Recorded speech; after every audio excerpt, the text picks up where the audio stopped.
Welcome, dear listeners. I'm Jonathan Carlin. And I'm Benjamin Carlin. And we invite you to join us through the Griffin Door, your one-way ticket to the enchanting world of Harry Potter. So grab your wands and dust off your broomsticks and join us as we unlock the mysteries behind Prisoner of Azkaban, Chapter 20, The Dementor's Kiss, the shortest chapter in the entire series. We did this episode live in Sacramento, and all I can tell you is that I was like so nervous going into that show because I was like, is there going to be enough to make it a show's worth? And I have no idea how today will end up going, but the thing that I can say is that despite being short, it's pretty action-packed. It is extremely action-packed. So much of the entire book is building up to this point, and then this point is basically everything that the next chapter is going to set to not undo,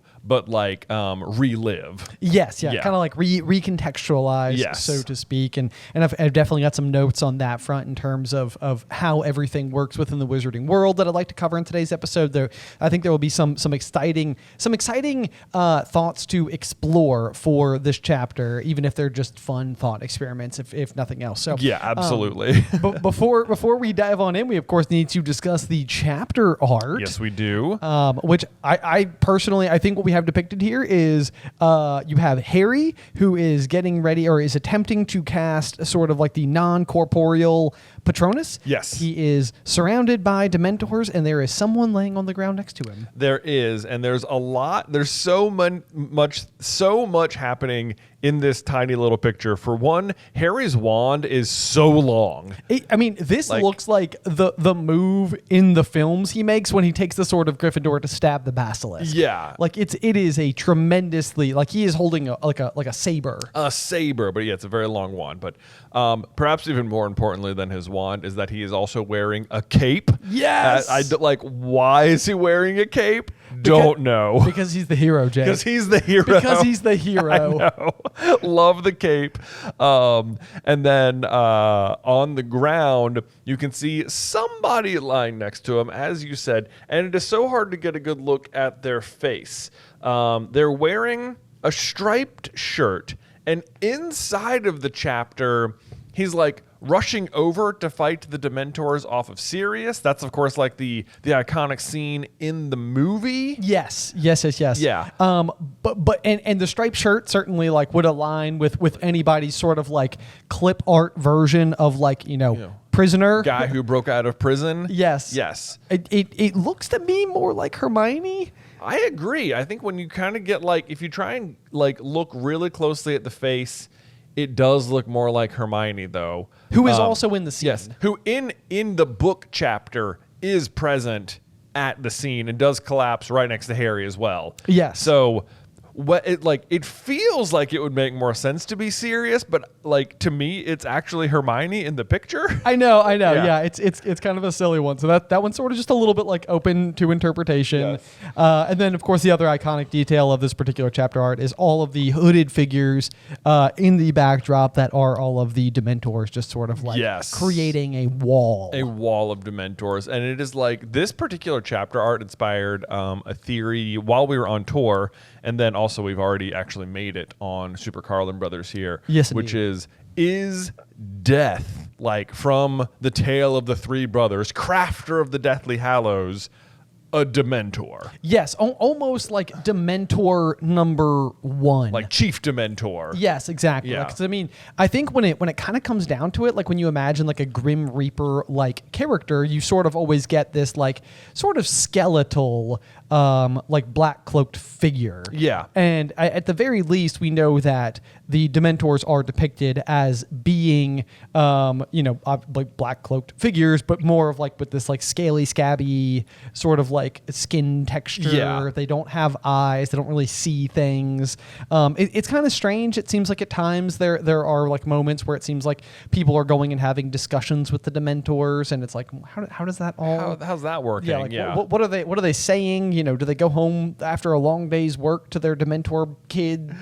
Certainly not. Yeah, it doesn't feel like it. They're just, the way they're depicted here looks very Grim Reaper-y. Yes. Like how you typically imagine death. And then like when you think about it, like Death has got, like, he gives Ignotus the cloak of invisibility. Yes. So like Death has an invisibility cloak, and like one of the things about Dementors is that they are invisible to Muggles. Like, they have an invisibility power. They do have an invisibility. Yes, you have that parallel. So you almost wonder if, like, what made them visible to wizards is almost because Chief Death Eater, Chief Death himself,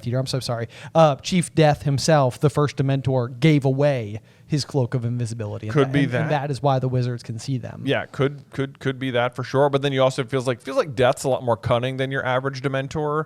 You know, can make all these objects and stuff. Yes. And it's sort of like, well, like what would make Death, like what would if he started as a Dementor, like what makes him better? And you'd think, like, well, if he's Death, he's probably got like tons and tons and tons of victims. But like, victims of the Dementors are people whose soul they consume, and like in Harry Potter, your soul is basically like your personality. Yeah. I mean, for all intents, I mean, it's not your life source, but for all intents and purposes, it's all that matters. Right. Like you can still be alive, just like not have any personality afterwards. You're basically just like a husk of a person. So like the theory would go that Death himself is like the oldest and most successful Dementor, and has consumed so many souls that it has given him actual personality. He's like evolved into a new being, in a sense. But still has like the invisibility-ness about him. Well, maybe not anymore because he gave it to Ignotus. Possibly so. Yep. There's that, and then. The other big thing is the fact that, like, Death is out there and he feels cheated out of the lives of these three brothers because they've created the bridge, and so it's almost like he wants to and almost manufacture circumstances to ultimately collect or attempt to collect 2 out of 3 of their lives or souls. Yeah, so it's like Death is collecting souls too. The difference is that, like, where a Dementor can only get your soul but like leaves you alive, it seems like Death also kills you. Death also seems to kill you. Which just still seems like more powerful Dementor. More powerful Dementor. Yeah. So with all of that in mind, we won't give away too much too early, but I think that there is something to keep this idea in the back of your head as we progress through this chapter, because I think that there is a possibility that Death himself is present. Yes. Is present. Yes, so, indeed. So keep that in the back of your mind. Just keep that theory in the back of your mind, because that was a really fun one. I was just like, no, wait a minute. Wait, just 1 second. But so anyway, before we get to any of that, we've got everyone is still in the Shrieking Shack. Snape has been knocked out. He's sort of floating along there. There's everyone's sort of like tied up together, and they're trying to get back out to the grounds so they can turn in Pettigrew and clear Sirius's name. Yep. Random little thing. So we say, Harry never been part of a stranger group, because they're all like, configured in such a weird way. It says Pettigrew and Ron were next, looking like entrants in a 6-legged race. For what it's worth, they would actually be more like in a 4-legged race, I think, right? Oh yeah. For not that it really matters or anything. There are 6 legs total in play, but if you have 2 people in a 3-legged race, you have 4 legs, and it's still called a 3-legged race, right? Yes. Okay. I was trying. I have read this exact same line so many times, and I've been like trying to determine as to whether or not I'm stuck on it, because if normally the like at field day at school or whatever, you would do a 3-legged race. Yeah. Where you would tie 2 people's like middle legs together. Yeah. That they then have to stride at the same time, but then they each have 1 independent leg of their own, meaning 2 people make a 3-legged race. Yes. But if you have 3 people tied side by side, it doesn't work quite the same as doubling, because you have an independent leg, a shared leg, a shared leg, and an independent leg. Yeah. You're right. It's a 4-legged race. It's a 4-legged race. It's just a clean error. No math budget. No, none whatsoever. Nope. That's okay. This is just wrong. I also learned another Harry Potter term the other day. It's called a flint. A flint. Oh, yes. A flint. So this is a sort of a flint, if you will. It's a sort of flint. I'll let you explain, because you discovered this thing, but okay. I have found several of these. So okay. Yes, yeah. Go ahead. We've actually discussed them plenty of times on the pod before, but we now have a name for them. Yes. Within the world of Harry Potter, basically continuity errors or just like calendar errors are called flints, because once upon a time in Harry's first year, he is introduced to Marcus Flint, the 6th-year captain of the Slytherin Quidditch team. But by Harry's 3rd year, this book, Marcus Flint is still the captain, and he should have graduated by that point. He's just a super senior. Just a super senior. So it's just a complete error in printing, and it's one of those things that's so easy to like fix in later editions. Yes. Where it's just sort of like, oh, actually, he's a 5th year when Harry meets him. Not a problem. So give me clarification, because I now I want to know if I actually am using the term correctly. So because a lot of times if there is a sentence in the story that has been rewritten throughout the years, like the audiobook is always basing it off the original copy because they just recorded the original script. Yeah. And so that always sort of lives on because they're obviously not going back and like re-recording the audiobook. Yes. But this is a recent printing of the story. So every time something has changed, I'm always like, hey, wait a second, that's different. So one of the details that's going to come up a lot in this chapter in particular is that there's a big tonal shift when it comes to referring to Sirius as a character, where he has throughout the whole story been referred to as Black. And I feel like a lot of times when they're referring to him by his last name, they are usually referring to him as the criminal. However, for Harry at this point in time, he has become Sirius instead because they are now on like a first name basis. They care for one another. So all throughout this chapter, almost every single time in the book where it says, in my book right now that I'm looking at, where it says Sirius, almost every single time, the original copy said Black. Oh, okay. So I'll bring up a couple of them as we go and be like, oh, nope, see? That is super interesting. It is a good like tonal shift for Harry. I don't think that qualifies as a Flint because it's not really an inaccuracy. It's just sort of like an updated viewpoint sort of thing. Yeah, it's like, okay, this one is like actually like, it's like, it plays better. Yeah. So someone came in and it was sort of like in like The Social Network when Justin Timberlake's character is like, drop the. Drop the. It's like, oh yeah, you're right. It does sound better when Harry refers to as his beloved godfather as Sirius and not by Black. Black. Yeah. The criminal Sirius Black. Yes. Okay. So there you go. That's another good little thing you've got right there. Let's see. Okay. So as we are exiting the house, we get the description of Snape, who said he's being held up by his own wand, which is being pointed at him by Sirius, which I just highlighted that because we will eventually learn from Snape's worst memory in Order of the Phoenix that this is an extremely maraudery looking scene. It is. Like in that particular sequence, James hoists Snape in the air. And they're just sort of like floating him around. So the fact that one of the Marauders is now controlling a floating Snape again, I know, has got to just be like Snape's unconscious. Fortunately for him, because otherwise this has got to be like just like reliving the worst, like his literal worst memory. Yes. Yeah. I mean, yes. That is exactly how that chapter is described. It is exactly, I think, how Snape views it. This is real. It used to be Levicorpus, now it's Mobilocorpus. Yeah. But you're right. And the only thing I would say, and this is I brought it up in the last week's chapter as well, is that it was Snape's intention to drag Lupin the whole way back through this passageway and back up to the castle. So my empathy for him is low. Yeah. I mean, I agree. It seems like Sirius's empathy is pretty low as well because it says he kept bumping Snape's lolling head on the low ceiling. Harry had the impression Sirius is making no effort to prevent this.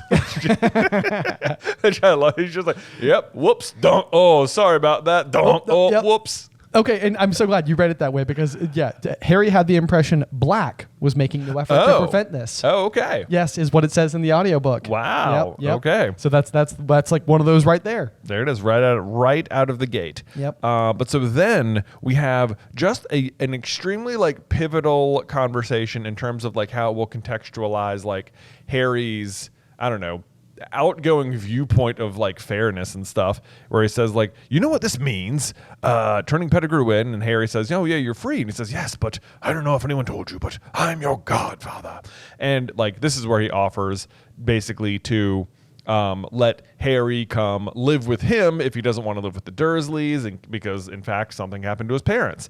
And it is so heartbreaking that this never comes to pass. This offer never comes to pass. And it feels like that's almost the point of Sirius, to have like given Harry a glimmer of hope only for it to be taken away again. I remember the first time as a kid reading this and having that like opportunity presented to me and just being like, no way. He gets to leave the Dursleys. Yes. Like, this is going to be so much better. Like, yes, I mean, it was like palpable relief. You're just like, this is the best win ever imaginable. But, you know, and it's like, yeah, you're right. I totally agree with you because Sirius, we just did a video recently where we were like ranking all of the characters in terms of their importance as it pertains to the ultimate downfall of Voldemort. And it was one of those where it was like Sirius ranks kind of low. And you're you're like, he doesn't actually help with the fight against Voldemort. Like, I mean, he's very important to Harry. I think Harry learns a lot from him in like very intangible like ways. Yeah. And I think he like serves to represent as like a major catalyst and stuff like that. So I'm not trying to dismiss everything, but like Sirius's own actions in the battle are a little bit more limited. Yes. You know, than some of the other major characters. Absolutely. But, before we get there though, we've been harping on Sirius for so long for the past several chapters for phrasing everything in the worst possible ways. And constantly being like, you know, of course I was responsible for the death of Lily and James. Like, you know, and it's like, okay, Sirius, calm down. Just bring it down. Bring it down. I feel like this scene is almost like flipping the script a little bit, and Harry does the same thing for one hot second, where Sirius is a little bit like insecure. You know, this is a guy who is like confident in every environment, and I think presenting this to Harry, he's like, I think he feels vulnerable in doing so. But he sort of like leads with hedging. He says, I'll understand, of course, if you want to stay with your aunt and uncle, but, well, think about it. Once my name's cleared, if you wanted a different home. And then to which Harry responds, what?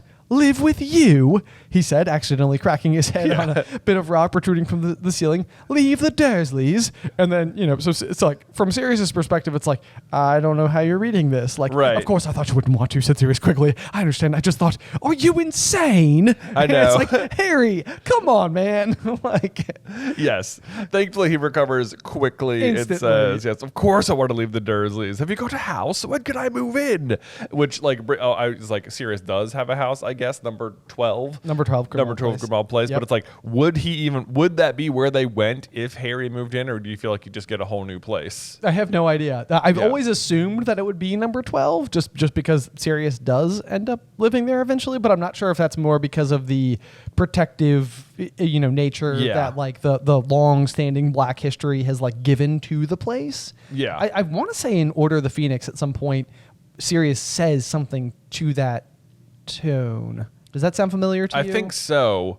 It's curious to me that in between now and then, like for all of book 4, despite having a house, he will not go to it. He doesn't go to it. And the best argument you can make there is that he just wants to keep staying close to Harry because of all the weird things that are happening. Yeah. You know, during Goblet of Fire and his name being thrown in, and he's in the tournament and this, that, and the other. Yeah. So it's hard to know if that's just Sirius being like, well, I've been on the run this long, may as well just like keep it up. Yeah. You know, right. Or maybe number 12 just hadn't been like invented yet. Yeah, also quite possible. I also want to like point out something else. So before Harry does this whole "Are you insane?" thing, that when Sirius first offers it, he says, "I'll understand." Yeah, but think about it. Once my name's cleared, if you wanted a different home, it says some sort of explosion took place in the pit of Harry's stomach. So that is Harry realizing all of a sudden like what Sirius is suggesting to him, like you can come live with me. And it's important to realize that Harry, prior to this moment, knew Sirius Black was his godfather. Yes. Like he is aware of like that assignment in his life, and yet it is only in this moment when he has come to like the realization that he can personally benefit from it, which I think is such an important like distinction for Harry, because it means that when Harry goes over and like stops Sirius and Lupin from killing Peter, he does not have it in his head that like, oh, I need to make sure I clear Peter's name because then Sirius will be free and then I can live with him. Right. Like which is in drastically stark contrast to what we just saw from Peter all of last chapter, where it's just basically like you never did anything if you weren't going to benefit from it yourself. Yes. I mean, it like I think Sirius says directly, you never did it. He tells Peter, you never did anything. Unless you could see how it would benefit you. And then, you know, Peter says, what was to be gained by not joining Voldemort? And Sirius says like, only the saving of innocent lives. Right. And it's like, this is exactly it. Harry has, in his mind, when he's doing it, he is not doing it for personal gain at all. Yeah. Like all he is doing is saving innocent lives. He does not know what's in it for himself. So it is the exact polar opposite of what Peter is doing. So I love that is included, that it's like Harry had no idea about what personal benefits he would get from this. Exactly. Yep. No, I agree with you completely. And so then you have like the really like magical moment that comes from all this, because and this is another one of those lines where again they've changed it from Black in the original publication to Sirius, because before it would have said Black turned right around to look at him instead of Sirius turned right around to look at him. This is kind of important. It's an important moment. Let's see here. You want to, he said. You mean it. Yeah, I mean it. Sirius's gaunt face broke into the first true smile Harry had seen upon it. The difference it made was startling, as though a person 10 years younger was shining through the starved mask. For a moment, he was recognizable as the man who had laughed at Harry's parents' wedding.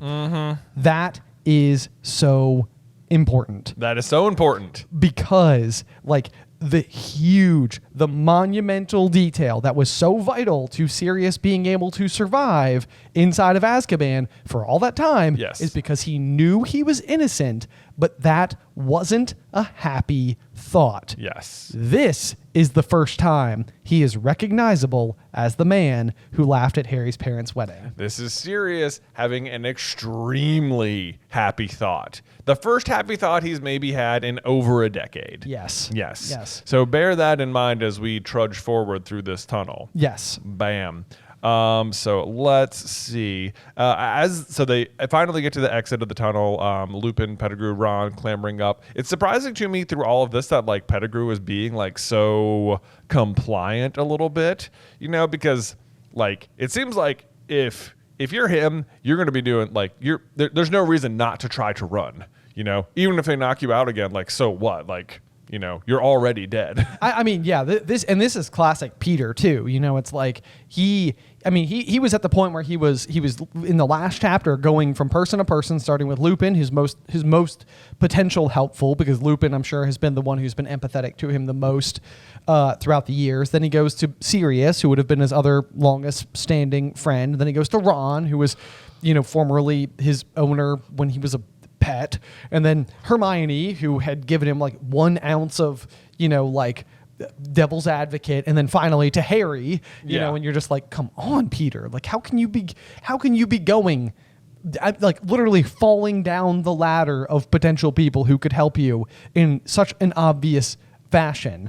And so, you know, for Peter in this case, I mean, we know that the only thing he really truly cares about is his own skin. Yeah. And so it's like you've got to imagine here, he's on a one-way ticket to Dementor Town. Yeah. Like anything goes. Anything goes. You know, you try anything. And of course they've strapped him to the 2 worst people. Oh, I know. Really, they really have. Like I admire Ron for wanting to be attached to this person. He's taken it personally, but like, you know, if you've got this like person who is very capable, who's killed 12 people with 1 spell before. Right. And like, he might not have a wand at the moment, but still, like, Ron has a broken leg. Ron has a broken leg, and Lupin is about to be a liability of his own. I guess they're not accounting for that. Which is surprising. It is surprising. I keep coming back to that with Lupin. Yeah, because they have brought it up a couple of times. Yes. They have. So obviously it's about to become a huge problem for them. But I love that, like, Harry is now, his mind is buzzing. He's about to leave the Dursleys, or so he thinks. And it's like, it must feel like such an enormous relief. He's imagining, like, what would happen when he told the Dursleys he was going to live with the convict they'd seen on television, which I bet would be hilarious. Yep. And then we get the line from Lupin, who's like, 1 wrong move, Peter. And they're silently tramping their way up the grounds, castle lights slowly growing larger, like, we're almost there, we're gonna do it. Snape is still drifting weirdly, you know, there's that. And then finally you get the words, a cloud shifted. There were suddenly dim shadows on the ground. Their party was bathed in moonlight. Yes, their party was bathed in moonlight. A sentence, Ben, that I have been complaining about for what feels like a month now. I agree. I agree, because this sentence, their party was bathed in moonlight, seems to indicate that you need direct contact with the moonlight,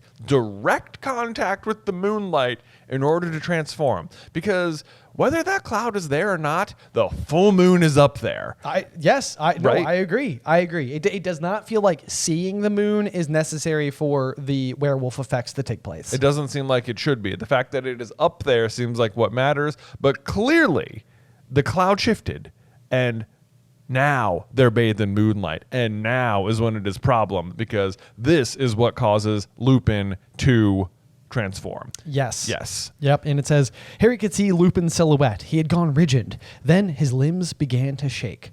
Oh my, Hermione gasped. He didn't take his potion tonight. He's not safe.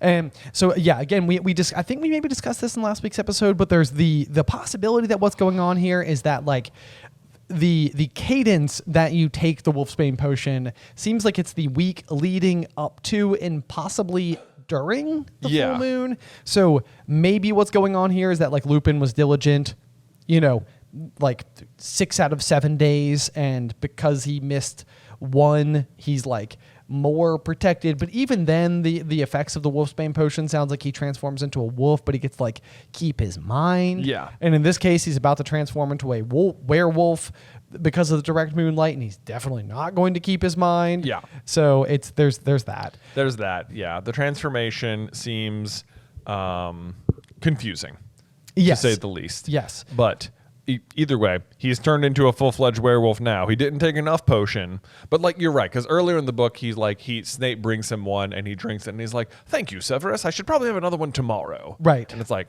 okay. So it's like one night isn't enough. Right. Yes. Yeah. It's definitely not enough. Yeah. But whatever.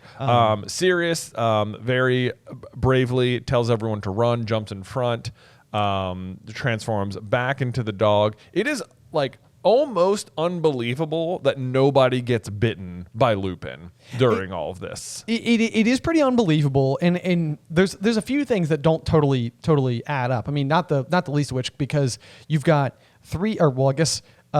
as Lupin is transforming, he's still actively tethered to Peter and Ron. Yes. So it's like he's basically got fresh meat right there. Yeah, like attached to him. And one of those people he hates pretty bad. He does. At the moment. Yes. So if any of that is making its way into his werewolf brain, it's like, yeah, him. The other person he hates a lot, Snape, is also completely incapacitated, and all we've been getting for the past several pages is just that his head is sort of like lolling weirdly in front of his... Oh my gosh, I know. Like, werewolves, like, hunt people, and, like, Snape, one of Lupin's mortal enemies, or at least Snape would consider Lupin one of his mortal enemies, right, is floating there like a balloon. Just a giant buffet of greasy food. Yes. And he does not get bitten, and I cannot believe it. Yep. Nor does Peter, nor does Ron, despite being tied to a werewolf. Like,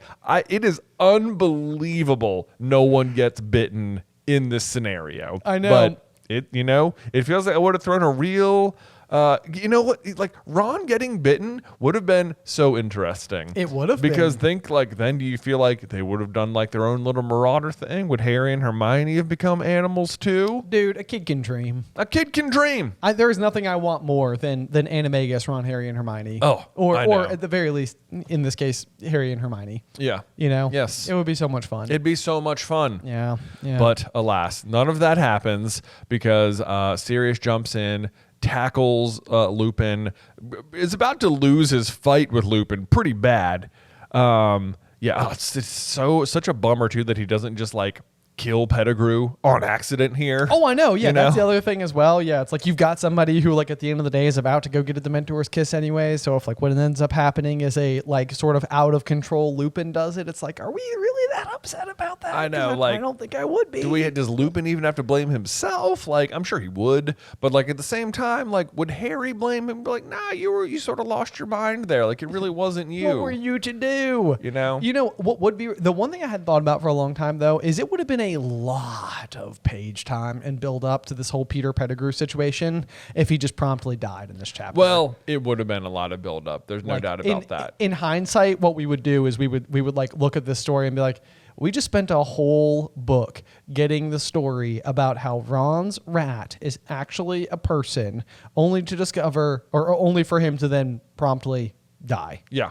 And well, but like what else could have happened is he could have bit Pettigrew and then Peter could have transformed into a rat and then he could have escaped and then Voldemort has Peter Pettigrew Rat Wolf Man, like just other werewolf, because the fact that werewolves exist and that Lupin can turn into a werewolf and the threat of being bitten is present in the books. Like no one is going to be bitten for the entirety of the books. Fenrir will bite Bill in human form. Yep. So that will still not really do much. He will kill Lavender Brown. Yep. So there's that. And he'll find Harry, Ron, and Hermione as a snatcher, but not in werewolf form. Yep. So they're not going to have to fight any more werewolves for the rest of the time. Lupin never going to transform again. It's never a problem. Never a problem again. Yeah. Like there's no, like for the fact that Lupin is a werewolf doesn't end up doing much except for this one breakout right here. I guess it also is the reason the Shrieking Shack, like so much of the whole story is set in motion because of Lupin being a werewolf. True. But like him being a werewolf doesn't do a ton for the rest of the story. But yeah, it's crazy that no one gets bitten, I think. It is. Yeah. It is. However, that being said, well, I guess technically somebody does get pretty badly damaged, and we brought this up again in last week's episode, I think. But basically, what we get is this is describing the battle between Sirius in dog form with Lupin in werewolf form. They were locked jaw to jaw, claws ripping at each other, and it sounds like it says Sirius was bleeding. There were gashes across his muzzle and back. This is sort of that, like, it leads to that big question of like damage you endure during animagus form, whether or not it transfers ultimately to human form, because at no point does it seem like Sirius is dealing with these wounds. You know, even the scene that is about to come, it's like the Dementors that are the problem, like not the just being thrashed by a werewolf problem. Right. What I also think is interesting is that apparently back in the day, Sirius, like James must have been doing a fair bit of heavy lifting towards keeping Lupin like in his mindfulness, because otherwise, like we were just told that the reason that they became animagus is because in animagus form, they were able to control Lupin. But here in animagus form, he's not able to by himself. Right. He's not even able to remotely get him to calm down. It's not just that, but it's not even, you know, as far as Lupin the werewolf is concerned, like who has otherwise lost his mind, you know, it's not like he can rationalize between who is who and stuff. So like as far as that werewolf is concerned, two of the people are there. You know, like Peter is also there. Oh, true. He would have been helping too, presumably. Yes, in the past at least. Yeah, in the past. So, like from that werewolf's point of view, this person and that person helped calm me down. Yes. But like obviously, he's not calm at all. Yeah. Or maybe just a lot's happening, or they're like so concerned about just anyone getting bitten that they're just sort of acting impulsively. Also as true. well. Also true. But then Ben, this next paragraph has also been driving me crazy for so long, and it is here's basically what happens. So Lupin is transformed. It says Pettigrew had dived for Lupin's wand, right? Okay, so we know Pettigrew grabs the wand. It said Ron, unsteady on his bandaged leg, fell. There was a bang, a burst of light, and Ron lay motionless on the ground. So Peter grabs the wand, stuns Ron. Has the quick thinking, as ever, of Wormtail to also attack Crookshanks. Yes. Because his plan is to turn into a rat and escape. But he has the wherewithal to realize there's still a cat. And while I can probably evade the people, that cat's going to get me. The cat's been a problem all year long. All year. Yeah. So impressive there. And then the next line, he attacks Ron, he attacks Crookshanks, and then Expelliarmus, Harry yelled, pointing his own wand at Pettigrew. Lupin's wand flew high into the air and out of sight. Stay where you are, Harry shouted, running forward. Too late, Pettigrew had transformed. So the question is, did Harry disarm him too late? Did he need the wand to transform? Because the way it's written sounds like Harry says Expelliarmus and then it says too late, he'd transform. like, what is he too late with?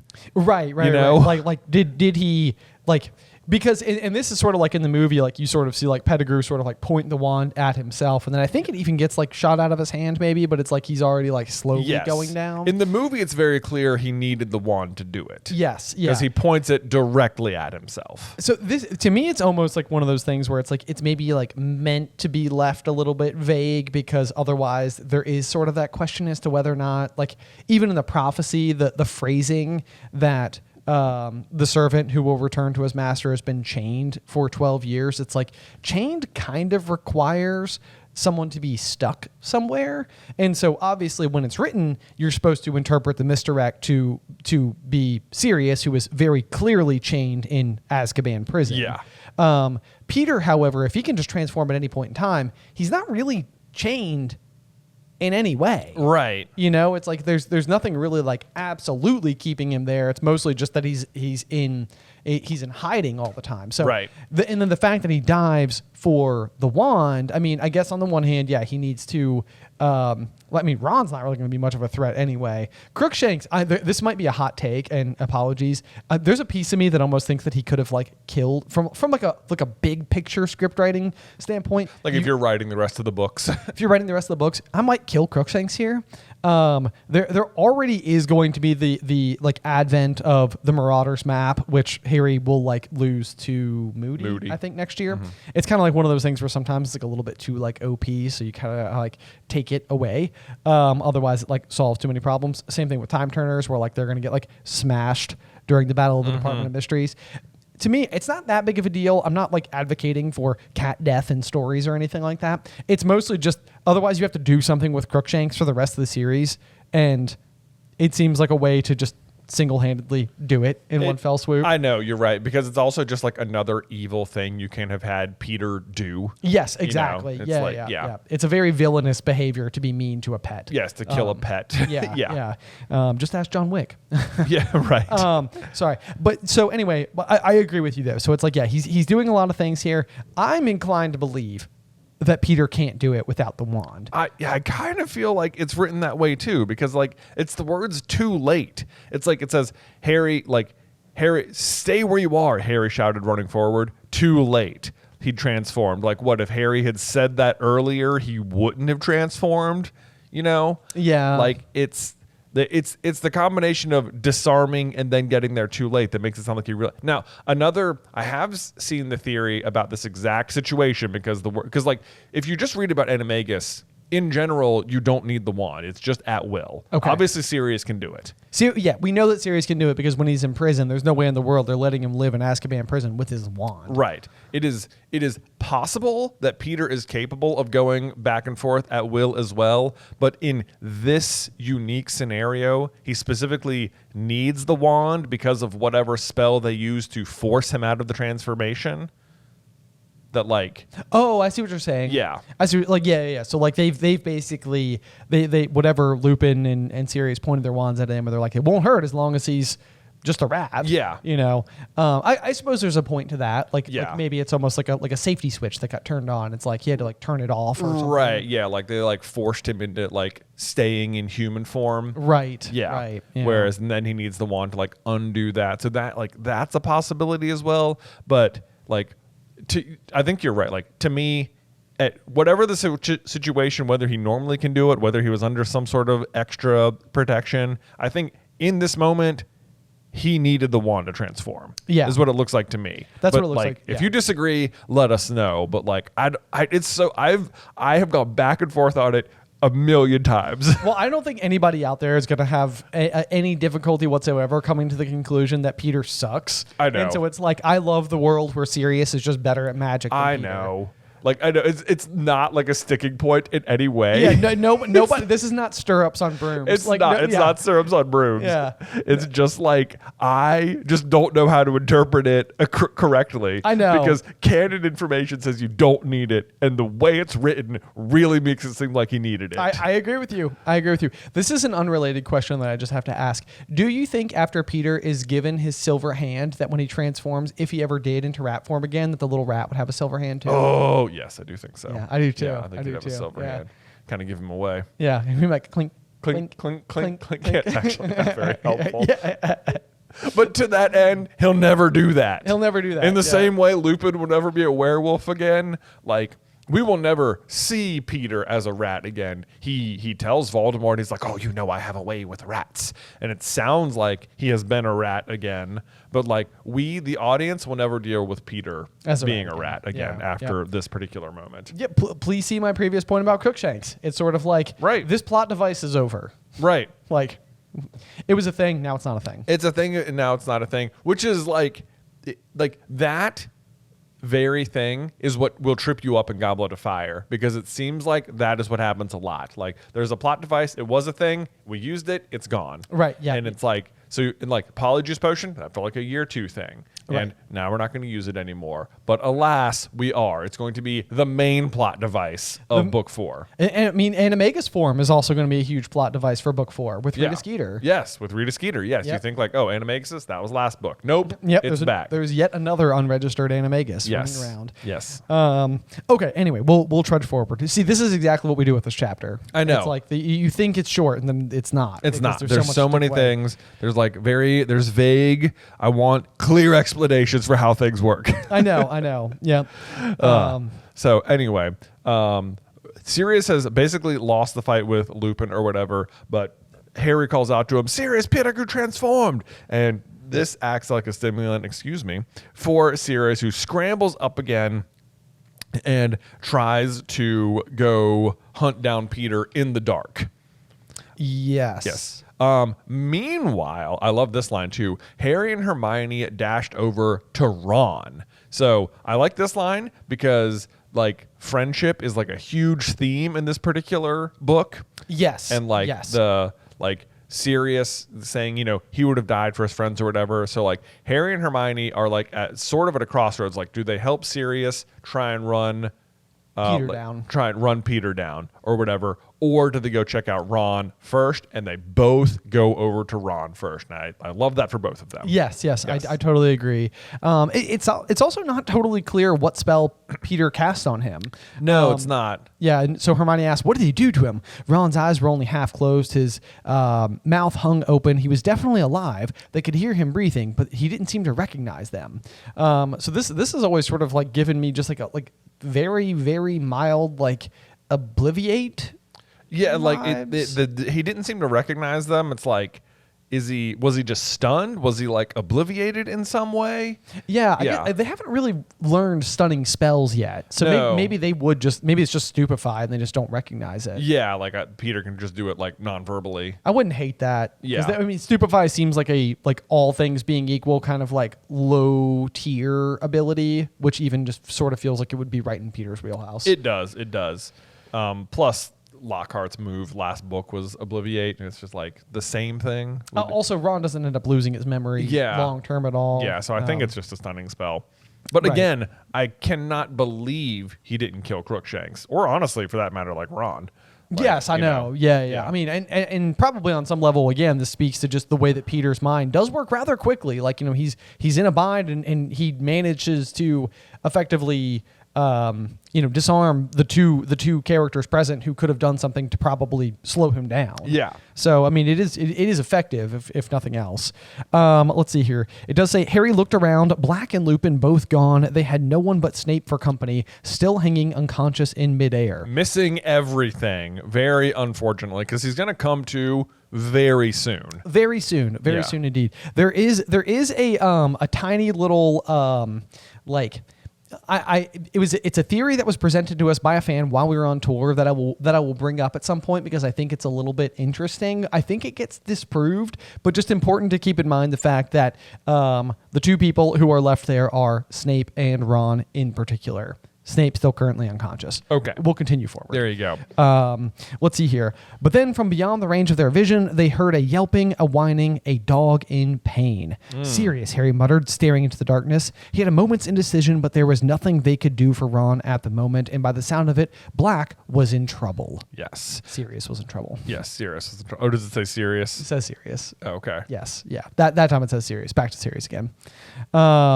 Let's see here. So then this is the point where basically basically, they set off on a run. The yelping seemed to be coming from near the lake. They pelted towards it. Harry was running flat out, and he felt cold without realizing what it must mean. Right, which is, of course, the Dementors arriving. Yes. Yes. The yelping stopped abruptly. As they reached the lake shore, they saw why Sirius had turned back into a man. He was crouched on all fours, his hands over his head. Right. And so the turn back into a man part, I circled that because I was like, to what end? Like how is being a man better than being a dog in this situation? Like the Dementors, they can't feel the dog as much. They, it seems like easier to hide, faster to move. Like, why turn back? And my answer is kind of what we've been getting at, is like that he's so injured as the dog that he needs to turn back into the man because his injuries as the dog are bad. Yes, yeah. And I would agree with that completely, especially just because it sounds like the noise that they're hearing is like that sort of like whining, yelping, dog in pain. So it seems like whatever Sirius is like dog form, if you can almost imagine it as like a totem or something of yourself, it's almost like you can project it forward to take some damage for you, and then once it's worn out, you have to sort of step in, and you're now like unshielded. Right. Which nothing is ever described it that way. There's no canon. There's no canon like that. And obviously, Scabrous is missing a finger because Peter is missing a finger. Yeah, so it seems like your human form can dictate your animal form. Right. But maybe not the other way. Maybe not the other way. Because otherwise, I just don't know why he would turn back into a man here. Yeah. But what I think is interesting is that what we get from Sirius is he's moaning. It says, "No," he moaned, "No, please." And I think that this is kind of fascinating, and this is going to kind of go back to the point that Jay and I were establishing earlier on in the chapter, because Sirius has spent 12 years imprisoned by the Dementors, right? And so it's like he is feeling the effects of the Dementors now. He's feeling them the way that Harry has been feeling them all year. Yeah. The question is, why? Why? Not only why, but how did they suddenly find him? Because the Dementors have been at Hogwarts all year. They have. And Sirius has been in the woods the whole year. Yes. What suddenly made them descend upon Sirius? How did they find him in this moment? The answer we've already talked about. Yes. Yeah. Basically, what we believe it comes down to is exactly that moment where you get that line, Sirius's gaunt face broke into the first true smile Harry had seen upon it. The difference it made was startling, as though a person 10 years younger were shining through the starved mask. For a moment, he was recognizable as the man who had laughed at Harry's parents' wedding. Yes. So what happens is Sirius asks Harry if he wants to come live with him. Harry says yes, and Sirius is so happy that it summons the Dementors. He basically becomes a beacon Yes. of happiness. And again, it goes back to that sentiment that he explains as to why the Dementors couldn't affect him while he was staying there for so long. He's like, I knew I was innocent. It wasn't a happy thought. Like, but it is something. It allows him to keep his sanity. Yes. Now Sirius is happy. Now there is something they can take from him. Yes. And I also think this harkens back to the Quidditch match as well. Yes. Because they say that the Dementors are stationed around the school. There's nothing happening there. But they're still surprised that they came to the Quidditch match. And the explanation is that there must have been so many happy people or whatever that, or there must have been so many, people, they saw it as like a buffet. Like a buffet, yeah. Yeah. And whilst that is possible and possibly true, they don't show up to any more Quidditch matches. Maybe because they get yelled at so severely after the first one. Right. But who else is prominently at the first Quidditch match but Sirius Black? But Sirius, who is watching his godson Harry play the Quidditch, and it is reminding him remarkably of James, his best friend. So I think at the Quidditch match is the only other time Sirius is happy, and they're specifically looking for Sirius. Yes. And yes, so indeed. Sirius is there. I don't think they actually come. I don't think they actually care about the other students. They know who they're looking for. Yeah. And as soon as they see Sirius, like they're like, oh wow, there he is. They come swarming in. Obviously there's a ton of people there, and Dumbledore is like, yo, what on earth do you think you're doing? There's no Sirius Black here, but there is. There is. There is, and he's just had an extremely happy thought, and that I think is what summoned them to the Quidditch match too. Oh, Sirius and his love for Harry. Yes, getting him hurt right now. Yes, indeed. Yes, indeed. Yes, indeed. But then it says, and then Harry saw them, Dementors, at least 100 of them, gliding in a black mass around the lake toward them. He had spun around, the familiar icy cold penetrating his insides, fog starting to obscure his vision. Yes, so this is where Harry is like, oh my gosh, we're gonna have to do something because they're about to like deliver the kiss.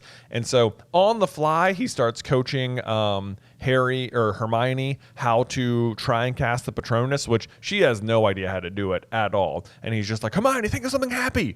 And this again, Harry's instincts coming over or like taking over, where he just sort of like knows what to do in the moment. Because like Hermione does not have a plan in this moment, and Harry does, and he's like trying to teach other people. He's trying to do the spell, and honestly, the thought he lands on is, "I'm going to live with my godfather. I'm leaving the Dursleys." And I am frankly astonished that this does not successfully create a Patronus for him. I agree with you completely. Like, the only thing I can think in this situation is that he is just so overwhelmed by the sheer numbers around him, because this news is some of the like singular best news that Harry has had his whole life. Yes.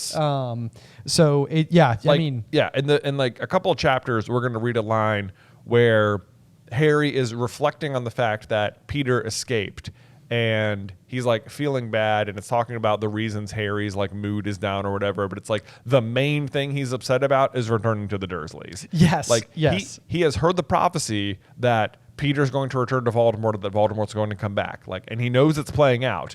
But what he's actually upset about is living with the Dursleys. Living with the Dursleys. So, like, to him, that's worse. Yes, which is just unbelievable. Come on, Vernon and Petunia and Dudley. Guys. Goodness gracious. It shouldn't be that bad to live there. I also think that there's, like, a really just kind of interesting sentiment that we can make about Dementors in general, sort of with that. Hermione, think of something happy. I mean, this could be brought up at any point in the series, but we know that the intention, the underlying function of Dementors is supposed to be a visual representation of depression.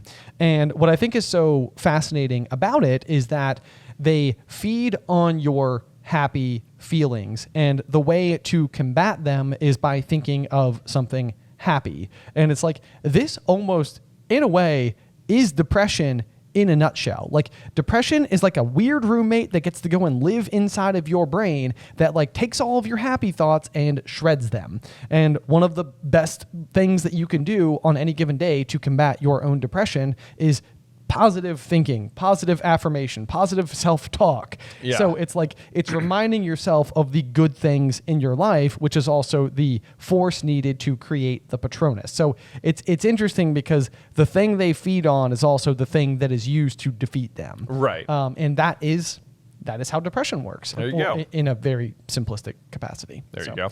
Anyway, yep. Just a PSA for mental health. Yep.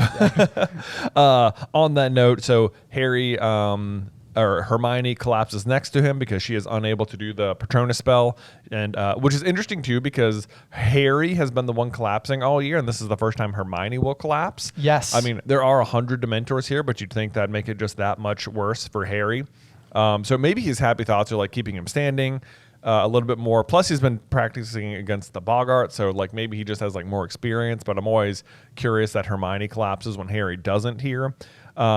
But then he also has his next happy thought, which is that Sirius is innocent, which I just think it's worth pointing out, like that for Harry, the fact that Sirius is innocent is a super happy thought. Yes. But for Sirius, it has been an unhappy thought the entire time. That's a good point. Yeah. That's a very good point. That is like his main thing. Like, I knew I was innocent. It wasn't a happy thought. Yes. Yeah, I love that. That's really good. So he's able to produce the feeble formless Patronus. And this is where we have the unusual behavior of a singular Dementor who halts very close to him. It cannot walk through the cloud of silver mist Harry had conjured, but a dead slimy hand slid out from under the cloak. It made a gesture as to sweep the Patronus aside. So this Dementor is acting very unusually. Even Fudge will comment on it later, saying like, never dreamed they would attack an innocent boy. Like, to him, it's pretty surprising that they did this. Yes. Which, I mean, maybe it just shows how ignorant Fudge is, and like Dementors are just very dangerous creatures and they don't actually care about innocence or anything like that. Sure. That's possible. However, this Dementor is the only one that does it. Yes. That acts unusually. And like the fact that it's able to like push the Patronus aside, even in its mist form, it seems pretty unusual to me because it shouldn't be able to do anything to it. It feels like a particularly like OP Dementor out of everybody else. Like almost maybe like it's a little bit more powerful. And I agree with you. Like the other thing too is that like the Dementors guard and reside within Azkaban prison all the time. They are there all day, every day. That is the eternal punishment that the prisoners who have to reside there are destined to deal with. And they're not just like willy-nilly sucking out souls from everyone who is there. So the behavior that they would attack the student, it's like it does go that much further. Right. It is that unusual. Right, like, because like certainly they must have instructions at Azkaban not to do that. Exactly. But at the end of the day, those people are still guilty and they don't do it. Exactly. And they would definitely have instructions not to attack innocent students. Right. And yet, so this isn't even a guilty person. This is a straight up, obviously innocent person, and this Dementor is going to attack them, or Harry, anyway. Right. Yep. So then the next line we've got, so Harry is continuing, he's innocent, expecto patronum. And then it says, he could feel them watching him, hear their rattling breath like an evil wind around him. The nearest Dementor seemed to be considering him. Mm-hmm. What do you mean the nearest Dementor is considering him?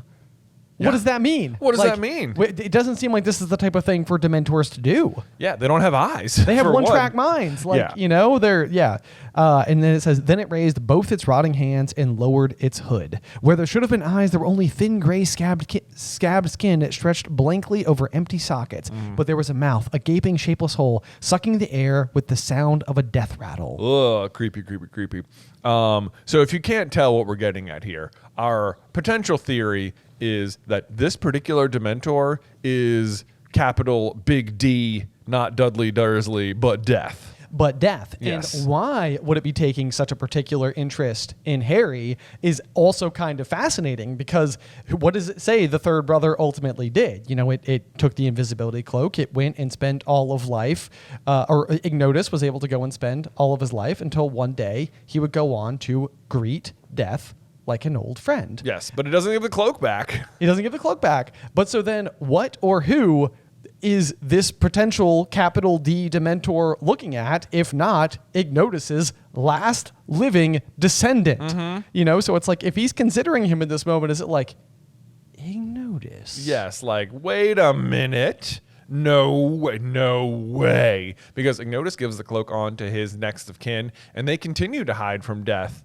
for generations later. So it is possible that death is noticing Harry is the last of the Peverils and is about to attack this kid, because to him, this is like getting the last laugh. Yes. Like, it's like, oh, innocent boy, doesn't matter. He's not that innocent. He cheated me. This family line cheated me a long time ago. And there's been so. Now, also sub-theory is that perhaps what is unusual about Harry is that he has two souls. There is, of course, that as well. And so if at any point in time, Voldemort had been wanted and the Dementors were sort of like given like, the blacklist, so to speak, of potential people to track down, it's like, hey, wait a second, Voldemort, could it be? Yes. Yeah, you're right. Like, it is possible that they are seeing Harry and not look at, this is the consideration. They're like, innocent person, very not innocent person. Yes, indeed, yeah. So maybe this Dementor is about to attack Harry and defeat the Dark Lord. Yes, I mean, and I think we've even made the video before, once upon a time, could a Dementor destroy a Horcrux?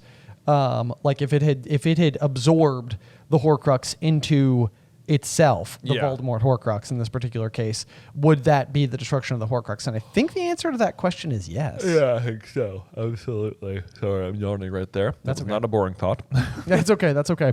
Okay. So anyway, a paralyzing terror filled Harry so that he couldn't move or speak. His Patronus flickered and died. White fog was blinding him. He had to fight Expecto Patronum. He couldn't see, and in the distance he heard a familiar screaming, Expecto Patronum! He groped in the mist for Sirius and found his arm. They were going to take him. They weren't going to take him, but a pair of strong, clammy hands suddenly attached themselves around Harry's neck. They were forcing his face upward. He could feel its breath. It was going to get rid of him first. Goodness gracious. It's just awful. It is awful.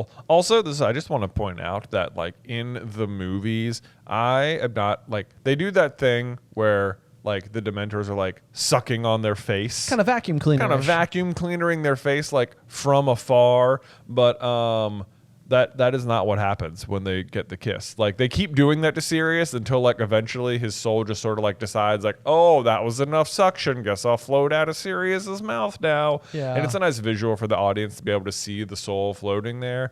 But earlier in this very book, Lupin describes it much differently, where he says that the Dementors clamp onto your face and suck out your soul through your mouth. Much more visceral. Much more visceral. Yeah. So I just want to say, I feel like the movies did not get it right. I feel bad for anybody who was trying to listen to this episode as they like gently drift off to sleep and just had to hear us say, clamp their jaws onto your face. Yeah, that's right. Good visuals. Anyway, good night. Good night to that person. Good night. Hope you enjoyed that. Yeah. Let's see here. But this is the moment through the fog that was drowning him. He thought he saw a silvery light growing brighter and brighter. He felt himself fall forward onto the grass. Mm-hmm. Harry opened his eyes. The Dementor must have released him. The blinding light was illuminating the grass around him. The screaming had stopped and the cold was ebbing away. Yes. So basically, this is of course Harry witnessing the Patronus in real time. Right. This is Time Turner shenanigans from across the lake. Future Harry is across the lake. He is the one casting the Patronus, aka prongs. Yes. Let's see, but Harry still cannot make out what the animal is. You can see it galloping. He knows it has hooves. He says it was as bright as a unicorn, which I just wanted to point out. This is my other theory in this video. Yes, I know. Yeah, there's so many in this one. There's so many in this one, which is he mistakes it for a unicorn. Like, could a unicorn fight off a Dementor? Should it have been like one-on-one? Could they repel them as well? They feel like opposites to me. They do, because like unicorns are described as being extremely pure creatures, and like to the centaurs, like the act of killing one is like an act against nature, almost. And not for nothing, but if death was a Dementor, unicorn blood stops what? Death. So there you go. But like, I think the obvious problem, if a unicorn could fight off a Dementor, is just having access to a unicorn. Yeah. Like how often you're like, oh crap, oh man, can you remember Magnolia Crescent and Wisteria Walk? Oh yeah, that is the location that the Dementors will attack. Yes, Harry and Dudley at some point in time. It's like, if only I'd kept my unicorn with me. If only. We could bust that out right now. I wouldn't even have to use magic. No problem. This but is why everybody should have a pocket unicorn. Exactly. Pocket unicorns. I've been saying it for years. Never leave the house without one. Exactly. So to me, headcanon, unicorn could fight a Dementor. Sadly, hard to have access to one at the right moment, which is why I should probably just learn how to do Expecto Patronum. Yes, indeed. Yeah. Yep. Let's see here.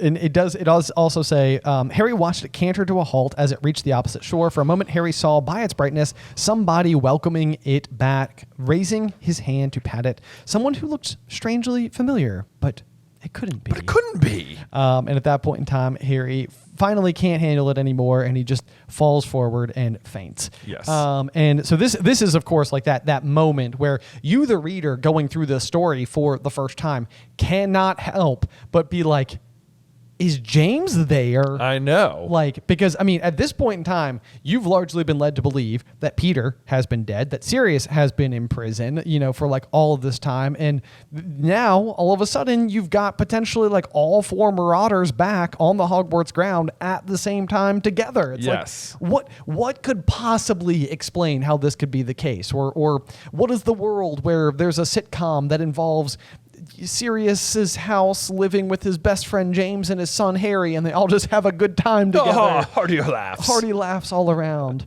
More like barking laughs. Barking laughs indeed. Yes, but I mean, it's like you desperately, I know that I desperately wanted it to be James. It's like, could it be? How could it be? Because it would just be so great. For Harry, all of a sudden his dad's back. I know, but then it's like, where you been, Pops? Yeah, I know. Right? Yeah, where have you been this whole time, James? Right. That'd be a whole different. Like, what if it was James? I know. Yeah. Oh man. Geez. Yeah, that's a wild. There's a different what if, isn't it? I know. Yeah. What if it was James who saved him? For one, the only problem with that is it does undercut Harry's own great moment as well, because it does. It's a huge step forward for Harry as a wizard.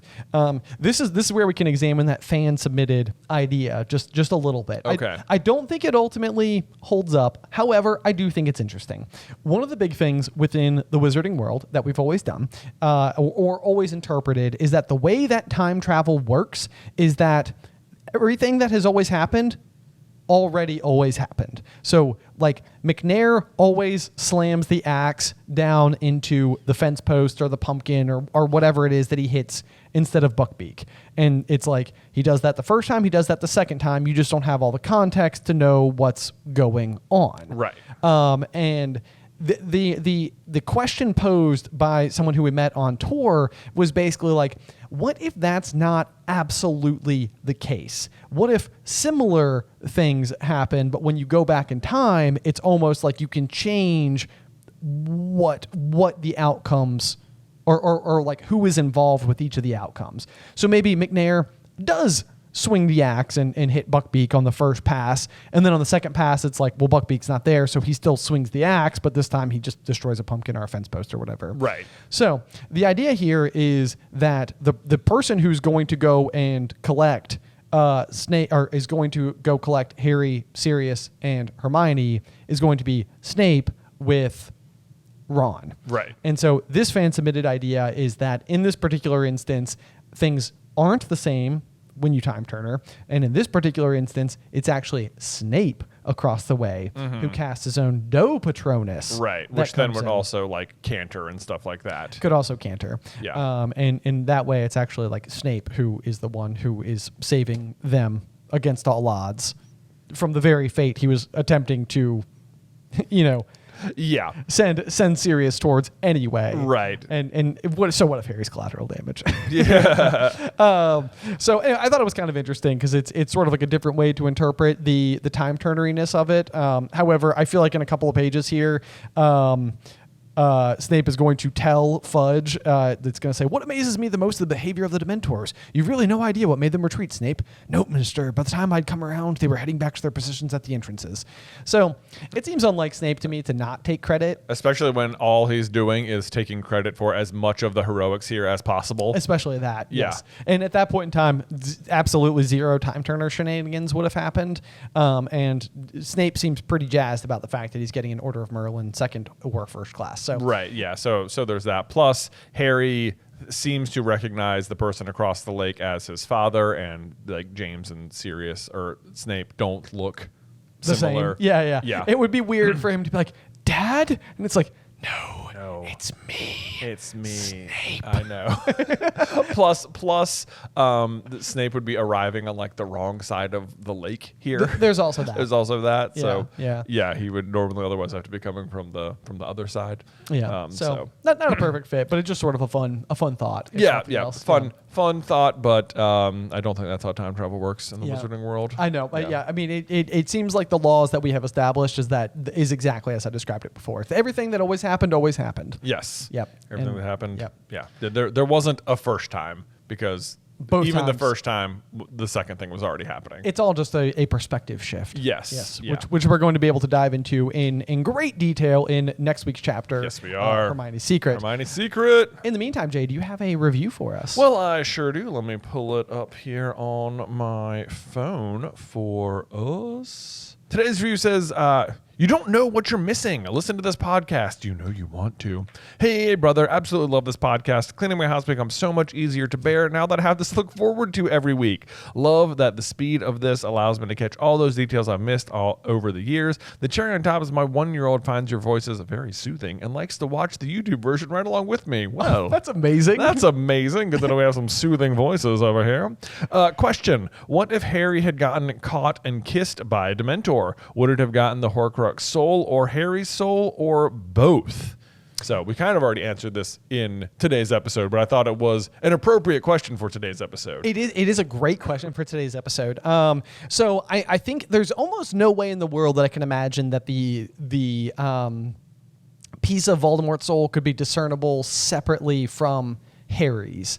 Like I don't know exactly how that would work. I don't know how that would work either. I suspect if a Dementor clamped its jaws onto Harry's face, yeah, as it should, be depicted in the TV show. Actually, I don't know if I want to see that. It's not a matter of whether you want to see it, Ben. It's what happens. This is the horrible reality That's a of good point. Dementors. It's a good point. It's a good point. Okay, yeah, carry on. I can't imagine that it doesn't get both of them. I can't imagine that it doesn't get both of them as well. I do think that it would destroy the Horcrux, and the reason is that it doesn't seem like the population of Dementors seems like it ebbs and flows on the basis of how much despair and depression basically is existing inside of like a given area. So like I feel like in Half-Blood Prince, it's almost like very misty everywhere. Like the weather pattern seems to be changing. Yes. And they're like, they basically explain it by being like the Dementors, they're breeding like crazy. But I also, that makes me think that like if happiness were to be on the rise, that those Dementors would like almost like cease to be as well. Dementors are what are called amortal beings. Also, before I continue, I just want to say that review was submitted by Pepperoni and Cheese, so thank you for that review. Ayo, thanks Pepperoni and Cheese, the way that I eat pizza. Yes, Dementors are amortal beings, not immortal. Amortal. Yes. Meaning that they are not truly alive, so they can't really die, but they also don't give like birth. Like they said breeding, but that's sort of the wrong word. They're kind of like poltergeists. They're sort of like manifested by the amount of like depression in the area. So when they say breeding, it just means they're causing a lot of depression because of their own effects. And the more depression there is, the more they're able to just sort of like into existence. Yes. So it's not like they are a living thing upon which the soul could continue to live in, and it's not like they would become the Horcrux or something. Not like every Dementor who is delivered a kiss has suddenly become a Horcrux for that person. Exactly. Yeah. So the big thought in my mind is basically like if it could take the piece of Voldemort's soul from Harry, and then whatever environmental circumstances exist that cause that particular Dementor to cease to be, then so would the piece of soul inside. And then in the meantime, it doesn't really feel like that soul is like inside of like a proper container either. And so it just sort of seems like the container, I guess the container really hasn't been destroyed, but there really isn't a container either, if that makes sense. Yeah. So to me, it almost feels like whatever ethereal force that souls normally through natural death ascend to is almost like once it is removed is also where it goes. Right. I mean, yeah, I agree with you. Like, I don't think it seems hard to argue that like they would absorb the soul, and then as long as that Dementor hadn't like dissipated, like you could get it back or something. Like that's not like anchoring. It seems like they're eating it or something. Like they're consuming it and destroying it. Yes, yeah. I am inclined to agree with you. I want to say that like even like Lupin says like there's no recovery from it. Yes. Which also sounds, because if there was recovery from it, it'd be like, well, if we find the Dementor in question, we could perhaps extract the soul. It almost makes me a little sad that at no point in time they don't like look at like the Locket Horcrux as like a Scooby snack for a Dementor. Yeah. You know, like sort of like throw it out and be like, what would you do with that? What would you do with that? It's like when you see that, what do you think? That would be such a unique way to destroy one. Do you think a Dementor could suck the soul out of a Horcrux, like an object Horcrux? I don't know. I mean, it certainly doesn't have like a jaw. It doesn't have like a mouth. Yeah, like to clamp itself onto. Yeah, I'm kind of think they couldn't. I'm thinking no. Yeah, like they could for Harry because he's like a person. Yeah, or maybe even for Nagini, I suppose. Possibly for Nagini.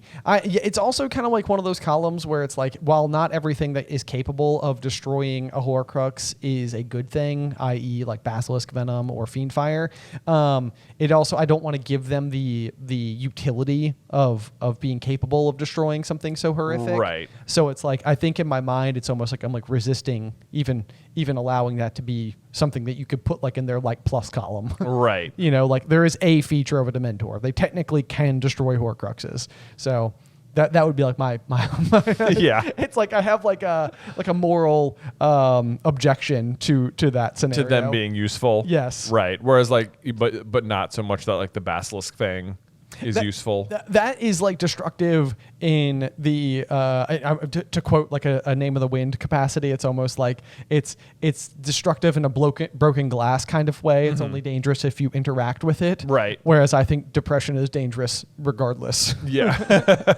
That's true. So that's true. That would be my particular take on that particular situation. Okay. Yeah. Awesome. Yeah. All right. So Dementor would have gotten both souls. Horcrux destroyed. Yes. Voldemort's that much closer to death, although honestly without Harry he's probably going to be okay. Yeah.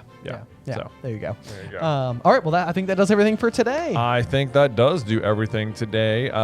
Thank you guys so much for listening to this episode. Make sure you join us next week for Chapter 21, Hermione's Secret, here on Through the Griffin Door.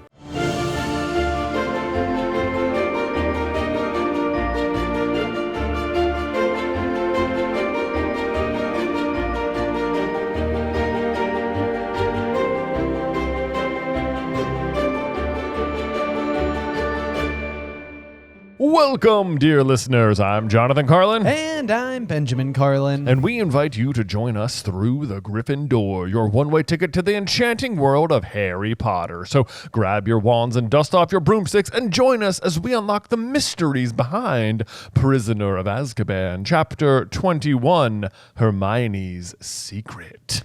Yes, I've been saying it for a while now, like the meat of the story, but we're in the thick of it. This is the flourish of the whole book. It is. This is everything coming together, like not only the little narrative all along about like how Hermione has been doing what she's been doing and the weird ways in which she's been able to be in two classes at once, and we've been beat over the head with Ron being like, now wait a second, Hermione, that doesn't make any sense. Right, and it's sort of like you just like, it's so interestingly written where there's an obvious problem and you're just sort of like, whatever, Ron, why do you care so much? Honestly, if Harry was preoccupied with it at all, it'd be like, yeah, what is going on with Hermione? But it doesn't seem like Harry's just always like, it almost always seems like he's distracted. And this is a conversation happening between Ron and Hermione, like off to the side. And Harry's always like, yeah, it's fine. Whatever. Just keep doing what you're doing. Right. Like it doesn't affect us. Right. Yeah. It's like, just whatever, Ron. Like, why do you care so much? Yeah. And look, we know why he cares so much. We know why. But also, interestingly, this is the longest chapter in all of Prisoner of Azkaban, coming on the heels of the shortest chapter in all of Prisoner of Azkaban. Well, there you go. The Dementor's Kiss. So yeah, kind of got ourselves a beefy one here that we're going to need to dive on into. Well, no big deal. You know, we can handle such beef. Oh yeah, no, I'm not worried at all. I think it's going to be a blast, a blasty blast even. Blast from the past. Oh, that's very topical for this particular is. chapter. Before we dive in, of course, we got to talk about the chapter art, which I think, if I remember from tour, there's the possibility that you and I have different opinions about the depiction of the Time Turner. Well, I perhaps. I mean, it's nice little artwork here. It's just basically an hourglass on a string, but I think this is a situation where the way the Time Turner is depicted in the movie is much cooler than the way it is depicted here in this chapter art. You're not wrong about that. Okay. Yes, I do agree with you that there is a certain kind of like whimsy, and also like it almost feels like the complexity of the design that they used in the film makes it seem what's the word I'm looking for? Like more sacred, more valuable, more like scarce in nature. Yeah. Whereas as this does almost just sort of look like you just turned like an hourglass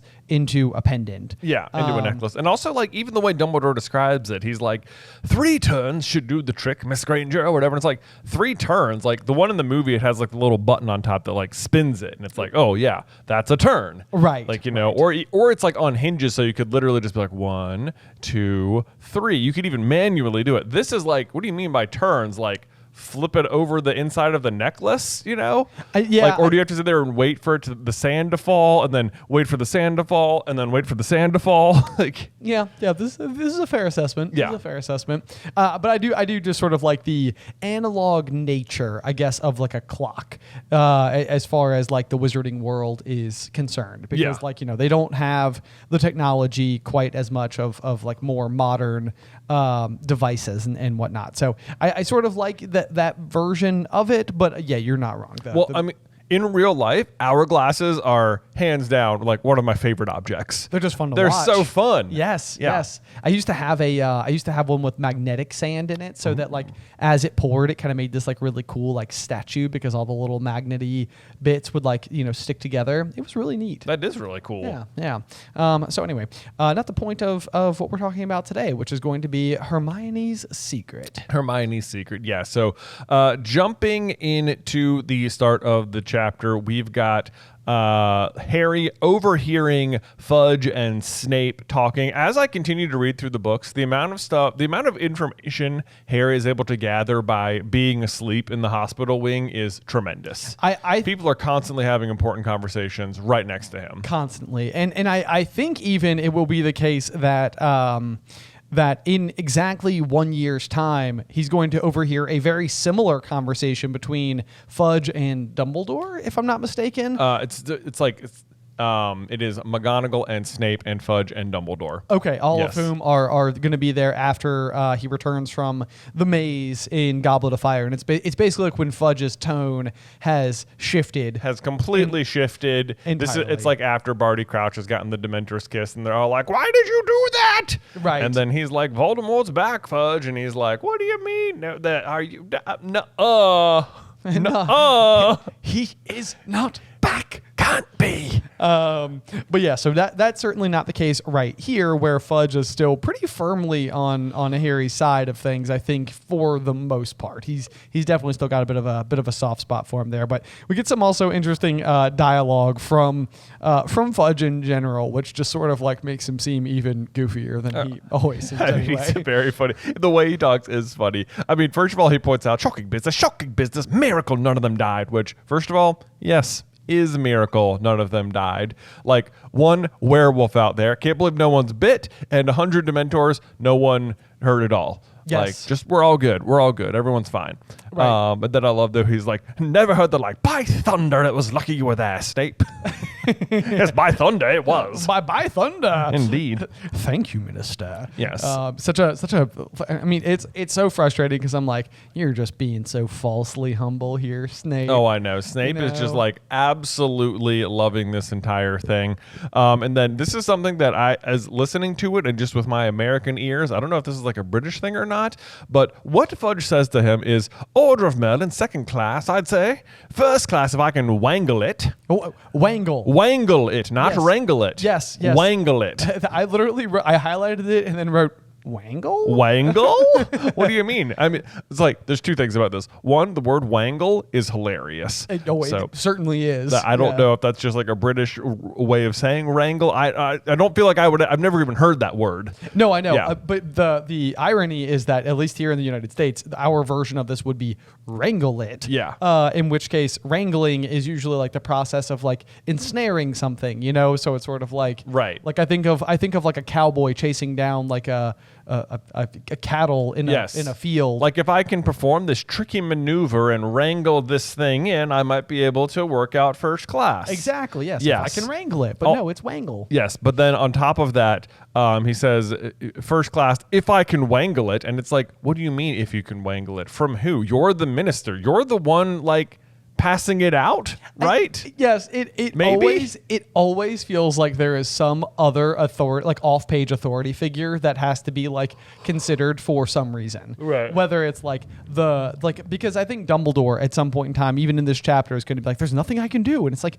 "Aren't you like the chief mugwump or whatever?" Yeah, the Wizengamot. Yeah. It's like shouldn't you be the at the very least, Fantastic Beasts and Where to Find Them, the Secrets of Dumbledore would lead you to believe that this position would harness that power. It would be more like your Wizard King of Earth. Yes. Rather than like Prime Minister of Magic of London. Yes, exactly. So maybe somewhere in the saga they would be like lessening the roles or responsibilities of this particular position, especially after Grindelwald very nearly seized power. I could see something like that happening where like it used to be a really big deal, but like since then they sort of stripped the position of power and it's much more like a what's the word I'm looking for? Like a figurehead. Like a figurehead kind of role. Yeah. I could see that. But we don't know that. We don't know that, and clearly it's not the case here because there's plenty of things Dumbledore is not able to do with that position despite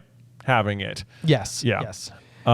Either way, moving on. Let's see. So Snape is going to be working really hard to get his his Order of Merlin first class here, and he's just lying out the wazoo about what's happened, or maybe he's not. I don't know. It feels like he is. He certainly doesn't agree with Harry's version of events. Says Black could bewitch them. I saw it immediately. A confundish charm to judge by their behavior. They seemed to think there was a possibility he was innocent, and it's like Snape's version of events does sound more believable. And it's like if this is the seed of doubt he plants that really throws everything else into confusion for like basically like the rest of Sirius's life.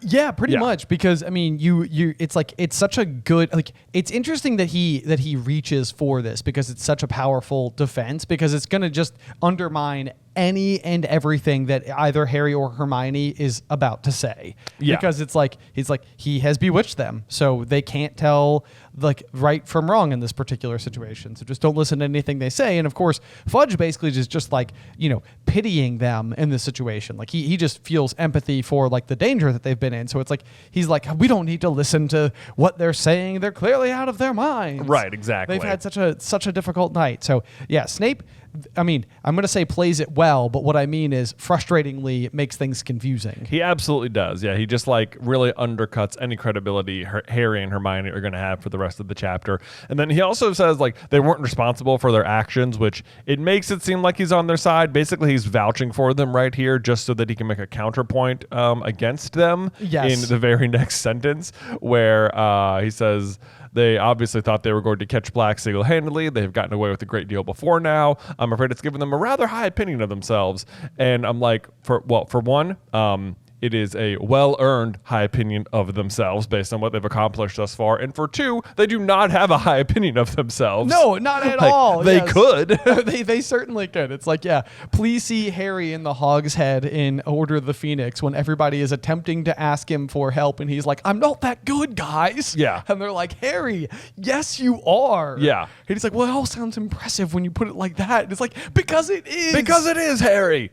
Also, Snape being like, they've gotten away with a great deal before now. And I'm like, what is he referencing? What have they gotten away with that he's not happy about? I know. Yeah. It's like, it seems like every single time they get caught doing something, they get punished to the letter of the law. Right. Like it's irritating to the extent to which McGonagall doesn't show them a little bit more favoritism for being in her house. Yeah, it is. And then like otherwise, like what did they get away with? Like saving the stone, like killing the basilisk, fighting off the troll. Like, right. Like what? It's like they're pretty successful in all of these endeavors. Right. I mean, would you rather they didn't do those things? Right. Yeah. Yeah. So, whatever. Snape not doing. He's just very biased, obviously, because he didn't like James very much.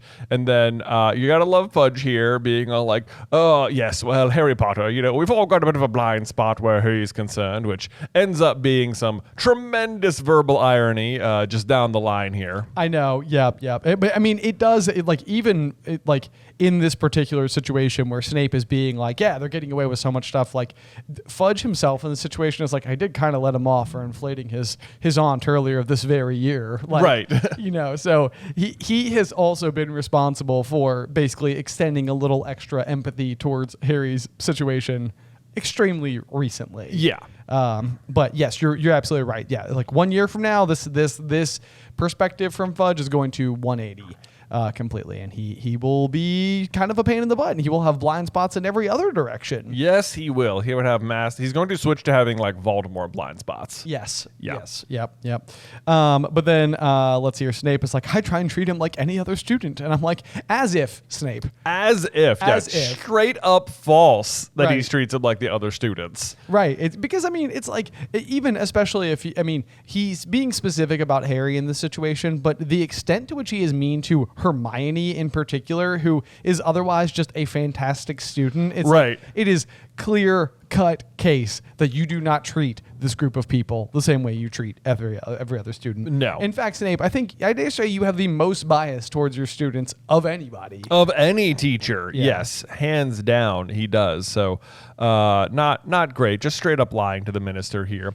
And then he starts to list out like Harry's crimes, which like one of like, they're all a little bit ridiculous. It says, after all the precautions put in place for his protection, out of bounds, at night, consorting with a werewolf and a murderer. And it's like, well, consorting with a werewolf, like, he didn't know Lupin was a werewolf, like, until that night. You know who did know?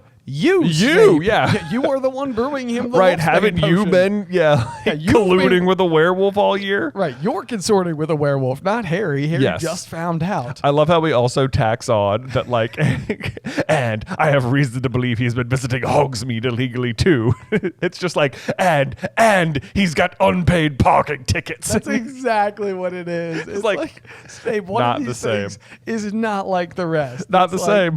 Yeah, it's like he's been going on field trips without a permission form. Oh, the humanity. I know. My pearls, yeah.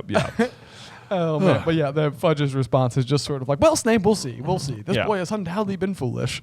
Which to me feels like Fudge basically hedging on some version of like, yeah, you're right. Yeah, I'm not going to do anything. Let's put a pin in that. We'll circle back. We'll circle back on it. We'll circle back to it. Per my previous email. Exactly. Yeah. See above. Yes. But yeah, so Harry is, so he's lying there listening to all this with his eyes tight shut, basically just trying to like take in everything that's all around him. And then we get this really kind of particular line from Fudge, who says, what amazes me the most is the behavior of the Dementors. You've really no idea what made them retreat, Snape?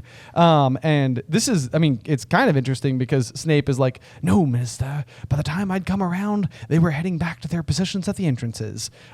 Which to me, I don't know if you'd recall from last week's episode, but that a fan had brought us the theory that possibly Snape had been the one in, like, if the timeline situation doesn't go the way that timelines are supposed to go in the wizarding world, like maybe in the first pass of things, like Snape is the one who cast the Patronus, but as much as he's like vying for his Order of Merlin first class here, it seems like he'd be very quick to be like, a Patronus, I did a Patronus. Oh, absolutely. Yeah, this is sort of the nail in that coffin, is that if Snape did it, he'd be taking massive credit for it.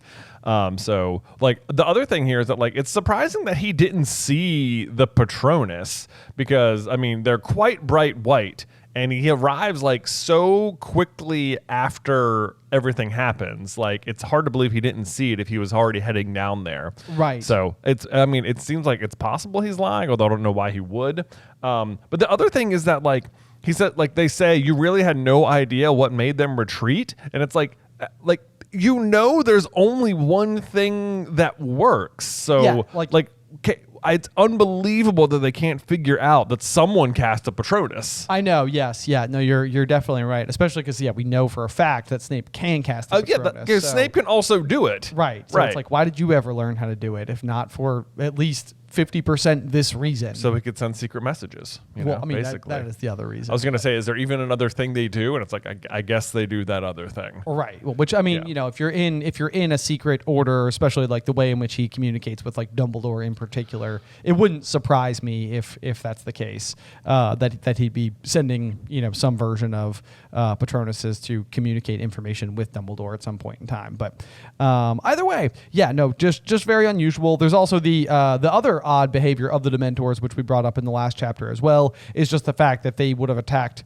Harry at all. Yeah. Because they really shouldn't. I mean, under all circumstances, they really shouldn't even attack Sirius either, which kind of goes back to our theory that, like, possibly, potentially, the one Dementor that was kind of like leading the charge that like pushes aside the Patronus could be like capital D Death, right? Who was like the original Dementor, and you know is like also regarded as a cloaked figure, and also one that is like collecting souls, right? You know, so kind of a lot going on there, but like maybe it was like making a decision on its own. But yeah, definitely unusual behaviors by the Dementors. Definitely. So Harry's his brain's starting to wake up a little as he takes in all this information. He says a gnawing sensation grew in the pit of his stomach, and I love that thing. It's like it reminded me of like those days when I would be dead asleep as a kid, and suddenly like I would remember I had homework due in like 30 minutes. Oh yeah, and I'd be like, gotta go. I forgot a thing. Let's go. I hate that feeling. I know. Yeah, that is the worst. Terrible. My own son, sometimes that'll happen with my own son. It'll be like, oh, we have to do homework in the morning. He is not motivated. Oh, I'm sure not. yeah. It's like I'm not interested in that, Dad. It'll be fine. I'll talk my way out of it. Yeah, that's good. Yeah. Let's see here. So we do know that Harry then moved his head over on the pillow, and the bed to his right lay Hermione. Moonlight was falling across her bed. Moonlight is kind of like an interesting line there because it means that Lupin is probably still transformed out in the forest. On the grounds, bathing in the moonlight. Bathing in that moonlight. As it were. Yep. Her eyes were open too. She looked petrified, which I think is a just funny choice of words considering the fact we have literally seen Hermione in the hospital wing petrified just last year. Right. So looks petrified, but not like Basilisk petrified. Not Basilisk petrified. Yeah. Yep. No scorch marks. Yeah, and then Madame Pomfrey comes in carrying the largest block of chocolate Harry had ever seen in his life, and I love that because it looks like a small boulder. Like I love that part of Madame Pomfrey's like arsenal of potions back there is also just like a comically sized piece of chocolate. Yes, you know? just the biggest one. And you know, we just did a video for SuperCarlinBrothers where we were sampling all of the Wizarding World candies. Yes, we did. And I mean. Maybe what she's referring to here is just simply a chocolate frog. A single one chocolate frog. Yeah, because out here in the real world, if you buy a single chocolate frog, it is basically just a boulder of chocolate. It kind of is. It is like disappointing to try and eat one. Yes. Like it could hurt your teeth. Yes, it can. And I mean, so boulder, good description. And then it even says in the very next line that she began breaking it apart with a small hammer, which is like basically what's required in order to eat a real chocolate frog. So, you know, I also had a note there that I was like, is this like a pharmaceutical grade small hammer? Like, I'm just imagining what kind of small hammer she just has like lying around the hospital wing. Right. You know? It seems like maybe something you do with your wand, you know, like why have to touch it at all? Just like strip off bits of chocolate. Right. Yes. A severing charm. It feels accomplishable. It does. Sectum Sempra. Yeah. On the brick Sink! Yeah.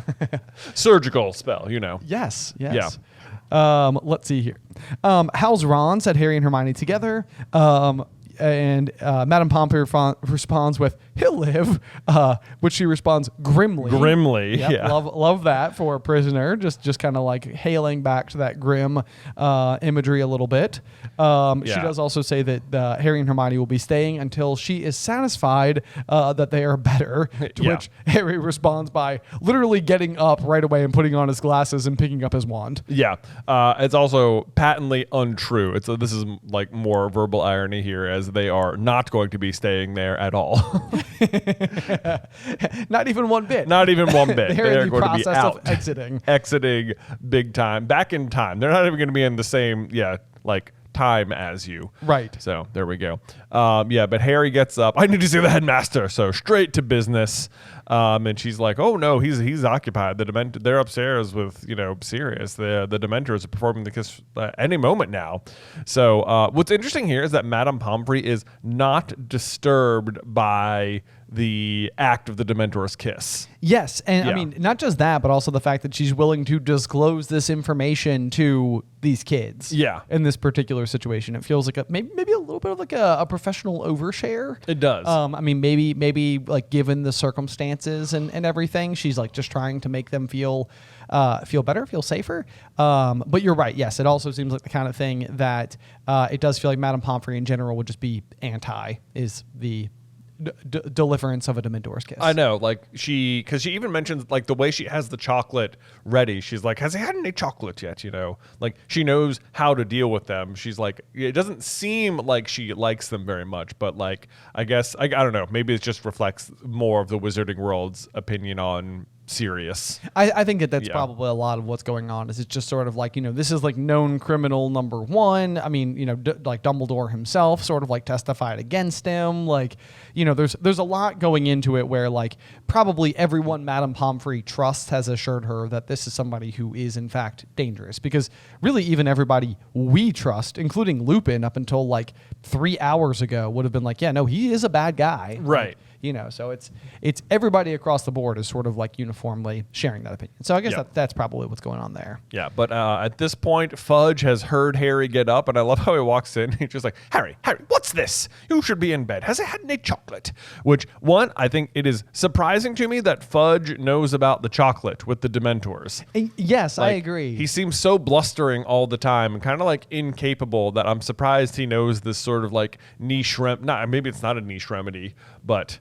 Well, it seems a little bit like it, because if you go back to like the very beginning when we first run into Madame Pomfrey, when the train arrives at school, I'm fairly certain that Madame Pomfrey was like, well, finally we have a defense against the dark arts professor who knows his stuff, because you know, like, because he immediately gave them chocolate. Right. So you're right. Yeah, it does seem like this is sort of like, okay, Fudge, maybe you got a little bit in there, but to be fair, his name is Fudge. His name is Fudge. So it's just surprising that he knows chocolate is the cure, but not that Patronuses are the like anti. I know. Yeah. Yes. It does feel like one of those things that even again, fast forwarding to a couple of years from now when Harry's going to be on trial, it's like, this is the exact situation. It's Dementors and Patronuses all over again. It is. Yeah. You know? So anyway, so let's see here. Now Harry tries to plead with, the Minister of Magic, saying Sirius Black is innocent. Peter Pettigrew faked his own death. We saw him tonight. You can't let the Dementors do that thing to Sirius. But Fudge, basically, again, sort of being armed with the information that Snape has told him, which is that he's under the Confundus charm, is just sort of like, oh, my dear boy, you're so confused. You've been through a lot. Now just lie down. I know. This is it's like, what if Snape had not told him that? You know, like, what if he walks in and this is the first time he's hearing it at all? Right. Just like Sirius Black is innocent. Like, if he doesn't have this like wall of Confundus charm in his face right here, it's like, it's so frustrating, like what he might have done. I know. Yeah. But then he just doubles down, because Hermione is also like, I saw him too. It's Ron's rat. He's an animagus. And then Snape's just like, you see, Minister, confunded, both of them. Black's done a very good job on them. And it's just sort of like, Snape, you don't know that. Yeah. Like, it's like, I mean, at this point in time, it's like he is just lying. Like, you know, it's like, I mean, maybe in the beginning he could have said like, I think that Sirius put a Confundus charm on them, but at this point, it's like, you don't know that. Right. You know, but you're saying it as if it's true. Yeah. So, I mean, Snape he's like on a all-out like vendetta against Sirius this entire chapter. He is like, I don't even care if he's innocent or not. Even if he wasn't, even if he is, I still want him to get the kiss. Right. So, not a great chapter for Snape here. No. But moving on, then we have Madame Pomfrey doing just her favorite thing in the world, which is to tell people to leave the hospital wing. Like, every time Harry's in there, people are trying to visit him, and every time she's like, shoo, shoo, shoo, shoo, shoo, shoo. Yes, she thinks visitors are the worst thing in the world for healing. Yes. It seems, for someone who is so good at this particular thing, it's like, maybe there is something to this. Yeah. You know? Right. Like, you know, having company is a common thing when people fall ill. Right. But anyway, I love that Harry, he's arguing with her. He's saying, no, I'm not distressed. I just have to tell them what happened. If they just listened, which true, just big if right there. But then I love that he's cut off because she literally stuffs chocolate in his mouth. Just like, stop talking, boy. I know, this is like one of those moments where I almost feel like an animated series would be spectacular, because the visualization of somebody just like literally taking just like a comically large, you know, boulder of chocolate and just shoving it into someone's mouth and being like, who It's like now for comedic purposes, Harry can't talk for like contractually 30 seconds. Exactly. Yeah. And in that 30 seconds or so, Dumbledore walks into the room and tries to take control of the situation. Madame Pomfrey, of course, is losing it. He's like, "What more people? No, Headmaster, you have to leave. You know you're in a hospital, right?" I must insist. I must. To which Dumbledore responds, "My apologies, Poppy, but I need a word with Mr. Potter and Mrs. Granger," said Dumbledore calmly. Right. So you want to give us a version of that? Oh yeah, sorry. Actually, I think actually that probably went something like, "My apologies, Poppy, but I need a word with Mr. Potter and Mrs. Granger. I've just been talking to Sirius Black." Classic Dumbledore. Classic. So calm. Yeah. Okay, so this is a very this is like one of those things I noticed this as we were reading for Tor here, is that like what.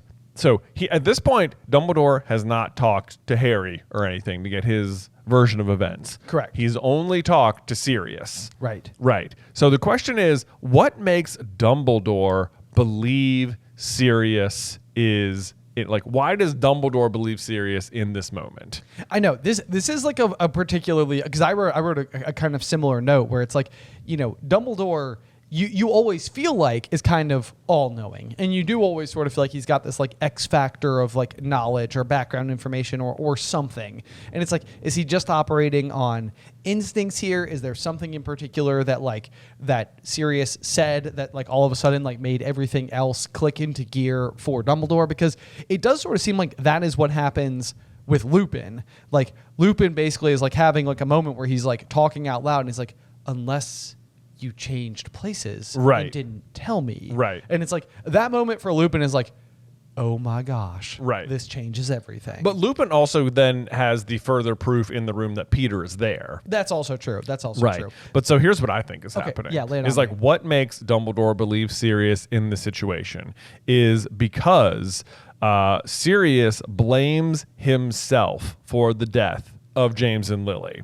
And Dumbledore knows exactly what that feels like. Because Dumbledore had a not exactly similar situation, but he had the three-way duel with himself and Aberforth and Grindelwald. You're so right. And he doesn't know who killed Ariana. Like, they don't know which spell hit her. But to Dumbledore, it does not matter. Right. Like, he as good as killed her. No, you're definitely right about it, because this is like the main thing that Dumbledore tells Harry in King's Cross Station in Deathly Hallows, where he's like that's the reason I couldn't face him again, because I didn't want to, like, I was afraid of the truth. I was afraid of what I might find out. But yeah, oh man. So maybe the we keep kind of giving Sirius a hard time for being like, it's like, Sirius, did you kill the Potters? And he's like, I might as well have. And it's like, okay, Sirius, calm down, man. Calm it down. Did you do it though? Like, were you the betrayer? It's like, well, no. It's like, okay, see, let's work on that. Right. Like, do you want to talk? Start there. Yeah. it's like we're having like therapy with Sirius. I know. But I could see a world where the particular circumstances, that's such a good point, would make such a difference for Dumbledore hearing this story. It's like, I see. Right. I could even see. Like, yep. Okay. Like, he can empathize with it like big time. Yes. So because he's uniquely been there. Yeah. That's So he's been there. He also feels responsible for the death of someone that maybe he indirectly caused, even if he didn't like actually cast the spell. Although maybe he did. We don't know. Right. Let's see. So Dumbledore says, let's see. Snape is like trying to. You can tell Snape is worried. He's like, oh no, Dumbledore's gonna believe Black. And like he plays it pretty well. He like never commits to really anything. He says, yeah, that is indeed Black's story, surveying Snape closely through his half moon spectacles. And it's like, I think he's trying to do here, I think what he's doing here is he is like trying to read Snape's mind and trying to figure out whether or not Snape is telling the truth or like just being petty. Right. Yes. Yeah. Because I mean, and we know that like Harry describes conversations with Dumbledore with this exact same verbiage, like that surveying. It's almost like you're being like X-rayed by the person you're talking to. Of course, we know that Snape is a rather accomplished Legilimens himself. Yeah, and Occlumens. Or Occlumens, yes. Yeah. So it's probably not reading his mind. Maybe not perfectly. Yeah. Especially because Snape is able to keep information from Voldemort. You know, which is really the big impressive thing that he does. So, so I could see a world where that's exactly like Dumbledore's kind of like, what is going on inside of your mind, Severus? Right. Because if it's not evidence based, which is the very next line from Snape, it says, "And does my evidence count for nothing?" snarled Snape. "Peter Pettigrew was not in the Shrieking Shack, nor did I see any sign of him on the grounds." Yeah, and then Hermione speaks up here and says, "That's because you were knocked out, Professor. You didn't arrive in time to hear." And this is where Snape starts losing, and he says, "Miss Granger, hold your tongue." Just like, he's being so mean to her here. I know. I literally was just bold to say that like in front of Dumbledore. I know. Like this is like the moment where I think like Dumbledore sort of makes a comment to Umbridge about like harming any of his students, and he's kind of like, "Okay, you will not be coming in contact with any of my students." And it's like, that's like when he's got like that like ferocity in his eyes. Right. To me, I'm a little bit surprised here that that Dumbledore isn't like, "All right, Snape, that's enough." Like, yeah, like I could almost see a world where he's like, "Shut it down." Yeah, I mean, he kind of does. I mean, the next thing he says is, "I would like to speak Harry and Hermione alone. Cornelius, Severus, Poppy, please leave us." And then, of course, Madame Pomfrey's like, "Oh, excuse me? You're telling me to leave? That's my job. This is my domain. This is I tell people to leave here." Right, yep. But Dumbledore stands firm. This cannot wait. I must insist. Yes. And Madame Pomfrey very begrudgingly leaves the room, as does Fudge after consulting his large gold pocket watch. Oh, I know. Also, Madame Pomfrey's like, "They need treatment. They need rest." And I'm like, what treatment do they still need? Harry just had chocolate. He's good. And like, clearly they don't because of everything they're about to go do. So I think he's fine. She's just like blowing smoke, man, you know? But yeah, here's where Snape, one last ditch effort before he leaves the room. He's like, "You surely don't believe a word of Black's story." He whispered to Dumbledore, and finally Dumbledore's just like, "I wish to speak to Harry and Hermione alone." Right. Like this is like when you have somebody in an argument who is calm and the other person is not, and it's like, "Please sit down. Please sit down." Right. Please sit down. Right. It's like we'll get there. Right. It also kind of sounds like Snape is like almost asking for like a favor here. Is like, surely you don't believe a word of what he's saying. Like, you owe me this one. Right. You know, right, yep. Like, I've done so much for you. Like, give me this one. Come on. You don't believe this, right? Like, wink, wink. You don't believe it, right? He didn't do it. Like, even if he's telling the truth, like, you don't believe him. We're going to let him die, right? Like, he's going down for sure, though. You know. Oh, man. So Sirius Black showed he was capable of murder at the age of 16. You haven't forgotten that, Headmaster. You haven't forgotten that he once tried to kill me. Yeah. Yeah. I mean, let's see. I mean, this to me is like the fact that Snape is solely holding the grudge here, because absolutely, I think after last week's episode, and I can't remember if we brought this up or not, but a couple of people had written in and they had sort of mentioned like maybe the reason that Snape is so upset with Sirius in this situation isn't like the childhood, like the schoolyard, bullying type stuff. Yeah, it's more like because even Snape believes that Sirius is the one who is responsible for betraying the Potters and therefore leading to their death. So it's like he wants Sirius dead because that's why Lily's dead. Right. And I would love that version of events more, but I just feel like this line in particular makes me feel like, no, this is like the personal grudge between Sirius and Severus. Right. Yeah. You'd think you'd be the Lily thing. You'd think that would be much more justifiable. Right.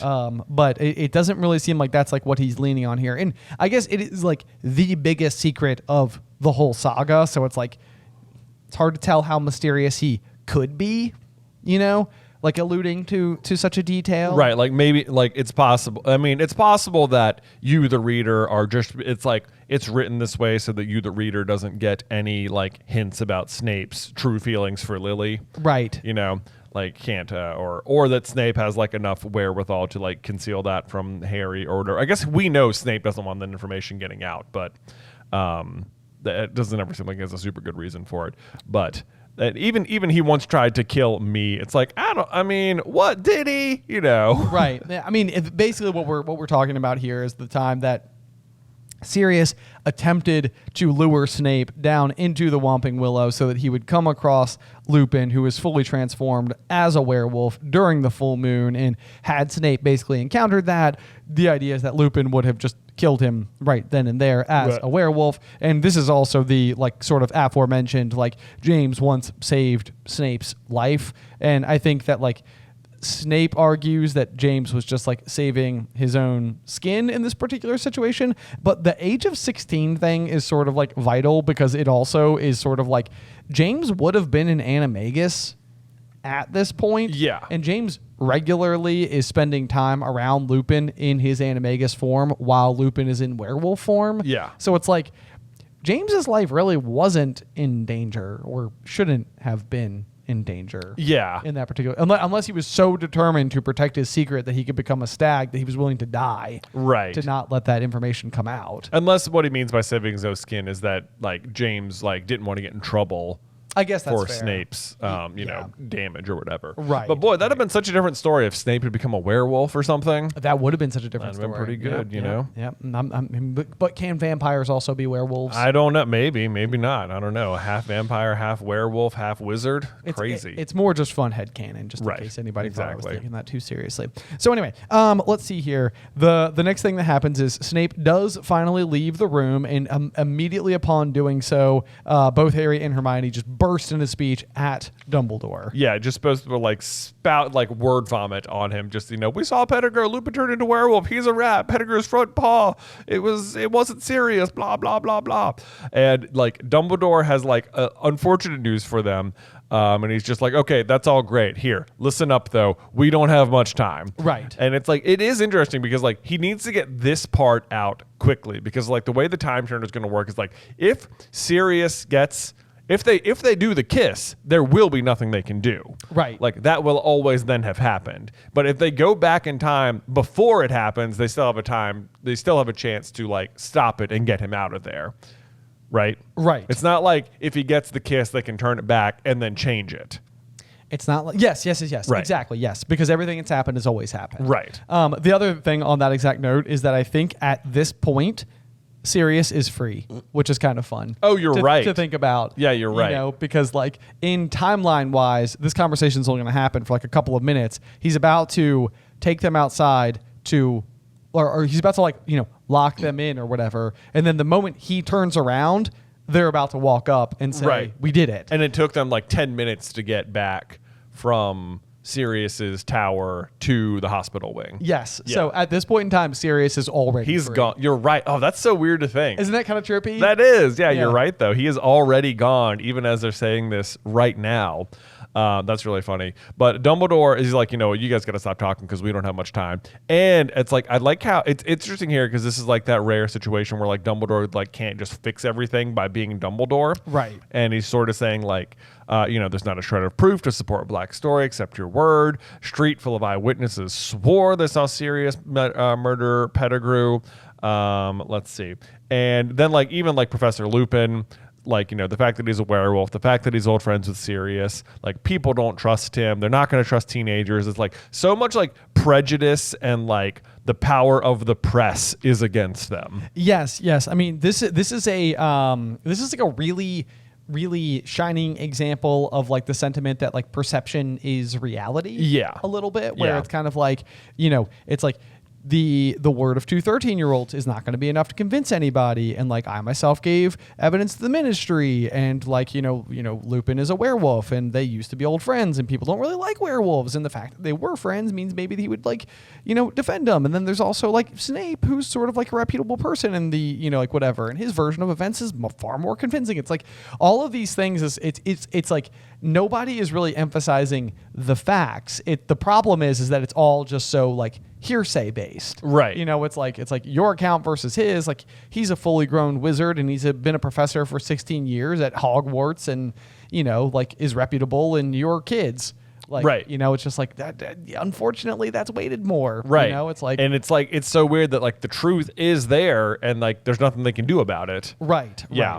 Right. The other thing that I like that Dumbledore does in fact point out, because I feel like someone needed to, is Dumbledore says, Sirius has not acted like an innocent man. Right. The attack on the fat lady, entering Gryffindor Tower with a knife. Without Pettigrew alive or dead, we have no chance of overturning Sirius's sentence. And it's like, those are good points. Right. Because, like, you know, this is another one of those things where it's like the story so far has led you through to believe, like, the big aha moment that Sirius Black is not actually dangerous is so fun for you, the reader. But you do need to explain away some of the bits that seem pretty menacing earlier on in the saga. Right, because like he does still like, despite him being innocent, him breaking into the school is still like, that is criminal behavior. It's still a crime. Yeah. It's like nobody's really comfortable with a man who was going to go and like slash the portrait hole to the Gryffindor common room to get inside. Yeah, like no, they're not. It's pretty bad.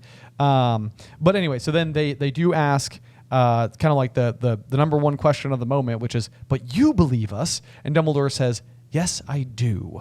And you know, that's sort of like the moment where you sort of, that's where I wrote the note, like, you know, this is where I, like, on my first pass, I was like, what did convince him? But I love your explanation. I think that's totally perfect. Well, thank you. Then Harry has this, like, you know, this unfortunate, like, despair where he's like, oh, I've grown used to the idea that Dumbledore could solve anything. He expected Dumbledore to pull some amazing solution out of the air, but no, that their last hope was gone. Which, one, he does pretty much just pull a solution out of the air here in a second. But two, like, what has he actually been doing before where Dumbledore shows up and just like has a solution?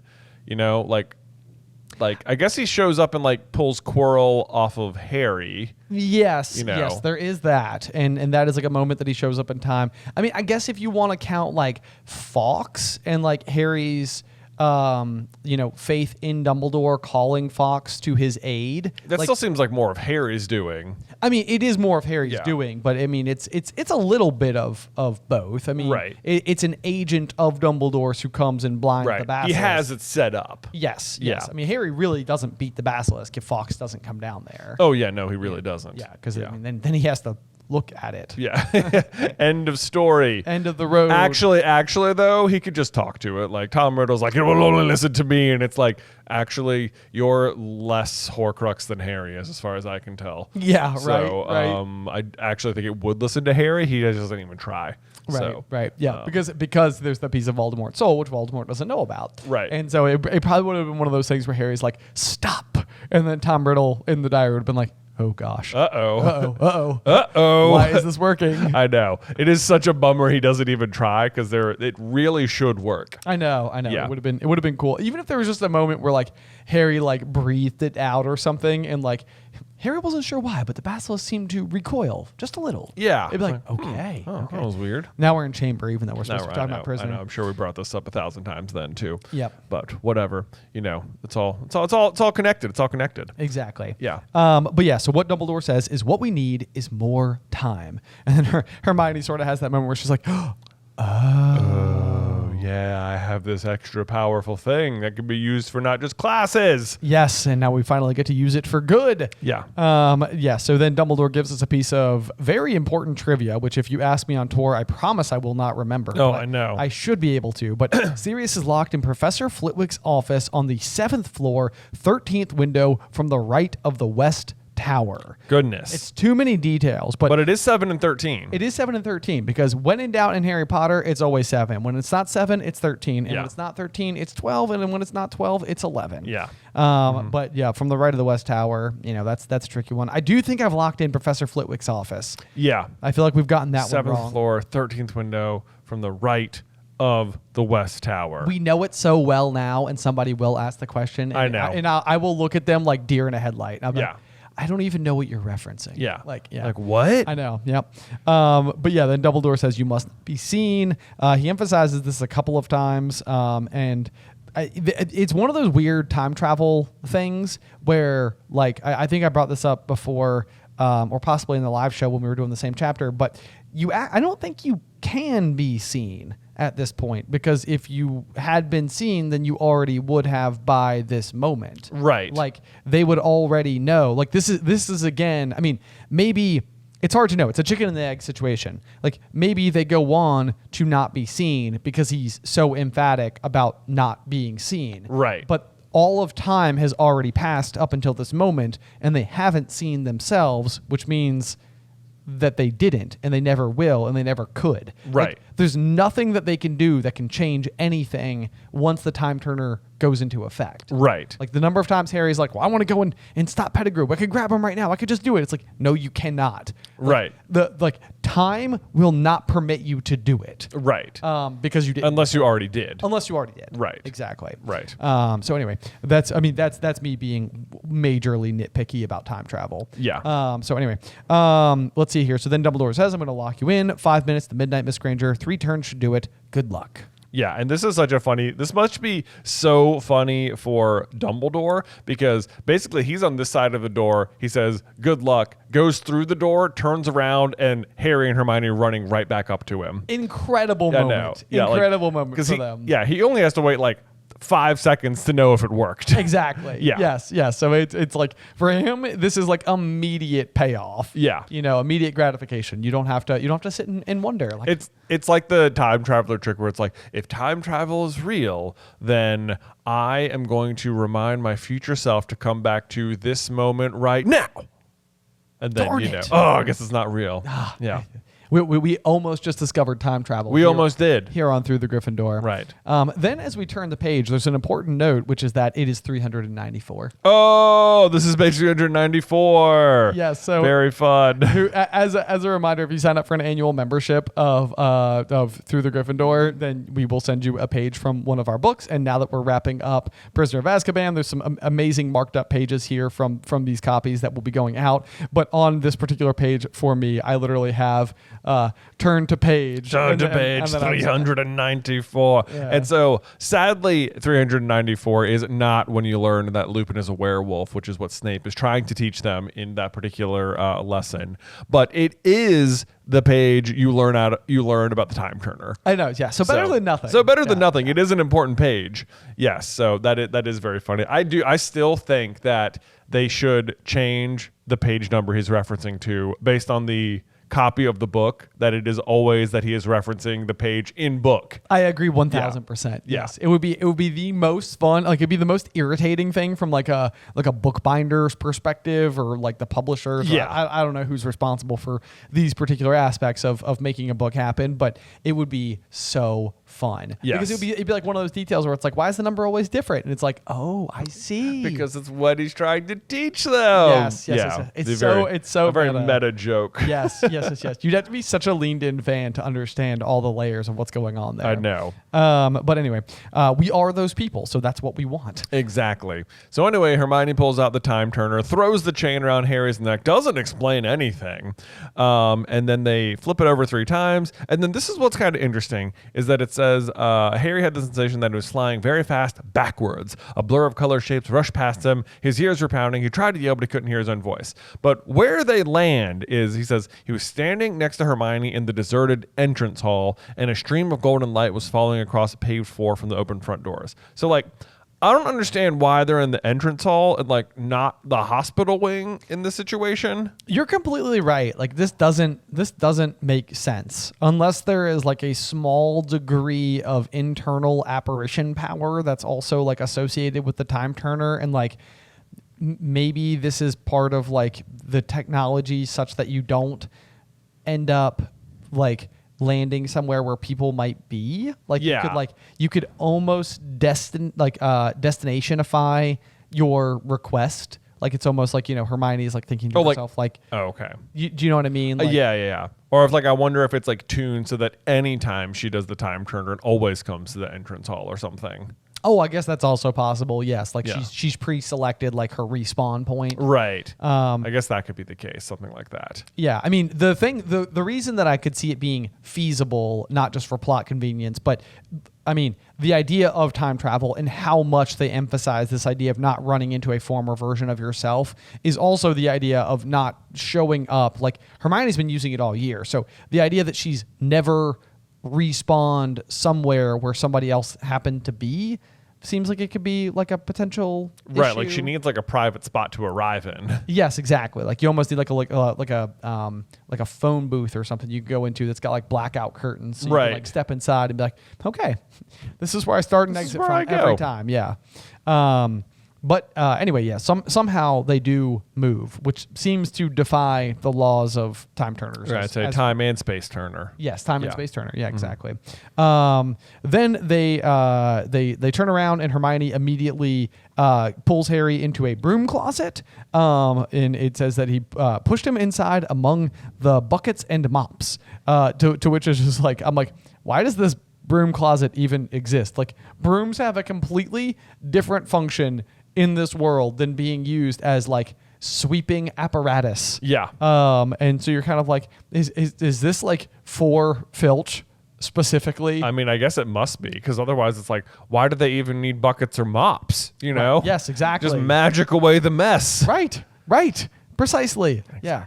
It really doesn't seem like it would be that difficult to have a wizarding custodial staff. It really doesn't. Yeah. Slash, there are house elves. Yeah, there are house elves. So like, are they like using the brooms or the mops? Can't they magic stuff away? That's what you would think. You'd think. Yeah. I don't know. I guess not. They're there. Right. Yeah. Right. Anyway, so now Hermione has to start explaining everything to Harry. Says, we've gone back in time, 3 hours back. And then she can hear themselves coming. And they're, I guess, under the invisibility cloak here. And they are, hiding from themselves. She explains that it's a time turner and that she got it back from Professor McGonagall on the first day. Which this is just a reminder, too, that I think Percy definitely had a time turner as well.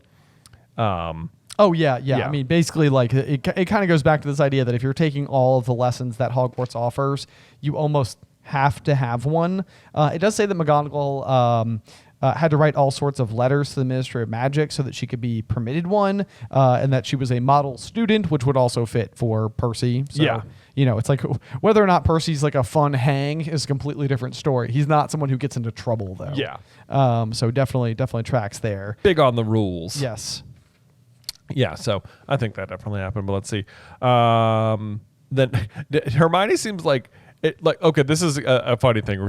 Hermione's like, Harry, I don't understand what Dumbledore wants us to do. And it's sort of like one of those, like, it's Dumbledore's turn to be really vague, where it's like, it does seem like he could have been more clear. Yes. Like, you know, he's like you could save more than one innocent life. It's like, why don't you just say you can save Buckbeak and Sirius? Right. You know, right. like, there's no reason to like code it. Like, there's no advantage. Like, and for that matter, why don't you just go? Why don't you just go too? Yes, you know? Dumbledore. You might be useful in this little situation here. Right. Like I don't know why he doesn't go with them. But I guess it obviously all works out anyway, so not like a huge problem. Right. But yeah, it does seem like he could have been more clear. Right. Yeah. So then they start working it out. There must be something that happened around now. He wants us to change. He said slowly, "What happened? We were walking down to Hagrid's 3 hours ago. This is 3 hours ago, and we are walking down to Hagrid's," said Hermione. "We just overheard ourselves leaving," which has got to just be like, Harry is like got whiplash. I know. In this situation. It's a lot to take in for sure. Right. Yeah. And then of course Harry figures it out. Hermione, we're gonna say Buckbeak, which is, yes, you are. Good for you. You figured it out. Yes. Again, yeah, Dumbledore, you really might have been able to say that.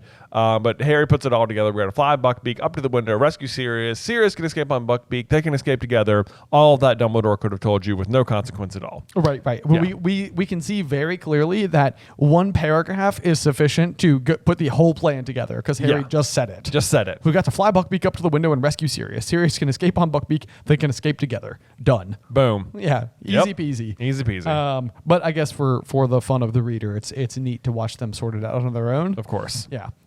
We're just being cynical at the moment. We are just being a little bit. I know. It's just like why does everyone have to be so vague about everything all the time? Right. Because then we all get to figure it out together. Because then we're all going to figure it out. For learning things. So I think the first thing they have to do is kind of like sprint over to the forest, and they're like, but what if someone's looking out? And it's like, well, there's not really much you can do about it, so just going to have to risk it. Right.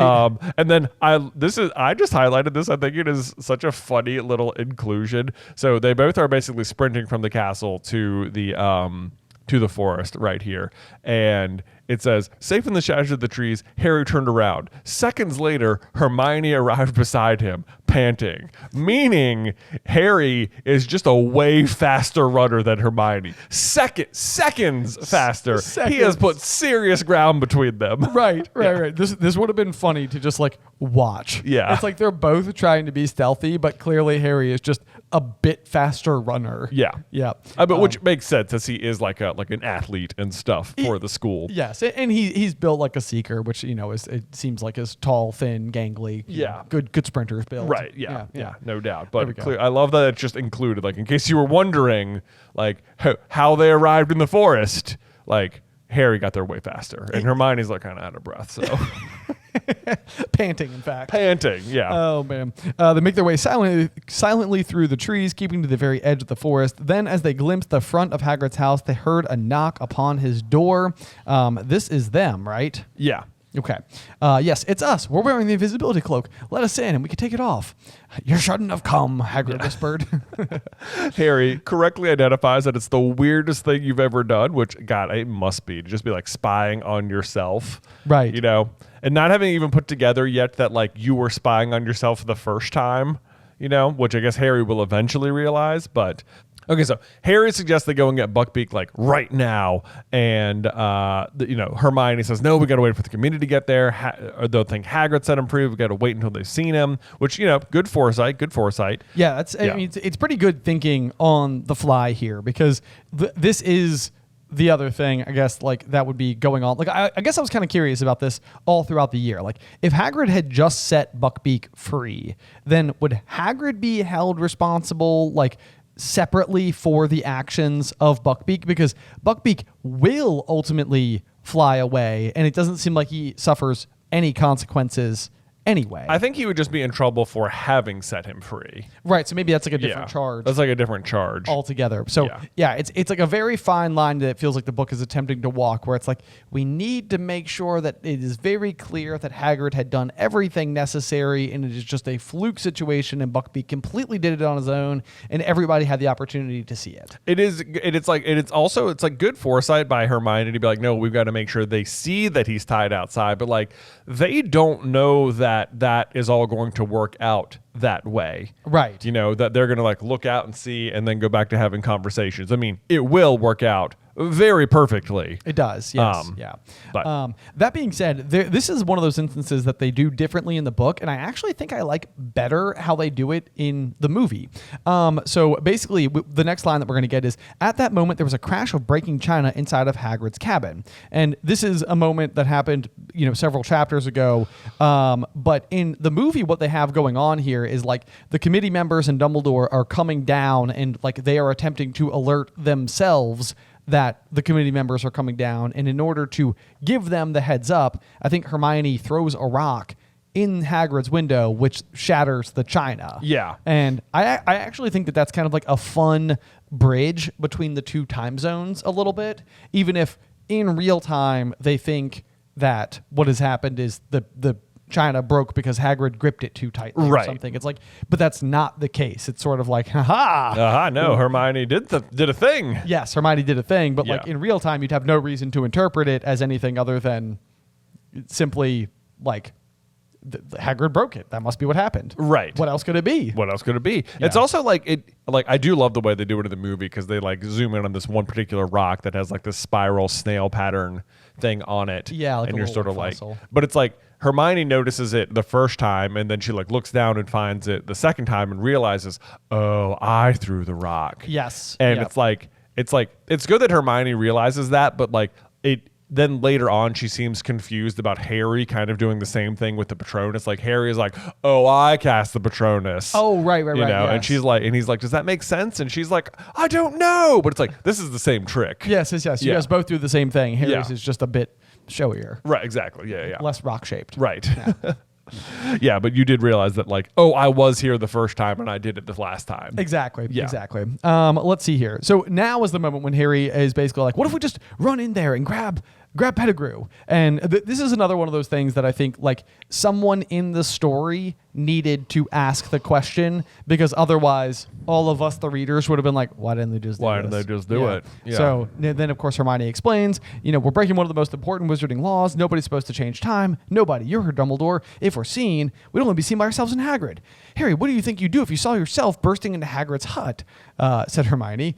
And Harry's like, I'd think I'd gone mad. Or I think there was some kind of dark magic going on. It's kind of like, it's almost as if this is just Harry like giving the exact correct answer that Hermione needs him to give in this situation. Oh, I know. But given the magical world, there's a piece of me that's like, they're looking at themselves right now. I know. And they're not going crazy. Well, because they're the ones who know. They're the ones who know. They're the ones who know. But like also like not for nothing, but like, I don't know, they did Polyjuice Potion last Also time, true. so they could consider something like that maybe is at play. And also it's like, like Harry, like past Harry might not know what's going on, but you'd think past Hermione would quickly be like, oh. Yes, of course. That's the other thing too. So like if you're a seasoned time turner user and you run into yourself, you're like, there's probably a reason for this. Right. Like this is going to come up later. Right. Something is the foot. Yes. All right. So I don't think Hermione would be that thrown, but I guess it would make sense that maybe Harry at that point in his life doesn't know that time turners exist. So it would be maybe. Yeah, maybe it's confusing for him, and definitely like Ron and Hagrid might be a little confused. Although you'd think Hagrid would know because he's a teacher. But right. Either way, then she goes on to say, loads of them ended up, or Professor McGonagall told me the awful things have happened to wizards who've meddled with time. Loads of them ended up killing their past or future selves by mistake. And like I highlighted that because I'm like, I'm not sure if that's possible. I literally wrote the exact words, I'm not sure this is actually possible. Yeah. Because like if you were to play test that a little bit, it would require you from the future traveling back in time and running into you in the present, because the you in the present would be the one who would be shocked, and therefore the one who is going to shoot the magic that would kill the you from the future. But you from the future could never travel back in time to the present if you killed you. Right. Because everything that's the rule of Harry Potter time travel, is everything that happened has always happened. Right. So you couldn't have like gotten to the point where you traveled back. Exactly. Right. Because you already would have killed you. You already would have killed yourself. So like that can't happen. And like alternatively, future you can't kill past you for the same reason. Right. Because then you couldn't have gotten to where you are. Right. Right. Yes. So Yeah. it's I mean maybe this is just the kind of thing where like McGonagall is just sort of like the this is very serious. Take it seriously. Someone could die. Right. And it's like probably not you killing future you, but someone maybe would. Right. If two Hermiones popped up or something. I don't Yeah. know. Yeah. Dire circumstances. Circumstances. Okay, so then what we know, the next thing that happens is Dumbledore, Fudge, the old committee member, and McNair, the executioner, were coming down the steps. So now is the moment when the past version of Harry, Ron, and Hermione need to exit Hagrid's hut through the back door. And like this is kind of like an interesting situation where you have to sort of let past Harry, Ron, and Hermione exit the scene so that they can then go enter the scene to get Buckbeak pulled away. Right. Yes. So they watched the grass flatten in patches all around the cabin as they heard 3 pairs of feet retreating. So that must be just really funny to watch. And then very, very conveniently, Harry pulled his head out of sight as McNair's face appeared at Hagrid's window, staring out at Buckbeak. So just it's very convenient for their plan that this exact thing happens. Yes. Yeah. Yep. Yeah. So this is like an important bit because it's basically just like letting you, the reader, know that McNair has in fact seen Buckbeak from inside the cabin. Yes. It's like we're all there. We're all present.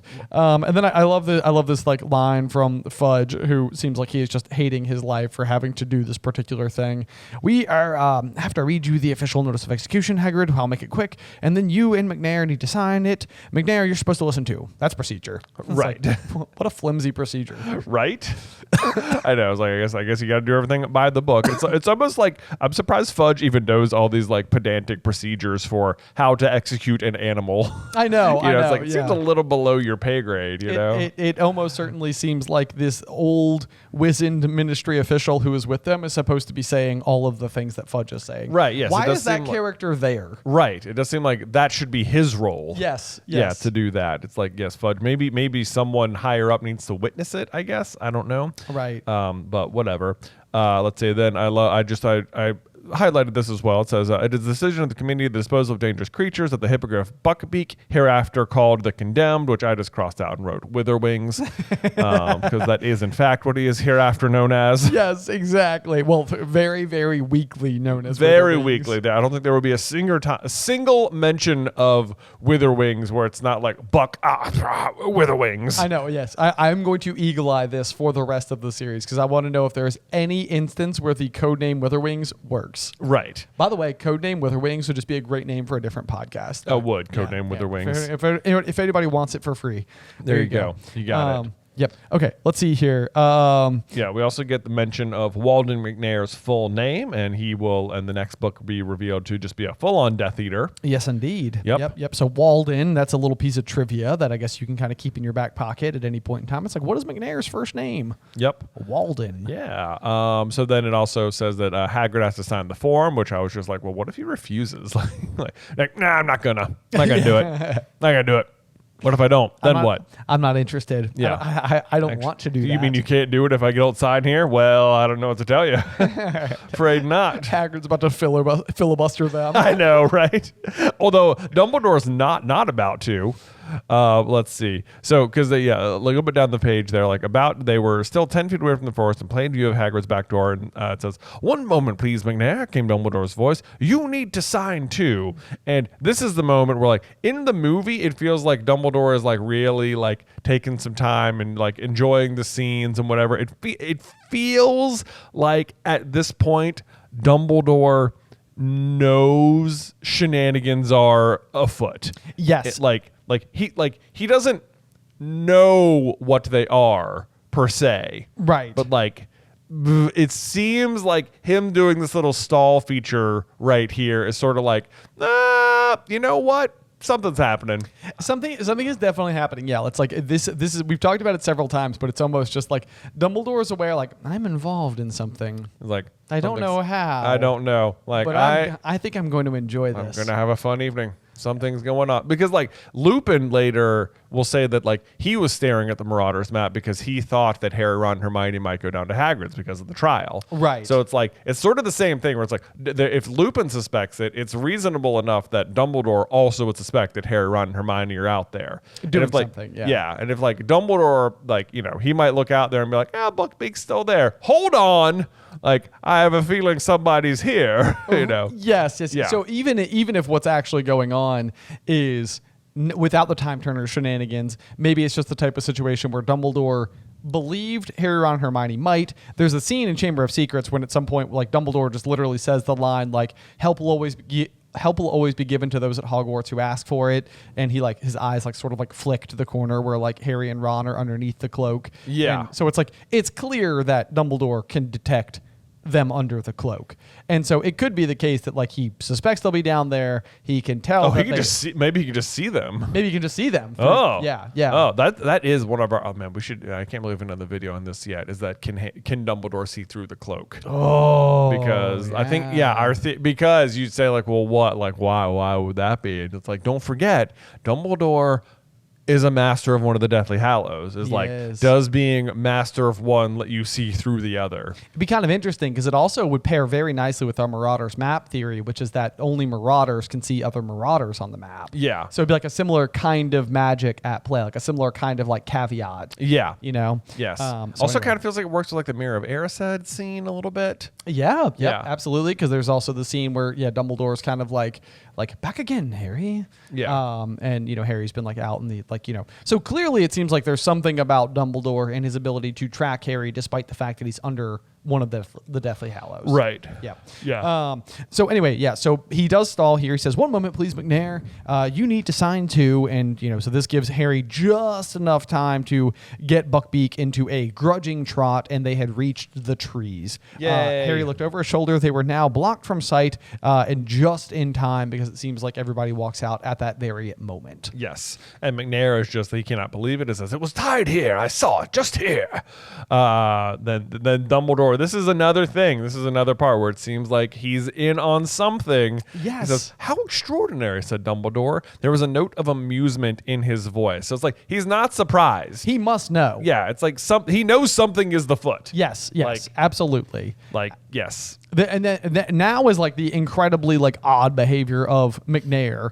But like, you have to imagine that somebody whose job it is to be on the committee for the disposal of dangerous creatures. Like McNair is painted as this character that like can't wait to bloody his axe. Right. And it's almost like, who is this person? Like, to me, that doesn't exist because he gets so upset over the fact that Buckbeak is missing. It says, "There was a swishing noise and the thud of an axe. The executioner seemed to have swung it into the fence in anger." Like, who is like, "I am so disappointed that you have robbed me of the like." This would be like telling a toddler that they could get like a candy bar at the grocery store and then getting there and being like, "No, I was just kidding." Just kidding. And then seeing what happens next. Right. It's like, who is this upset that I that they know. don't get to execute someone? It just also seems like it's like weird Death Eater behavior where it's like you're killing the dangerous animals. Wouldn't you want them around? Also, yeah, that's Maybe. also strange. I don't know. Yeah, Yeah. no, that's a good point. But anyway, this basically is another one of those instances where we know back in the past that they could hear Hagrid like sort of like sobbing in the distance, and Harry, Ron, and Hermione, of course, had witnessed and heard the swishing of the axe back then as well. But now what we know in real time is that what Hagrid is actually yelling is "Gone, gone! Bless his little beak, he's gone!" So he's actually, I think it even says, and then came the howling, and this time they could hear Hagrid's words through his sobs. Yep. So it's like, there you go. Okay. More context lets us know why that happened the first time. Right. And then let's see. McNair is not willing to let it go. He says we should search the grounds. And then Dumbledore here just definitely so in on it. It says, "McNair, if Buckbeak has indeed been stolen, do you really think the thief would have led him away on foot?" And it's like, that's exactly what happened. yes, Yeah. exactly. But then he immediately counters with, "Search the skies, if you will." Yeah. Like, it's like, don't look down, look up. And Look it's up. like- but the hilarious thing is like 30 feet away on the ground is Buckbeak. Yes. But it doesn't matter because Dumbledore is just basically like, "Well, as long as this isn't happening, Hagrid, I could do with a cup of tea or a large brandy." I know. I love it. It says, "or a large brandy." He's like, "Well, guess that didn't happen. Who wants to drink?" Party. Party. And I do. It's like the two options: nice cup of tea, large brandy. Large brandy. Yeah. Yes. Not a spot of. Not a spot of. Yes. Yeah. A And bit we know that more. Hagrid does pull out the brandy. So when Dumbledore shows up later, like he's had a couple of drinks.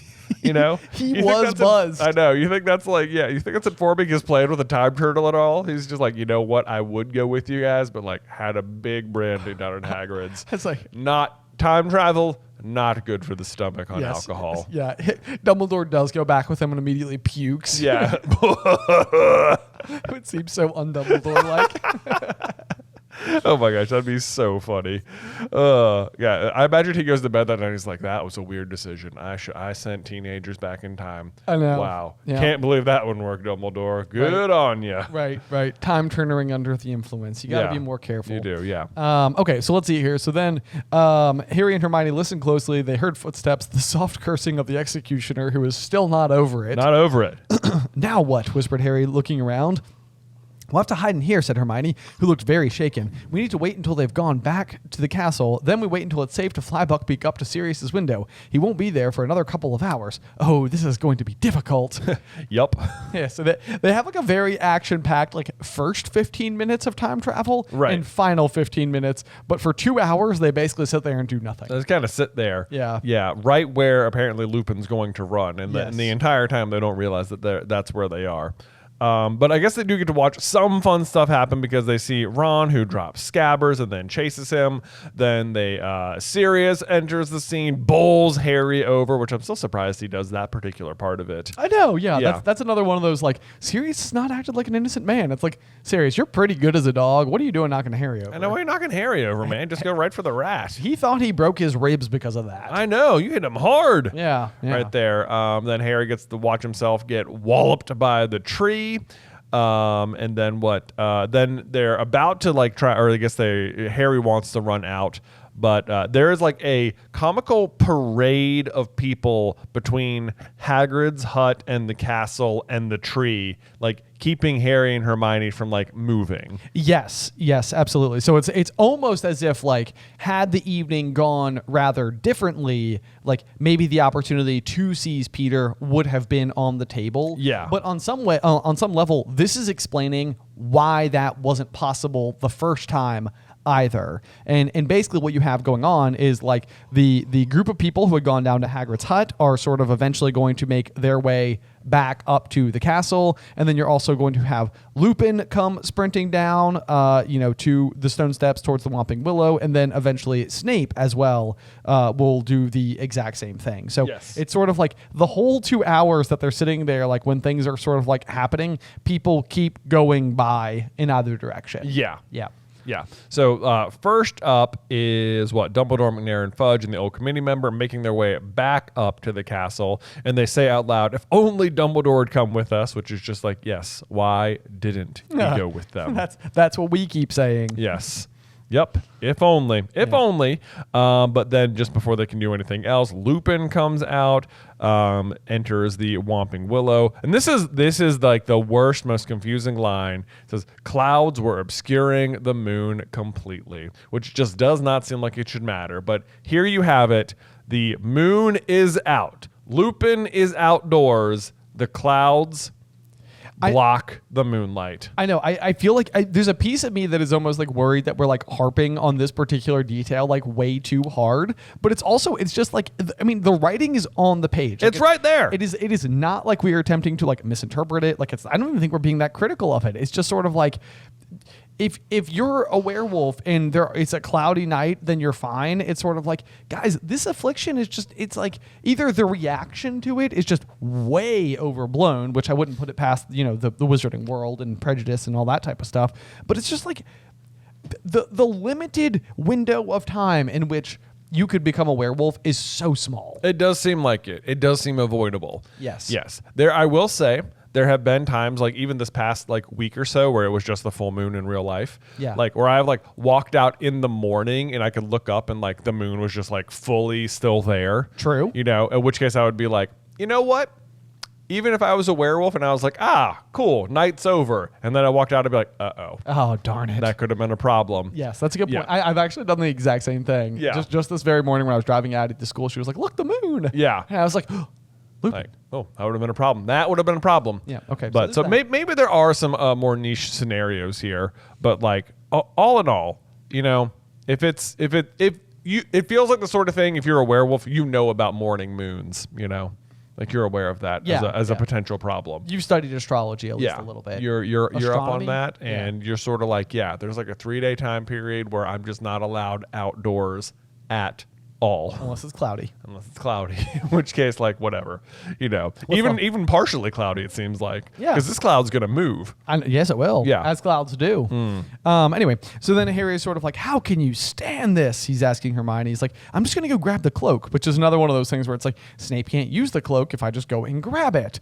Right. But once again, Hermione's like, no. And then at that very moment, Hagrid is making his way up to the castle. So I guess before it was just it wasn't Dumbledore. It was Fudge and McNair.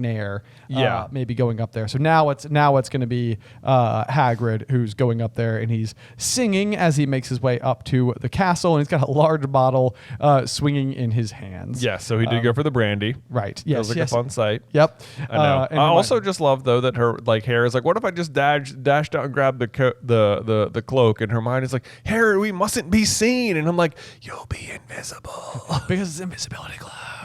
Guys, you forget about the powers of this cloak. way too often. Right. Yes. Let's see here. I do also like the fact that it says that they watched Hagrid meander tipsily up to the castle, and I'm sort of like, Hagrid is so his half giant status oftentimes like protects him from like significant amounts of like spells and such. So I can't really imagine how large the brandy was that they went for, but they must have gone for like an XXL brandy, very big, like a mega gulp size. Yeah, just a whole barrel. Yeah. But then even Hermione's like, see what would have happened, and it's like, what? Nothing. It's Hagrid. Like what? Yeah. Hagrid would have seen Harry, who he knows just exited his cabin. Like what would have happened? Right. Yes. Plus, he's a little bleary-eyed. He's a little bleary-eyed. Yeah. Like, oh, hello, Hagrid. See ya. Right. Anyway. Okay. So let's see here. Then we watch Snape sees the same branch that Lupin used to freeze the tree, and he also disappears from view using the cloak, which makes Harry very angry that he's like, do not touch my cloak. Do not do it.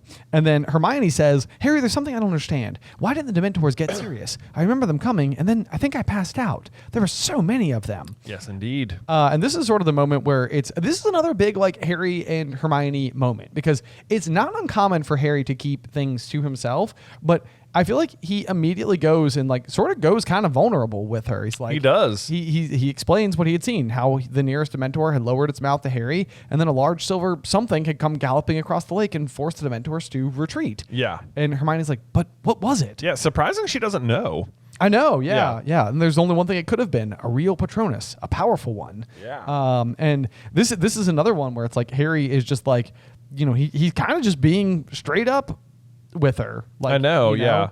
It's just like he knew who he thought it had been, but how could it have been? It's like, oh, that's so sad. I know, yes. Yep. It must have been a really powerful wizard, which this is what Hermione says. And I think that's like a really good setup for everything that's going to happen, because Hermione is sort of like setting a bar very high here. She's sort of like, the only one who could have done that is somebody very powerful. And under the current situation, when we don't know who it is and Harry doesn't know who it is, it's like, yeah, must have been, right? Must have been. And it's like, then, once you know it's Harry, it's like, you know what that means. Ipso facto. Harry's a very powerful wizard. Harry's a very powerful wizard. Indeed.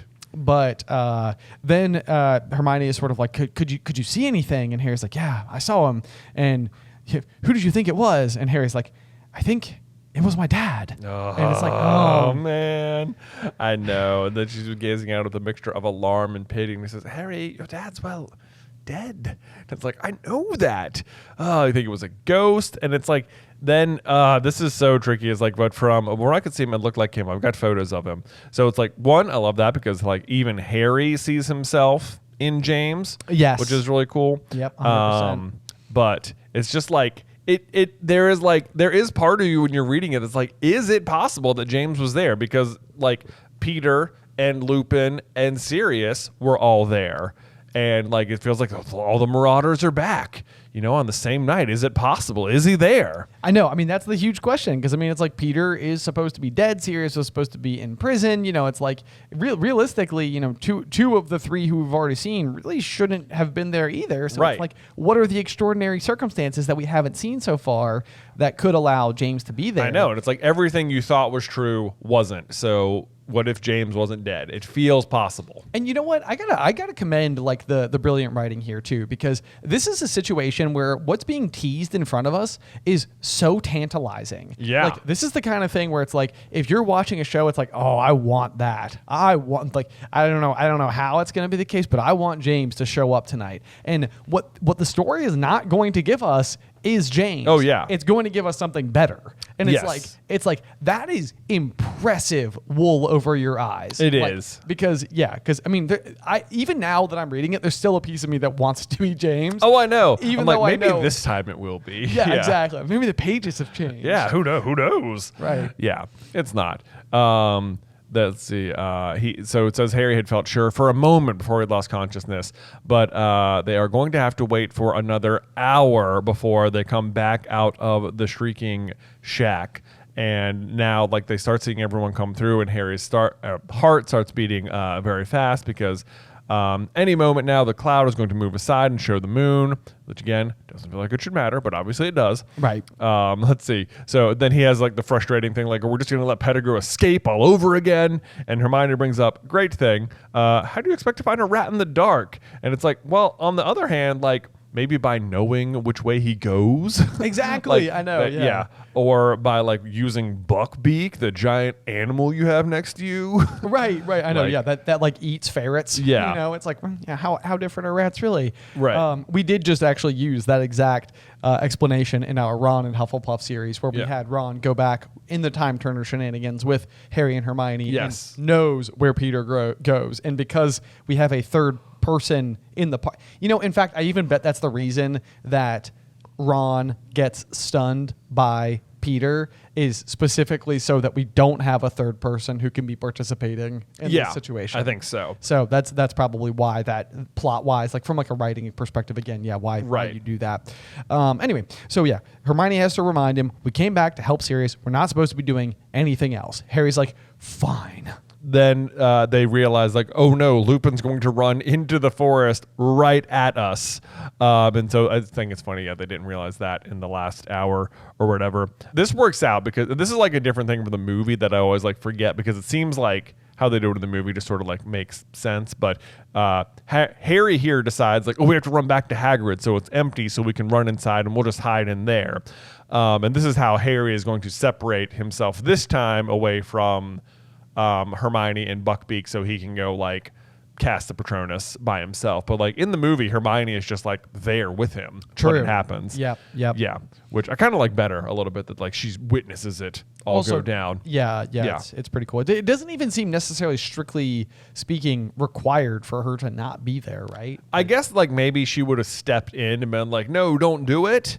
I guess that's true. Yeah. I mean, and maybe that's the other kind of setup here, is that like Harry is like intending to break the rules a lot more than Hermione. And it's almost like we got to get Hermione away, because otherwise Harry won't break the rules. And he needs to break the rules for what happens to happen. Exactly. So let's see here. So we get Buckbeak back inside of Hagrid's hut. There's kind of like a happy little moment where he lays down in front of the fire, folds his wing contentedly, and seemed ready for a good nap. So good for you, Buckbeak. Just get to have a happy little moment here for about 10 seconds. So then Hermione is going to wait there with Buckbeak while Harry is going to step back outside, and he can hear the yelping of Sirius off in the distance, which means that the Dementors are closing in on him. He and Hermione would be running to him at any moment. Yes. And then it says, I think I better go back outside, said Harry. I can't see what's going on. We're not going to know when it's time. But it says, Hermione looked up. Her expression was suspicious. And I'm like, I'm surprised she's suspicious, because this is a very good point.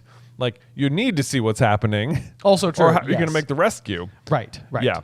And he says, I'm not going to interfere. And it's like, yes, you are. But if we don't see what's gone, how are we going to know when it's time to rescue Sirius? And it's like, exactly, Harry, exactly. But so Harry goes to watch, and clearly he is like, I'm going to see. If that was my dad, I'm going to figure it out. Whoever was over here, I'm going to out them. I'm going to figure out who it was. Can you blame him, though? No! Like, the opportunity to potentially see who you believe to be your long dead dad. My gosh. Yeah, I would do it. I would 100% do it. Absolutely, I would. Defy the laws of time, 100%. Yep. Mm-hmm. Let's see here. He didn't want to be seen. He wanted to do the seeing. They were emerging from the darkness the Dementors, rather, were emerging from the darkness out of every direction around the edges of the lake. They were moving away from where Harry stood to the opposite bank. He wouldn't have to get near them. Yeah, so it's Harry began to run. He had no thought in his head except his father. If it was him, if it was really him, he had to know. He had to find out. Really good. And then I love the line here. It says, a terrified excitement shot through him. Just it's so tragic. He's like kind of like afraid, like, oh my gosh, is this really about to happen? Like, oh my gosh, it's like, he's like so scared and excited that like I'm about to see my dad. He even says it out loud. He says out loud, "Where are you, Dad? Come on." It's like, he really commits to it. He really believes it. I'm like, that hurts that he says it out loud. It does. That's emotionally heavy. It is. Gosh. Yeah, that's just too much. So basically like everything is happening so fast at this point in time. Like, it's like it was time for the person to appear. And this is sort of like when all of a sudden, like the glass shattering moment starts to hit Harry, and it's like it hits him. He hadn't seen his father. He had seen himself. And so he flings himself from behind the bush, pulls out his wand, and Expecto Patronum. Oh, epic. Love it. It's so good. It's so good. Even this is another one of the moments in the movie, like the casting of the spell itself. I mean, it's just like a top 10 moment. Oh, absolutely it is. Yeah, and here it goes. Boom. The blinding, dazzling silver animal. It looked like a horse. It's not. It's not.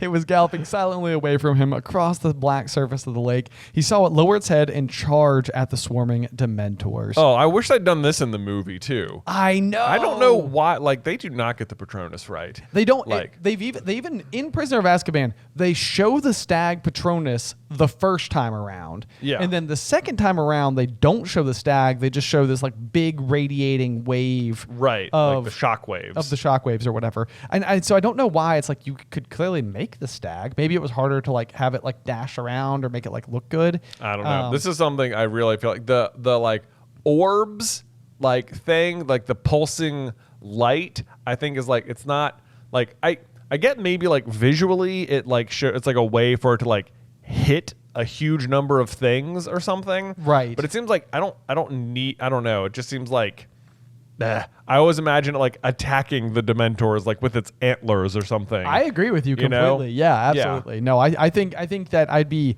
very eager, very excited to see a new age depiction of this particular scene, because I just think that the CGI that is required to do Patronus technology will be a lot more available than it was the first go round for like the HBO series that could potentially be coming. So that will be something to definitely look forward to. Yes.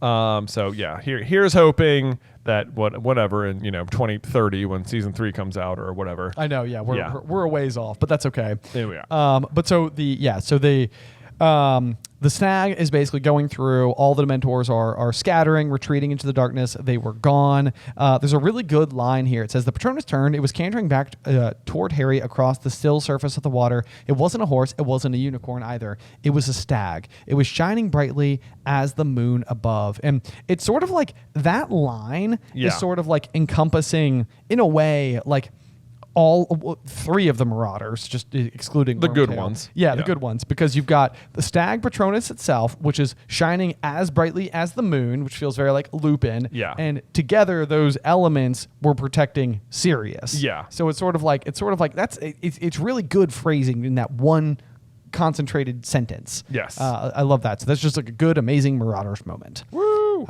Yeah. Also, just as a side note, I remember the very first time I read this and it said it was a stag. I did not know what that was.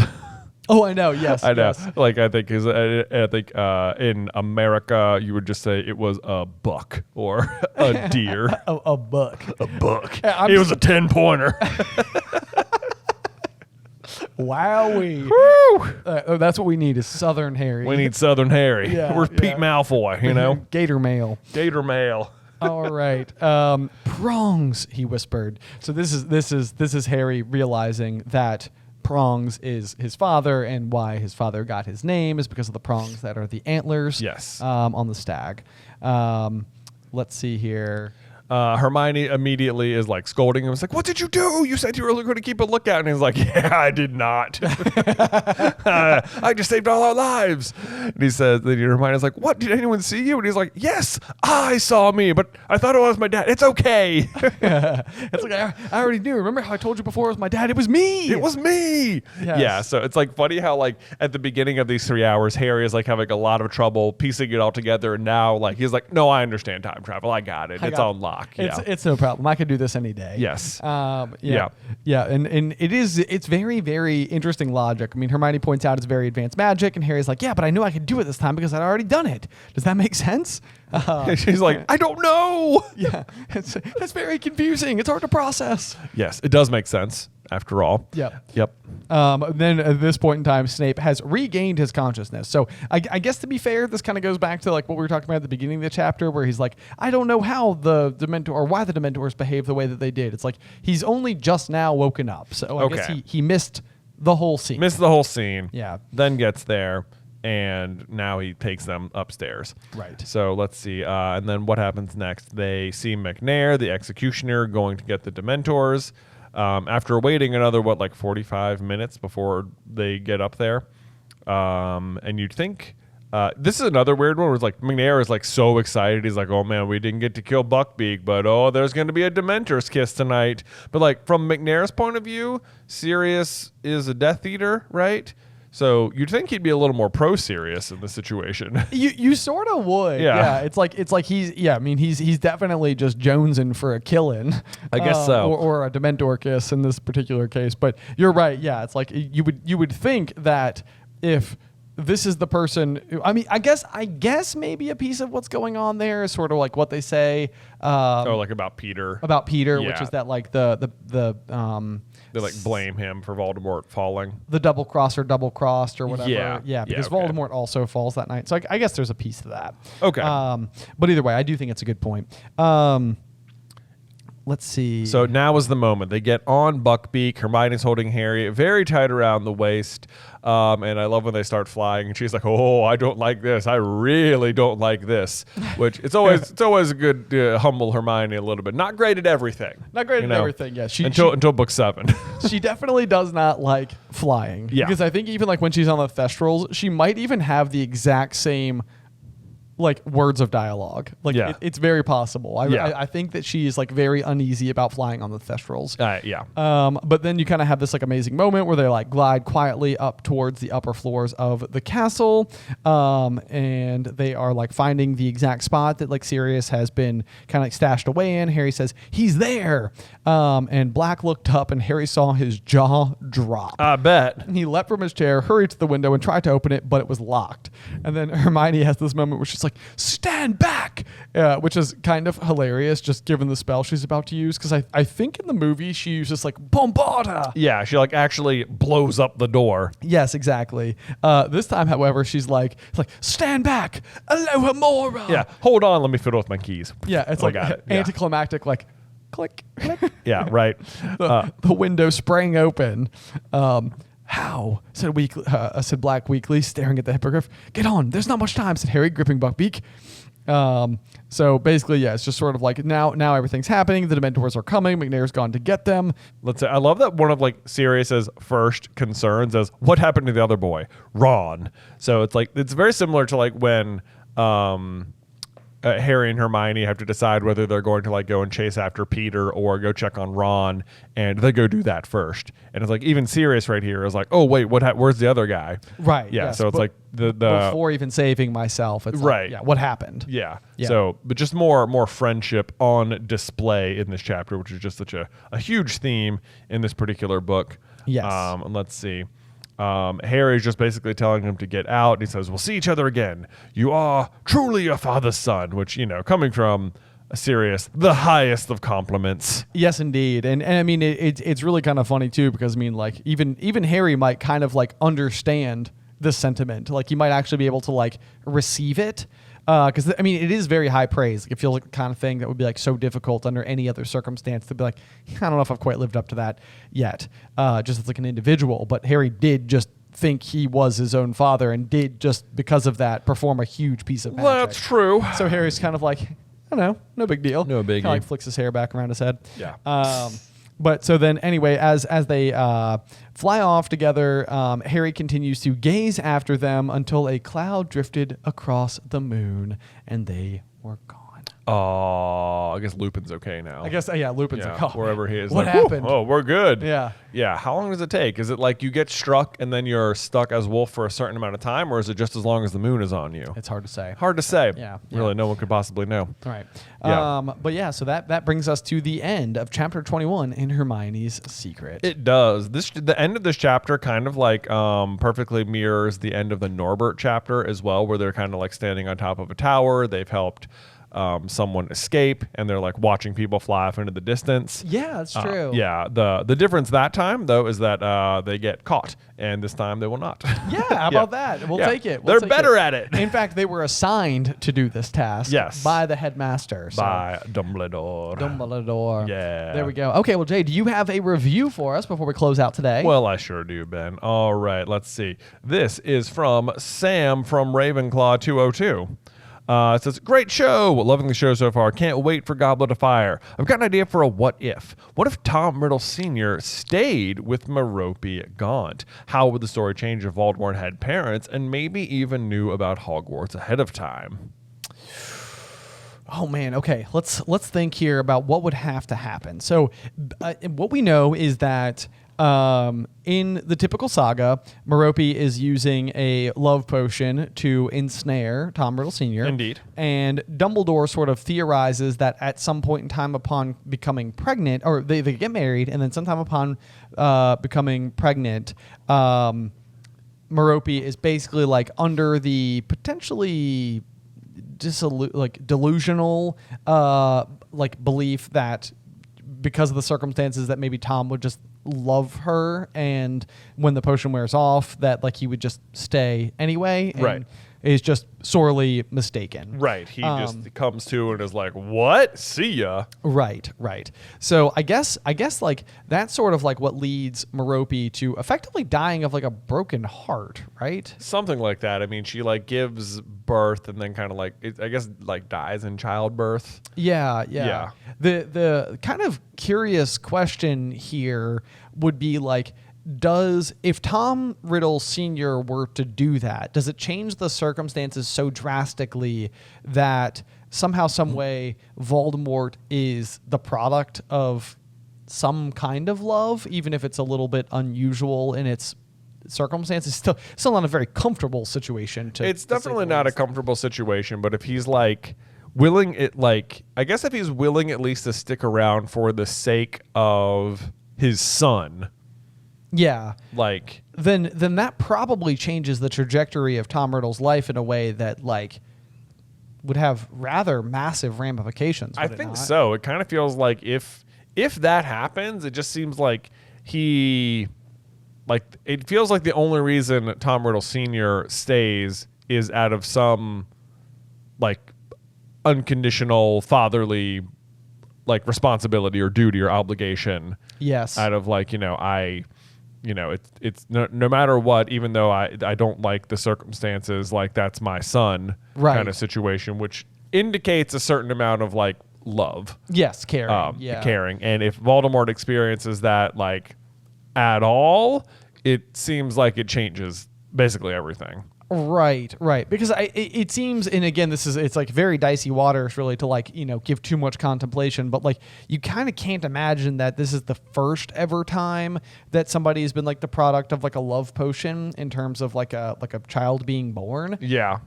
Because I mean, the only reason I say that though is just because it feels like there would just be other dark lords if this is what happened every time. Right. Well, because the other thing that we have theorized about this particular situation is that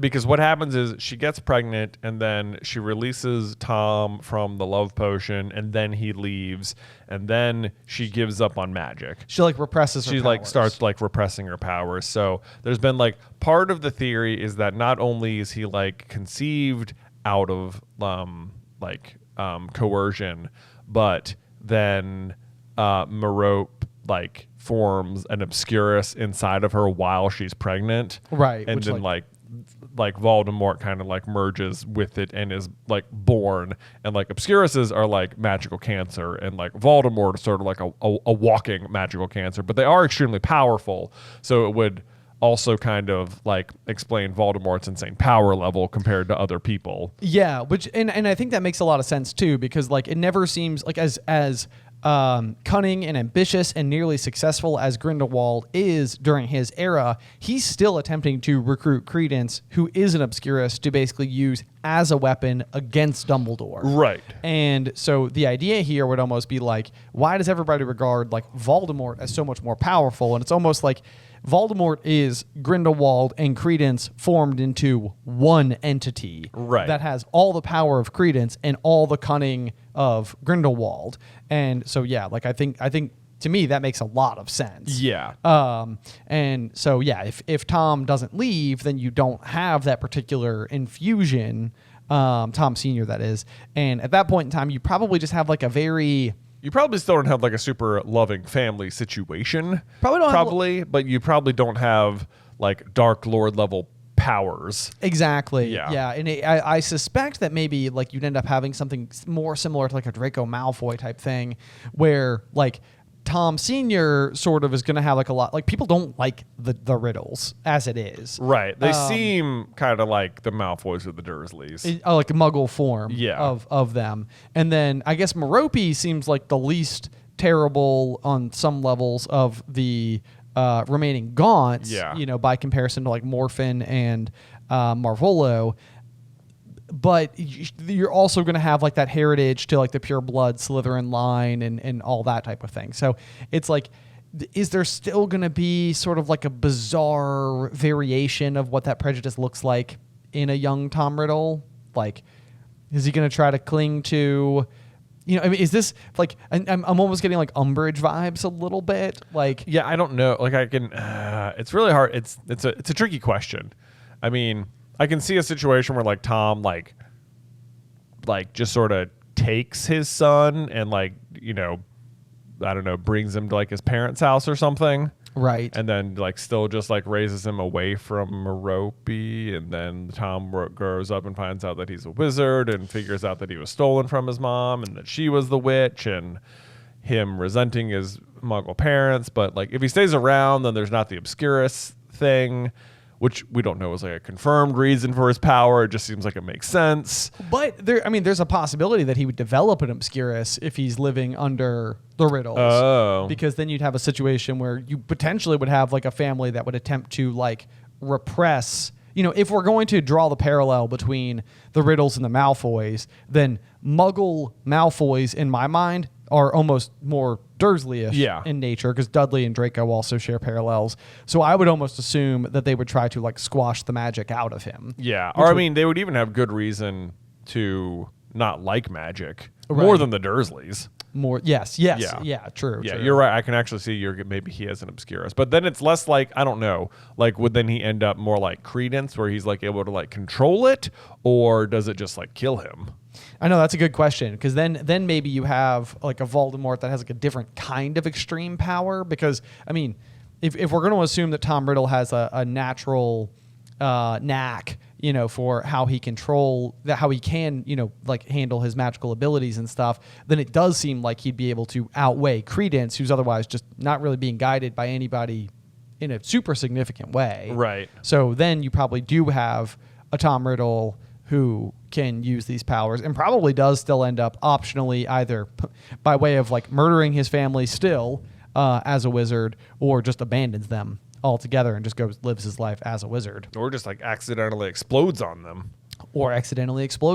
Yeah. Which also seems possible. Yeah, then he has like the Ariana path of things. Right, in which case then you'd end up having Dumbledore very likely taking extreme notice of him for other reasons, and possibly even a Dumbledore who's a lot more empathetic to Tom versus a Dumbledore who maybe has like some skepticism as time goes on. Yeah, this is also it'd be very interesting to know how Fantastic Beasts ends and like what becomes of Credence, because you'd have a situation where Dumbledore was like sort of dealt with this before. Yeah. I mean, and especially like given the timeline, like it's very possible he would be actively still dealing with what's going on with Credence in real time. That's true. Because like this is all happening like, on a very similar time frame. Fantastic Beasts starts in 1926, which is when Voldemort or Tom Riddle is born. And we don't know when Credence is destroyed, if he ever is. If he's like still around, just sort of in America and not part of the Harry Potter story anymore. Exactly. I mean, which is also the case for Newt. Yeah, pretty much. Newt's not really involved at all. So yeah, there's just a lot of like weird unknowns, but I still feel like what you would end up with is that's kind of why I went to the Umbridge thing, because Umbridge is a half blood. And she definitely has like that blood purity mindset, and sort of like attempts to assume a position that would like place her in a higher piece of pecking order, and she claims she's a Selwyn and all this type of stuff. So yeah, that would be sort of my thought. Maybe like a lower powered but still dangerous Tom Riddle. Yeah, I think he's probably less powerful, but is still almost not going to be a great person. Yeah. I don't think so. Yeah. I don't think that's really in the cards, unfortunately. Yeah. But great question. Just hard to answer. So definitely something we can continue to ponder on a little bit as well. Yes. As always, please, continue to leave reviews for us. It's a great way to help the podcast as we go forward. And just as that reminder about the Patreon we mentioned earlier, if you'd like to get one of our pages from our very books, these are all completely marked up. There's lots of notes. If you'd like to see a sneak peek as to like what one might look like, we do have that over on our Patreon page. If you want to go and see that over there, it's patreon.com/Through the Griffin Door. And if you sign up for the annual membership, we will mail you one of these pages, which we will also sign for you. Yeah, we will. So be sure to check that out. But otherwise, make sure you join us next week for chapter 22, Owl Post Again, the final chapter of Prisoner of Azkaban here on Through the Griffin Door.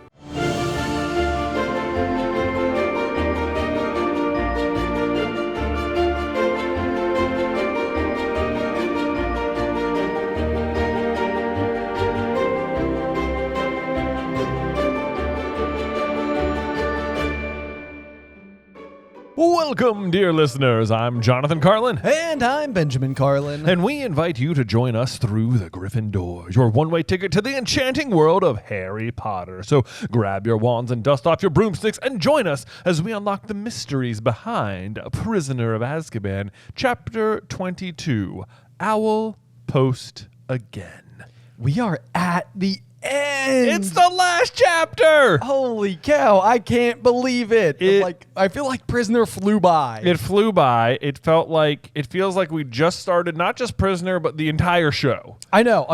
Yes, absolutely. Yeah. We're only like a total of 13 months in at this point in time, I think, too. Which is crazy when you consider that it's going to take the better part of next year to finish Goblet of Fire. I know. Yeah. I know. Yep. It's gonna be an interesting saga, to say the least, as we start to get into these beefier, thicker books with so much going on. But I've been so pleasantly surprised with Prisoner. Like, I think I have highly underrated this book. I mean, yeah, going through it like sentence by sentence like this, I feel like we have picked out so many fun details that I just like wasn't noticing the first time. But it's giving me like so much more context. I feel like I already liked Lupin a lot, but I feel like I love Lupin's character. He's so good. He really is. It's like you get such a clear idea of how great he is as a teacher, how great he is with the students. Like, he's just this kind, caring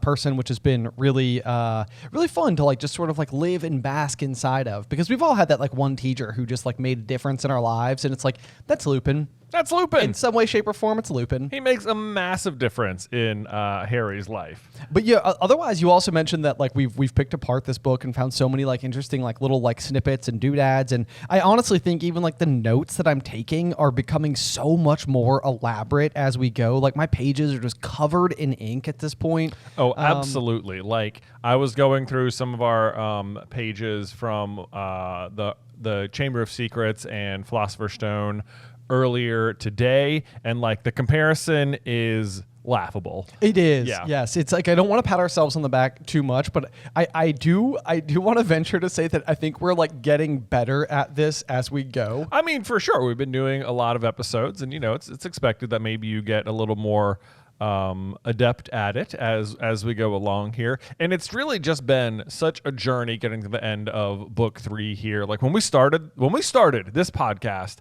like, not in my wildest dreams did I think we were going on tour with this podcast. No. Yeah. The brand newest project that we did being the one that like turned into like our live show. I know. Which, by the way, just like a quick little reminder that tickets for the Southeast are now available starting in that tour will start start in February 2025. Yes, yes. So If you haven't seen the announcement yet, yeah, we're going on tour again in Southeast. Yes, in February. So Charlotte, Orlando, Tampa, Jacksonville, Atlanta, and Nashville. Yes, all those tickets are already on sale. There will be links down in the description, and Ben mentioned how much more we've been marking up the pages, so I'll just throw this in as well. That our offer on Patreon, if you become an annual member at any level, you will receive a page from one of our books, which, as you can see, I don't know if you're watching on YouTube, you can give it a quick zoom in. They are like marked up like crazy people. Yes, they're like it really does remind me of like that scene from It's Always Sunny in Philadelphia where like Charlie Day's got like the like the red strings going everywhere. I mean, it has become that in such a huge way. So,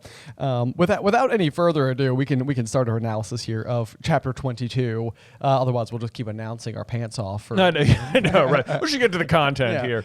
All right, so as ever, let's start with the chapter art, which features, I guess, Pigwidgeon, the owl, delivering a letter to Harry. Interesting. I guess you can see Sirius's handwriting on the letter, which is kind of cool. It's very faint. It is very faint, but it is also rather scrolly. It is. It's fascinating for me to imagine Sirius Black, who comes across as so like almost like edgy, to sort of have maybe a little bit of an interesting calligraphy. Yeah, he's got very nice handwriting. Really, I would have thought it to be kind of like messy. Yes, I agree. Yeah, like almost like a scratchy scrawl type of situation. Yeah. You also get a feel for if this is just a standard sized letter, just how small Pigwidgeon is. You absolutely do. Because he is always described as being this like almost like little tennis ball zooming around, and it seems like that might even be generous. Might be kind of generous. I also can't help but notice that there is a stamp on the letter. I know. I wrote the exact same thing. Is postage required for owl need mail? Postage? Yeah. Like I guess for like the Daily Prophet, sometimes Hermione will have to like pay the owl, but that seems honestly, it feels like postage makes more sense than that, if you ask me. Like that you would. Yeah, that's a fair point. Yeah. I mean, because it does seem like if the owl is delivering lots of Daily Prophets, for one, it doesn't seem like it could carry that many at once. Right? Is it like one owl to newspaper? Right. I mean, that would mean there's a lot of owls. Lot. Yeah. What does the owlry at the Daily Prophet look like? Must be massive. But we did learn in the process of reading this book that apparently you can basically assume that every single owl is either owned by like the Ministry of Magic or is being used by a wizard. Yeah, owls are like not public property of nature. Yeah, right. Like they are all employed. Yeah, which is good. That is, it's hard to work out there. Which basically also means, because Sirius is going to say in this chapter that he like found this owl, it almost certainly means he stole this owl. I know. Yeah, there's a huge piece of it, and we'll get to it. But I'm always like, what do you mean you found this owl? Like, were you like climbing a tree? Because there's how you just find an owl. Jay, in my entire years of living, I think I have seen maybe 3 owls that were not in zoos. That's more than I've seen. Yeah, if anything, I said 3 and I was like, 3's high. 3 is high. I've heard them. I know them to be out there, but see them with my own 2 eyes? I don't think so. I mean, they only come out at night for the most part, so that's probably a big part of it. Right. Yeah. What are you doing at night? Well, sleeping mostly. Or failing to sleep. Not I don't owl know. watching. Yeah. Anyway, so owl post again. The last chapter of Prisoner of Azkaban. Let's go. Yes. So we are coming off of the heels of Hermione's secret, where Sirius has gotten on top of Buckbeak. He has flown into the sky, and Harry is watching him leave, and Hermione is like, we gotta move, we got exactly 10 minutes to get back down to the hospital wing without anybody seeing us, which fun. I think you pointed this out here, but this is sort of like a fun thing. So Hermione right here is saying we've got 10 minutes to go back down to the hospital wing. Yes. But back at the beginning of Hermione's secret, we know that like Dumbledore basically tells them like, we got to act fast, 3 hours should be enough, and then he like leaves the room. Yes. And so like at this point, like Dumbledore has not told them to go back in time yet. Yes, which is just bonkers to think about. Like the mission is accomplished before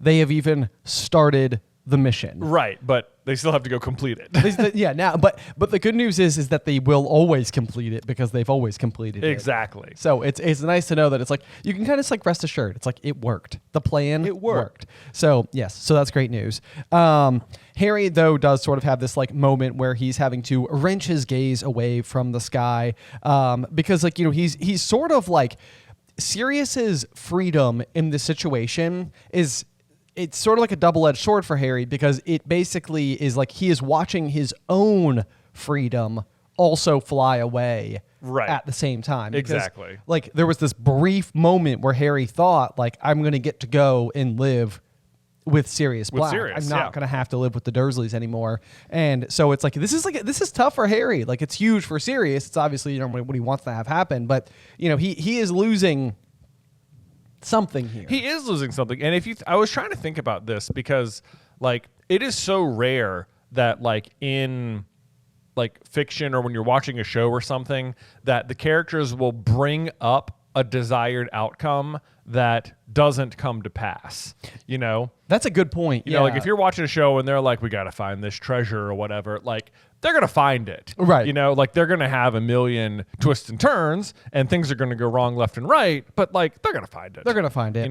Yeah. And this, you're right, because this is like, that glimmer of like Harry being able to leave the Dursleys and go live with him. It's presented to us, but we really never get it. Like you never get it. He spends some time at number 12, but not really ever as like a proper resident, more just as a guest. Right. And it's not like he's living with Sirius. He's just sort of living at the headquarters of the Order of the Phoenix. Right. Yeah. Right. So it never really feels like it gets to come to pass. And it's like, it's okay right now, because right now you're like, well, yeah, that would have been too easy. But surely, eventually he'll get there. Like, we'll figure this out at some point, but they will not. They will not. Yeah.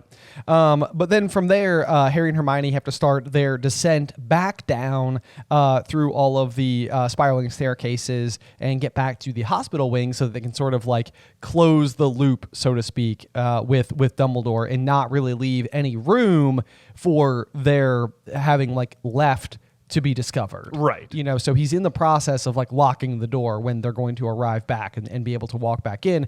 But as per always, it wouldn't be like a nighttime walk through the castle of Hogwarts without running into at least Snape. At least Snape, yeah. So they hear Snape coming first, and he's there with Fudge. And Snape is like, he is so anxious here. He's like, only hope Dumbledore's not going to make difficulties. The kiss will be performed immediately. And it's like, that Snape, he can like feel it in the air. He's like, Dumbledore trusts Potter. Potter wants Sirius free. Dumbledore, it feels like it feels like there's no way out, and yet it's like I can taste it. Yeah, but he knows Dumbledore is going to be like up to something. He's just like, let's go. Let's run. You want to run? Why don't we run? Why don't we run? Let's do it. We'll run. Yeah. I hate this though from Snape's perspective because it's like his motivations are just so selfish. Like, this is one of those where it's like I hope Dumbledore's not going to make difficulties. It's like you realize Dumbledore is only going to make difficulties if Sirius getting away is the right thing to do. Oh, I know. Like, that's the thing. It's like, Dumbledore. It's not like he's just going to let like a known dangerous person go back out into the world. It's right. Like you're worried that what's going to happen is this story is somehow going to be true and Sirius is going to not be punished, and that's going to upset you. And that's wrong, Snape. That is wrong. Yeah, so he is just very worried about his own petty agenda here. He really does not care whether or not Dumbledore's intentions are pure. He's like, yeah, I'll protect Harry, but Sirius Black, I don't think so. Right. I don't think so. Yes. So yeah, he's pretty anxious about it. Yeah, only hope Dumbledore's not going to make difficulties. He absolutely is. And then you've got Fudge down there. This whole Black affair has been highly embarrassing, and it's like, yeah, I guess it has been. That doesn't seem like the main priority, but.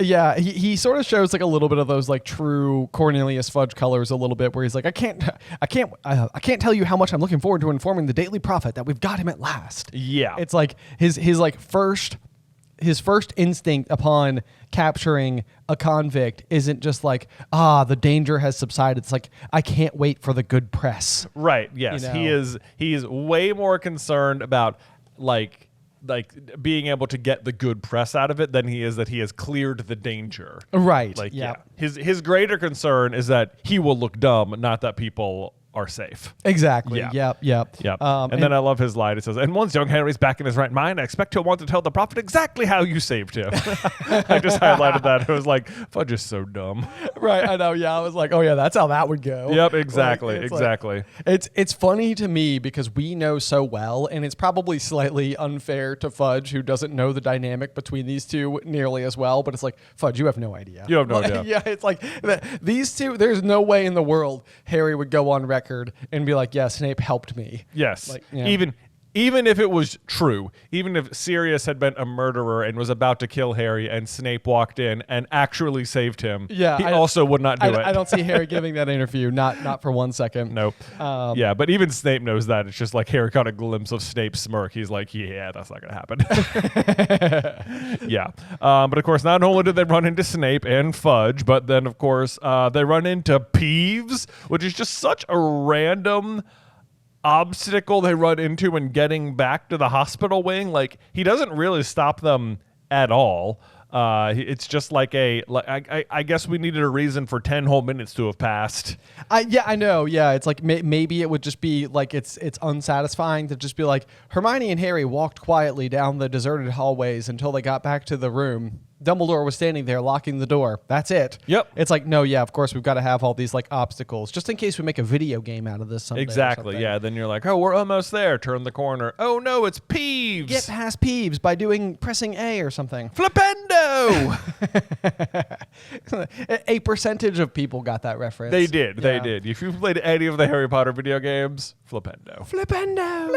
I mean, that I can't even tell. It's like ingrained into my memory. Oh, I know. Playing Harry Potter 1 on the PC. It was so good. Mm-hmm. But yeah, so then what I do think is kind of interesting about this, though, is it's the way in which Peeves responds to things. Because, like, as far as Peeves is concerned, it's like he wants nothing but, like, fun and pranks and, like, whatever, mischief to be abound. And I feel like Peeves is negatively impacted by threats out in the wizarding world because it's like it brings the mood down altogether, which I have to suspect like lessens his own power a little bit. So he's like bouncing along because, he's like in very good spirits, and Hermione's sort of like, oh, he's horrible. I bet he's all excited because the Dementors are going to finish off Sirius.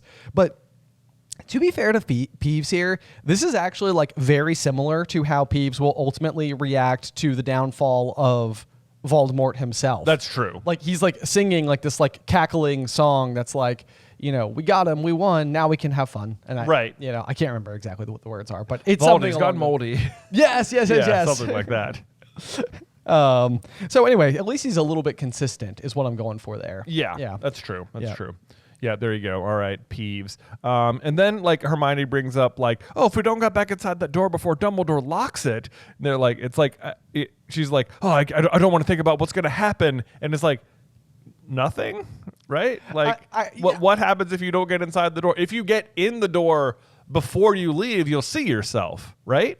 Right, yeah. So, like you're hoping to arrive basically exactly as Dumbledore walks out of the door. They will have a slightly less airtight alibi, I think, is all that will really happen here. Like, right. It's not like disaster will ensue. It's not like the Time Turner will like undo all of its past actions. It's not like they will be like in physical danger or something like that. Like none of those things are really on the table. And so I think this is just sort of like meant to build suspense because Hermione's just like, I don't want to think about it. And it's like, it's like, that's because there's nothing to really be that concerned about. Right. And also, I just think this is slightly funny because this is a note that I wrote from when we did the show in San Diego, and I completely forgot that I wrote it here.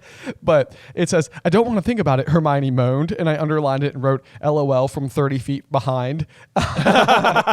Because she's running slower than Harry. That's right. I think we brought that up in the last episode, but yeah. Several seconds later, Hermione arrived. more out of breath than Harry for clarity. For clarity, yeah. She's not, spending too much time at the library, Hermione. Hit the old Hogwarts jogging track. Of course. Oh man, so just a funny little non-plot related note there from me.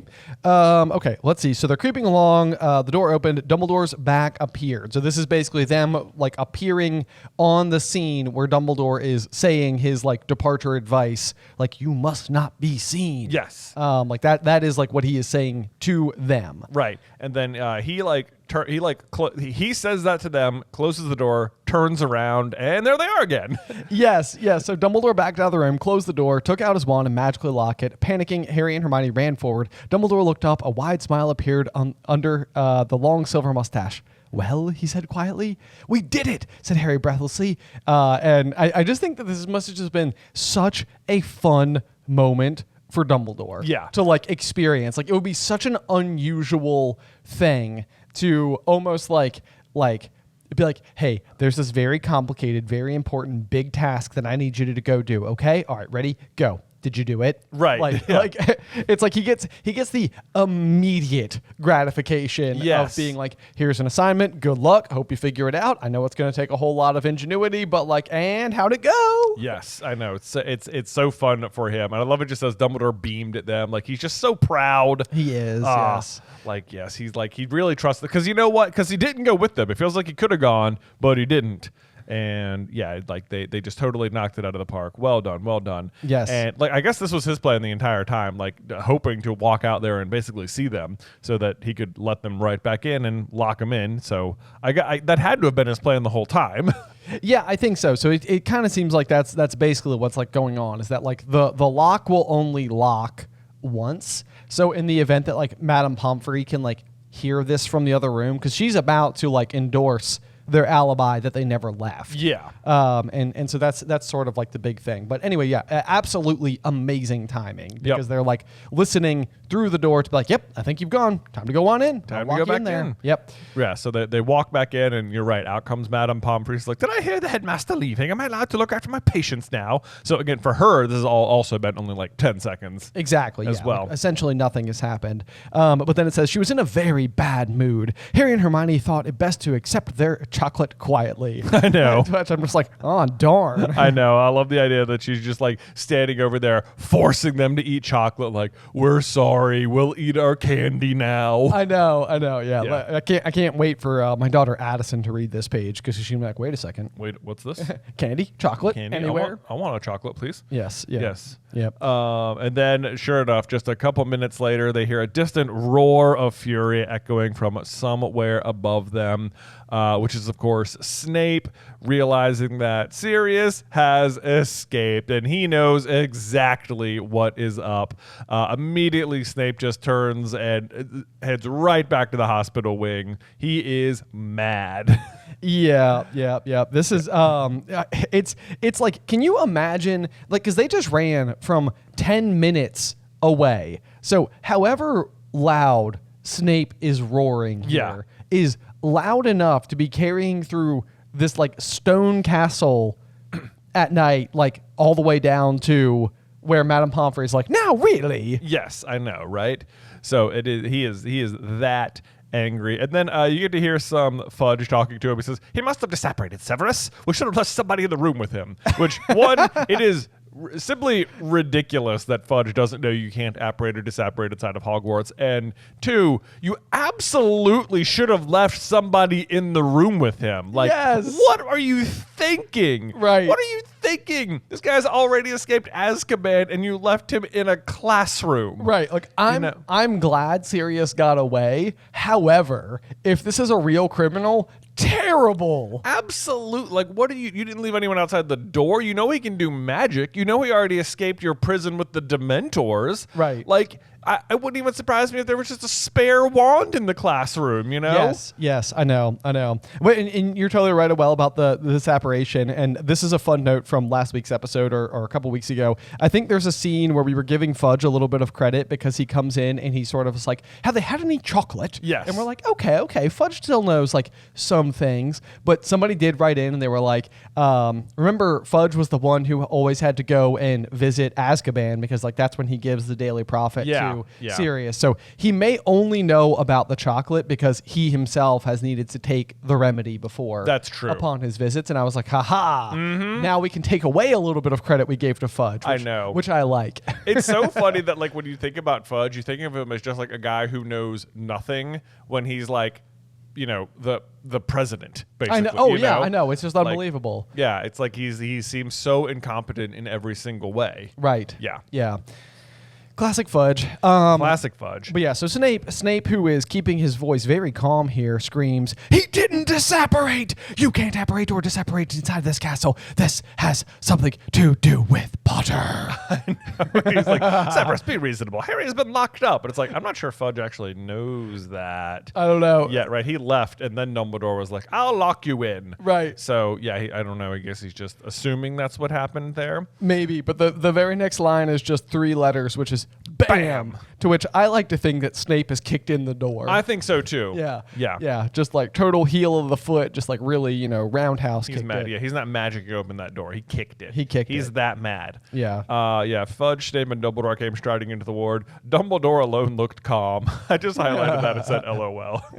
He's just, like, the next couple pages of Dumbledore is like peak Dumbledore, where he is just like, oh, I don't know what happened. What could it have been? And he's going to gaslight Snape so hard. This to me is proof that like forever and ever and ever we mistake the sentiment that Dumbledore trusts Snape, like, you know, so vehemently, as if that means that he likes him. Yeah. I think that these next couple paragraphs is proof that Dumbledore does trust him. He trusts his motivations. He does not like him. Yeah. And so he's like, oh, I get to watch Severus like squirm a little bit. Like, yes, please. I know, right? Especially because like Snape is absolutely right. You know, he's just like, out with it, Potter. What did you do? And Madame Pomfrey is just like, I love that she's one scolding Snape here.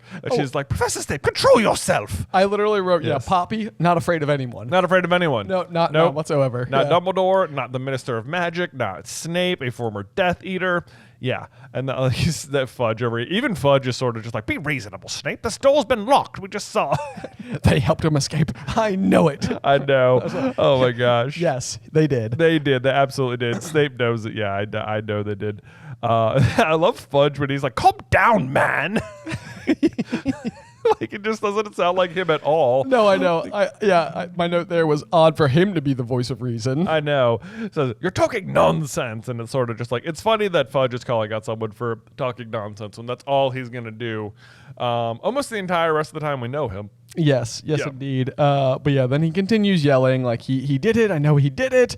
And then finally Dumbledore chimes in with, that will do, Severus. Think about what you were saying. This door has been locked since I left the ward 10 minutes ago. Madame Pomfrey, have these students left their beds? Of course not, said Madame Pomfrey, bristling. I would have heard them. Yeah, I would have heard them, except that they did and you didn't. Well, technically not true, but still. But still, also, this is just Dumbledore. I mean, this is literal gaslighting, where he's just like, I know Potter did it, and Dumbledore's like, Severus, how could they have done it? They've been locked in here. What do you think? I arranged some sneaky plan with a time turner or something? Come on, listen to yourself. You sound ridiculous. You know. And that's basically what he's saying. He's like, you sound ridiculous right now. Right. Correct, but ridiculous. Yes, and I'm going to lean on the ridiculous part and not the correct part. Yes. And then he follows it up with like, well, there you have it, Severus. Unless you were suggesting that Harry and Hermione are able to be in 2 places at once. I know, which is even worse, because this is like, Snape certainly knows that Hermione has a time turner. He must know. I know. All of the teachers must have been informed that like she was going to need to use this like sort of extraordinary method to get to her classes. Frankly, I'm surprised Fudge doesn't know either, because I'm pretty sure that McGonagall had to write all sorts of letters to the Ministry, and it feels like giving someone access to time travel is something that he might even need to like be aware of. Yes. You know? It's like that seems like it goes to the top desk. Yeah. Yeah, for sure. Yeah. I also imagine, though, that as Dumbledore is saying this, he is absolutely smiling ear to ear. And he's like, Snape, you're not suggesting Hermione can be in 2 places at once, are you? Wink. This is just like, what are you going to do about it? That's obviously not possible, and yet we both know that it is. But you can't really bring it up, can you? Can you? No, can not you? so much. Not so much. Yeah. Snape stood there seething because, like, Snape has to be sitting there. He knows Dumbledore is lying to him. Like, he knows the entire situation and is powerless to, like, speak against it. It's the best. It's so funny. Yes. It's so funny. It does say, Dumbledore, whose eyes were twinkling behind his glasses. Snape whirled about, robes swishing behind him. Yeah. It's so dramatic. Yeah. So dramatic. So dramatic. Do you think he practices that swish? Oh, yes. Yeah. Absolutely. In the mirror. In the mirror. Yeah. He's got that down. Fellow seems quite unbalanced, said Fudge. I'd watch out for him if I were you, Dumbledore. Foreshadowing. Like, yes, big time. Big time. Big time. Yeah, it's like, yeah, Fudge. Yes. Yeah. You've got this sorted. And Dumbledore is just sort of like, he's just suffered a severe disappointment. Yeah. He's not the only one, puffed Fudge. The Daily Prophet's going to have a field day. We have Black Corner and he slipped through our fingers again, which is just more like sowing seeds for, like, Order of the Phoenix here, where Fudge, like we kind of mentioned this earlier, but he's more concerned that the Daily Prophet is going to make fun of him than he is that Sirius is, like, out there maybe going to, like, murder more people. Exactly. Yeah. Yep. Yeah. All I need now is for the sword of that hippogriff's escape to get out and be made a laughing stock.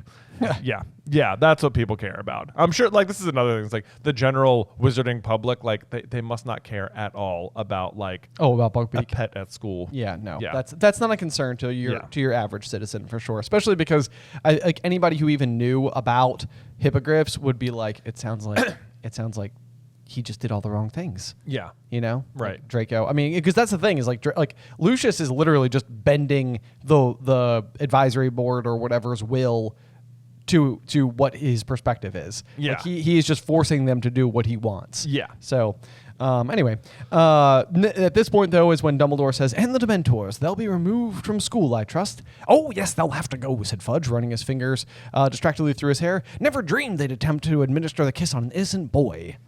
Yeah, I know. Very convenient that they'll just have to leave. They won't be here next year at all. But it seems surprising that they wouldn't, like, be stationed around other wizarding places. Like, in the future, it's not like they're in Diagon Alley next year or anything. I know, yeah. Or, like, Hogsmeade even. I know. The other thing I think is interesting about this, too, is that, like, it doesn't seem like he says that sentiment. Like, I never dreamed they'd attempt to administer the kiss on an innocent boy. But, like, this doesn't help Harry's case at all in 2 years in Order of the Phoenix, where it's like, that's basically what happens to him and Dudley. Oh, I know. It's like Fudge is just sort of like, ridiculous. And it's like, no, Fudge, you've seen this happen before. Yeah, yeah. Well, I think he's arguing there that there couldn't have been Dementors. Yeah, in Little Whinging. Yeah, in Little Whinging. Yeah. But then the other thing I just highlighted here was that, like he says, never dreamed they'd attempt to administer the kiss on an innocent boy. Like, it is surprising to Fudge that this was their behavior. Like, and like, sure enough, they have not attacked any other innocent people the entire year. Right. So, like, this is this sort of part of our theory that, like, is it possible that, like, the real reason they attacked Harry is because they recognized that, like, there was, like, the piece of Voldemort's soul inside of him. Yeah, I mean, and that is almost what you need to draw the conclusion on. Otherwise, we sort of have, like, our theory about one of the Dementors, or like Death, who met, the Peverils on the Lonely Road, went on to be a Dementor and was literally looking at the last living descendant of Ignotus Peveril, the one who did successfully foil him. And sort of like, in my head, like when he sees Harry, it's almost like, notice, like, after all this time. Exactly. Yes. Is but that you? That's more of like a fun headcanon explanation that I think something we can, like, wholly support. Yeah. I think in the meantime, the thing that makes the most sense is, like, because this is sort of like an unusual behavior for the Dementors, isn't it? Like, they are guarding the prison all the time. We know that their effect on the prisoners is terrible, and they are, like, driven crazy by the effect of it. But the Dementors are not just going through willy-nilly and, like, opening up the gates of the prison and, like, administering kisses to innocent victims just because they're there. Or guilty victims. Yeah. Yes, exactly. Or guilty victims. Yes. It's like this is a strange situation where they're attacking Harry, and it's kind of like, why are they attacking? Yeah, why are they attacking him? But possibly because what they're recognizing is the most guilty person. Exactly, yes. Yeah. So it's almost as if, like, they have been authorized, like, if you find Voldemort or Sirius Black, then you may administer the kiss at your At your discretion. leisure. Yeah, at your leisure. And in that moment, they're like, wait a second. Jackpot! Both of them. Feast time. And it wouldn't maybe even be that surprising though, because they think Sirius is trying to meet up with Voldemort. Also true. Yeah. Also true. Yeah, that would make a lot of sense. Yeah. But then the next thing though that we come up with is Fudge suggests that perhaps they should station dragons at the school entrance. Yeah. Which I think is an interesting piece of. I don't even know if we can quite call this foreshadowing, but there will be dragons at the school next year. There will be dragons at the school next year for the Triwizard Tournament. What I think is funny is that like Fudge is thinking of different precautions they could have to guard against Sirius Black, who is I guess still on the loose, but they don't act like they don't do dragons, but they also don't do anything. I know, yeah, that's right. It's almost as if sort of like the idea here is that this whole like escaped convict, Sirius Black, most dangerous man ever. It's like as far as the public is concerned, and this would be a case that I think the public would be concerned about.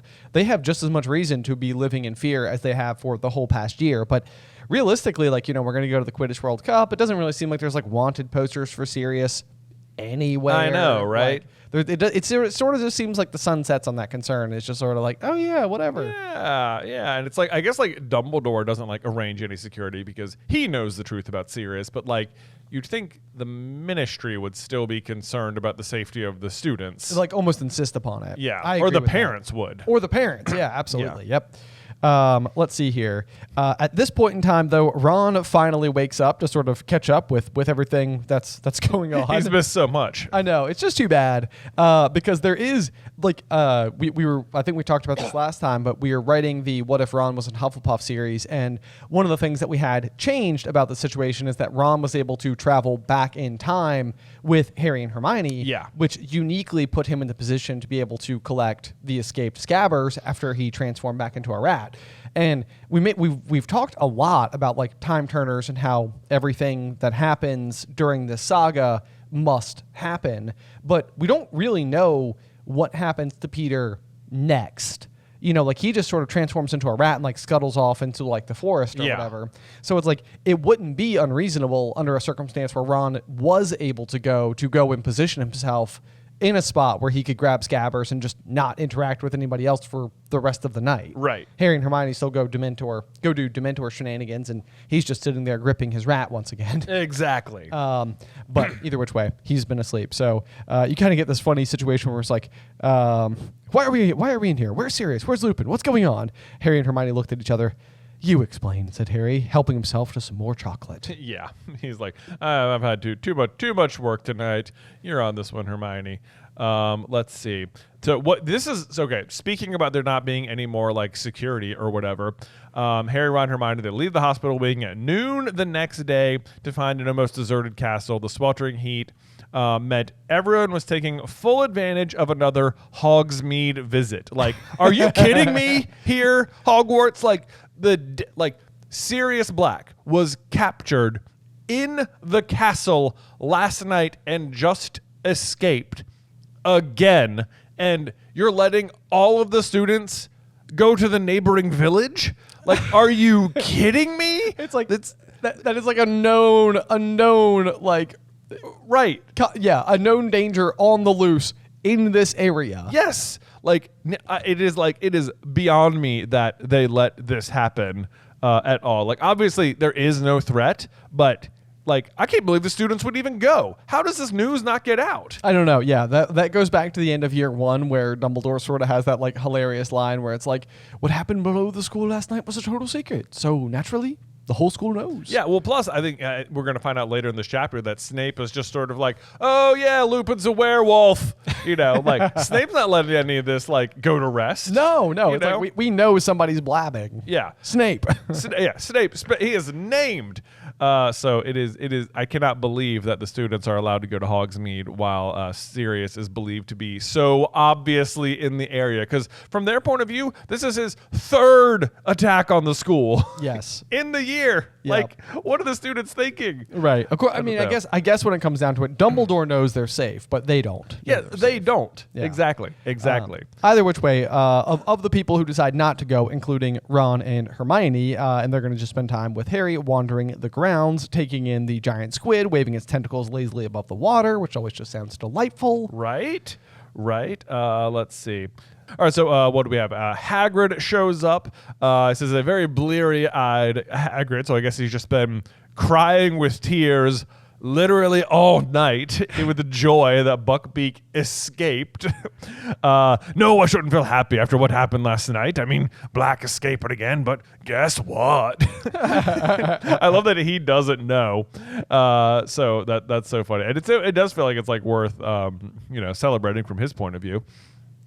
Well, but what? I mean, it feels to me like if you're Hagrid though in this situation, you're like, oh my gosh, such good news, Buckbeak got away. Like it feels like the discovery that Sirius Black was discovered on the grounds and escaped once again would be a bit of a dark cloud over his celebration. I feel like maybe this takes away from the Buckbeak survival It might be. It also seems like if you're Hagrid and you're like, wow, like, oh, Sirius Black escaped again and Buckbeak is missing? Like, it almost seems like you could just piece it together. Yes. So you might just assume, like, he stole him. Right. Yeah. Yeah. Yes, exactly. It feels almost obvious what happened. Right. The giant flying horse eagle. Yeah, right. But Hagrid, on the other hand, has his own headcanon. He's like, yeah, I kind of tied him up properly. It's like, I made a mistake. Whoopsie. Man, so that it's funny that he just believes that's what happened, that Buckbeak was just like, yeah, I just got free just at the exact right moment. But then he also goes on to say, thought he might have met Professor Lupin on the grounds last night, but Lupin says he never ate anything. And Yeah. I'm like, goodness, would that have been uncomfortable? I know, Like, right? It's like, oh, Buckbeak's free. Lupin ate him. Oh, no. Oh, I mean, that would be so much meat for one werewolf to eat in a single night. Yeah, arguably too much. I know. Also, it's interesting that Lupin at least is able to keep his mind enough to know for sure that didn't happen, which is interesting. That, like, he is aware of what happened, even if he couldn't, like, control. Oh, that seems terrible. I know. When you think about it, like, through that lens, because you're not in control, but then you still have to have the memories of what happened. Yeah. It's like, ooh. That sounds, Don't terrible. like the sound of that. Also, just as a side note, in the movies, Lupin does run into Buckbeak, and Buckbeak, like, fights him off. Oh, yeah, that's a good point. Yeah, so that's one of those where, like, I always like that scene in the movies because, like, they keep Buckbeak with them, and it's sort of like it's a good, like, fun little action sequence, just that doesn't really affect anything. That's true. That's true. And I mean, the thing is that Buckbeak, for the most part, I mean, for one, is probably just way too big for Lupin to eat in the first place, and also animals are not impacted by werewolf bites. Like, case in point, the entire reason why they're animagus. So. Let's see here. Then Hagrid drops the news that Professor Lupin's a werewolf. He's packing now because Snape told everybody this morning, which is just one of those things where it's just like, come on, Snape, man. Like, that's just not cool. Outing somebody like that. Oh, I know. But I love that, like Hagrid mentions that Professor Lupin's a werewolf, and, like, there is no prejudice from him at all on this front. Right. Yes. He is not preoccupied. And I suppose you could hail back to that line from Chamber of Secrets where I think Tom Riddle says that Hagrid was raising, like, werewolf cubs under his bed or something. Yeah, so maybe I mean, I guess there's werewolves in the Forbidden Forest, so maybe he has experience with them. They are werewolves, but they're not like regular werewolves. It's like if two transformed werewolves find each other and are able to mate, the resulting offspring will just be like highly intelligent wolves. Right. But they are still called werewolves. Okay. So that's like other breed, and those are what Hagrid would have had to have had, because otherwise that, like, baby werewolves are just baby humans. baby people. Yeah, baby people. And that, you know what? Starting to get weird. Yep. Yeah. So probably not that. But yeah, so then he basically says, resign first thing this morning, says he can't risk it happening again. Which, I mean, I suppose, like, on the whole is a responsible stance. Yeah. I mean, like, the worst case scenario did happen. It is. And it's like, I know we keep, like, joking about, like, oh man, how, like, avoidable or like how easily you could just avoid the moonlight, like if you have to be struck by it.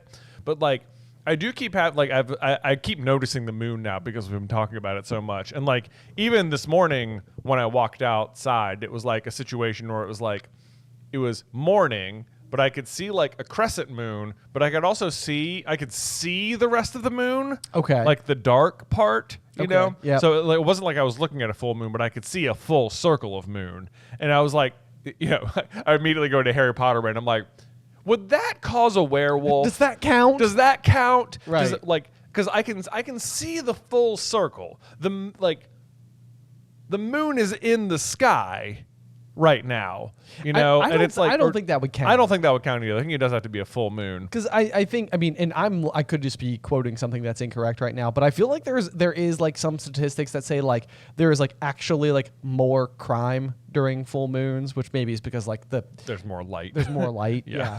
for more things to happen. But yeah, it feels like the like actual state of the full circle at night, in particular, like the lunar status of the full moon is sort of like associated with sort of this like unusual. Yeah. But you can see sometimes a full moon in broad daylight. That's true. You know, like would that count? That seems like it would count. Right. I think that would count. I think that would count. Yeah. Or is it like, because what difference would it make for like the night sky, you know? Or if it was like, does it have to be like past noon or something? Like technically nighttime. You know, I don't know. You know, this is more than I've ever contemplated lycanthropy in my whole life. I know. This is just like, because I just keep thinking about it whenever I look up and I see like the full moon in broad daylight, and I'm like, I can see this being a problem if you're a werewolf. like you'd walk out and be like, nah, it's not even night. What's the? Oh no! Yeah, like that would be a real problem. That would be. I didn't take the wolfsbane potion. Maybe you just always take the wolfsbane potion. Maybe you just do. Just do that. Yeah, that's just part of your daily regime. Maybe that's the real solution. But I guess when Lupin was a kid, that wasn't available on the table. Harry runs off to try and go talk to Lupin, who I cannot believe he does not try to like keep up more with Lupin next year. Yeah, I know. It's too bad, really, because like he's gonna have to go to like extraordinary lengths, and like the beginning of Goblet, he's gonna wake up from the dream where he's just like seen into, you know, Voldemort's mind, and he's able to like witness like the entire scene unfold with Frank Bryce and all that, and he's like, if only there was someone I could like write to, and it's like, you mean like the amazing Defense Against Dark Arts professor who knows all sorts of things and who could easily write back to you and definitely would? I know. I think we'll find this out in a couple of weeks when we start Goblet of Fire. But I think it literally says like, Harry wished he had like an older person, someone like a parent who knew about dark arts. And it's like, dude, you knew Sirius for like 20 minutes. Right. And you spent like hours of time with Lupin, who was your dad's just other best friend and who absolutely acted like way more of a father figure to you last year than Sirius did. Yes. Yeah. The fact, I mean, and that almost feels like writing convenience, where it's sort of like it would be too easy for him to just simply contact Lupin. Right. Is sort of like what it comes down to. That's basically what it comes down to. Or maybe Harry just thinks that Sirius has got a bit more swagger, you know, that like matches his own, you know. Of course. Yeah. That's probably it, I guess. Right. But yeah, so he goes into Lupin's office, and Lupin is, of course, packing up. He's got the empty Grindylow tank and the battered old suitcase, and he's bending over something on his desk, and he says, I saw you coming, said Lupin, smiling. He pointed to the parchment he'd been poring over. It was the Marauder's map. Yes. And so it's just kind of fun that, like, Lupin's still kind of, like, just kind of keeping a little eye on him. Keeping a little eye. Still got the map out. It also says he started emptying his desk drawer, taking out all the contents. So I love that he's also packing by hand, not, like, doing it magically at all, even though it seems like he could just, like, wave his wand and be like, and I'm done. And I'm done. I know. Yeah. This is actually quite a good sequence, though, in the films, where he's got like his shoes, and like I think he like casts his wand over, and the shoes like lift themselves up like into a box that like close. Yeah. There's a couple of like really cool little like magical packing things that he does that It's are very just Mary Poppins-y. It is a little bit. Yeah. Yes. Yeah. Who knew? Lupin and Mary Poppins. Lupin and Mary Poppins. The ship people never expected. They're not, right? Where's that? Where's that? I don't know. So let's see here. So Harry starts asking him, says, the Ministry of Magic don't think you were helping nothing serious, do they? And he says, like, no, Professor Dumbledore managed to convince Fudge that I was trying to save your lives. However, it was the final straw for Severus. I think the loss of the Order of Merlin hit him hard. But it's like, it's interesting that he doesn't get the Order of Merlin because it almost all must come down to how he's reacting to Sirius escaping. You know? You mean because he has otherwise successfully captured Sirius? Right, yeah. Like, and otherwise, he still saved the kids. Also true. From the point of view of the Ministry. Like, he still captured Sirius and saved the kids, and it's not Snape's fault at all, even from the Ministry's point of view, that Sirius gets away. Right. It's like, why doesn't he get the accolade? And it's like, basically because he freaks out in front of Fudge, and Fudge is like, pretty unbalanced, that one. Yeah, it's like, maybe I'm not going to go get you and try to wangle you some first class. Yeah, I couldn't wangle it, I'm afraid. Yeah. Too bad. Nope, no wangling here. Yep. Yeah. So let's see. Then Lupin, despite himself, says that Snape accidentally let slip that I'm a werewolf, which is like, yeah, that's a generous interpretation there, Yes. Lupin. You know, but I feel like this is also classic Lupin. Like I've been talking about it all book, but I feel like he's kind of got like the same candor as Dumbledore at times, where it's like he maintains like a certain kind of like politeness. Yes, he at does. all times. Absolutely. Yeah, he really does. But then he says he has to leave. Parents won't want a werewolf teaching their children. And I see their point. He says, I could have bitten any of you. To which I said, doubtful. Doubtful. Terrible aim as a werewolf, Lupin. You were chained to two of them and bit neither of them. Yeah, you were chained to two people, both of whom you attacked. And your worst enemy, or maybe man who hates you the most, Severus Snape, was floating there like a half-inflated balloon. just a bag of meat. Just a bag of meat waiting to be attacked, covered in delicious grease probably. And you missed him too. So I could have bitten any of you. I doubt it. Right. So, but either way, said this must never happen again. And you know what? I highlighted that because guess what? It won't. Lupin will not transform again the whole series. Yeah, I know. It just sort of seems like one of those things where that's another one where the sun just sort of sets on that problem, and it's just sort of like, yeah, this is, like, whatever. It was an issue, now it's not. It was an issue. But Harry does respond. This is another like sort of Dumbledore moment, but he says, "You're the best defense against the dark arts teacher we've ever had," said Harry. "Don't go." And this, I mean, it's kind of interesting because I never really drawn the parallels between Lupin and Dumbledore before, but even in the Fantastic Beasts saga, like they come in to like take Dumbledore at some point in time, and I forget who, it's a name drop for someone, McLaggen. Yeah. I think it's like, he says that like to the Ministry officials who are there to talk to Dumbledore. It's like, he's the best professor we've ever had. So it's like, they do kind of share that like, that accolade from their students. Yeah, they do. So yeah, Lupin and Dumbledore, definitely a lot in common between the two of them. I love that Lupin says, you saved a lot of lives last night, Harry. So he's like so impressed. And he even knows about the Patronus, which like so this is another one. We talked about this last time where they're like, no idea why the Dementors went away. And it's like, nope, couldn't figure that out. Right. And like Lupin, on the other hand, is like, he wasn't even there. He just said, he's like, tell me about what you did. And he's like, how'd you know about that? And he says like, well, like what else could have done it? It had to be that. What else could have driven the Dementors back? Yeah, a conclusion neither Snape or Fudge can make, even though Snape can cast a Patronus. I know. Well, so this was an interesting one. This is another one we got some feedback on after last week's episode because we were talking about this. And I think when Snape is teaching Harry in Half-Blood Prince as the Defense Against the Dark Arts teacher, there is like a moment where like Harry and him have like squabbles over the best way to handle a Dementor attack. Yeah. Which I think is kind of interesting because like maybe it means that like Snape would have contemplated like a different way to have defeated them. So like summon his unicorn buddy. Yeah, as long as you have a spare unicorn hanging around, you're totally fine. Exactly. We all know that. Yeah, of course. It's through the Griffin Door canon. Right. Hogwarts is a dragon. Unicorns can kill Dementors. Known facts. No problem. Yeah. But I just think it's interesting because it's like, I guess it means that maybe Snape knows other ways, like, or maybe there are other ways, but even when asked by Fudge, it doesn't seem like Snape's coming up with any other examples. Yeah. So it's like maybe there are other ways to do it, but it's not like Snape is listing those in this situation either. So nope. But I thought that was a good point because I was like, oh, that is true. Eventually, they will have a lesson on Dementors, and there will be a squabble about it. So yeah. So let's see. He also. Harry recounts the story of the last night, and Lupin, he makes an interesting comment. He says, yes, your father was always a stag when he transformed. That's why we called him Prongs. And it's weird the way he phrases that. He says, your father was always a stag, like, because it makes it sound like James, like you the person transforming as an animagus, has a choice about what you would turn into.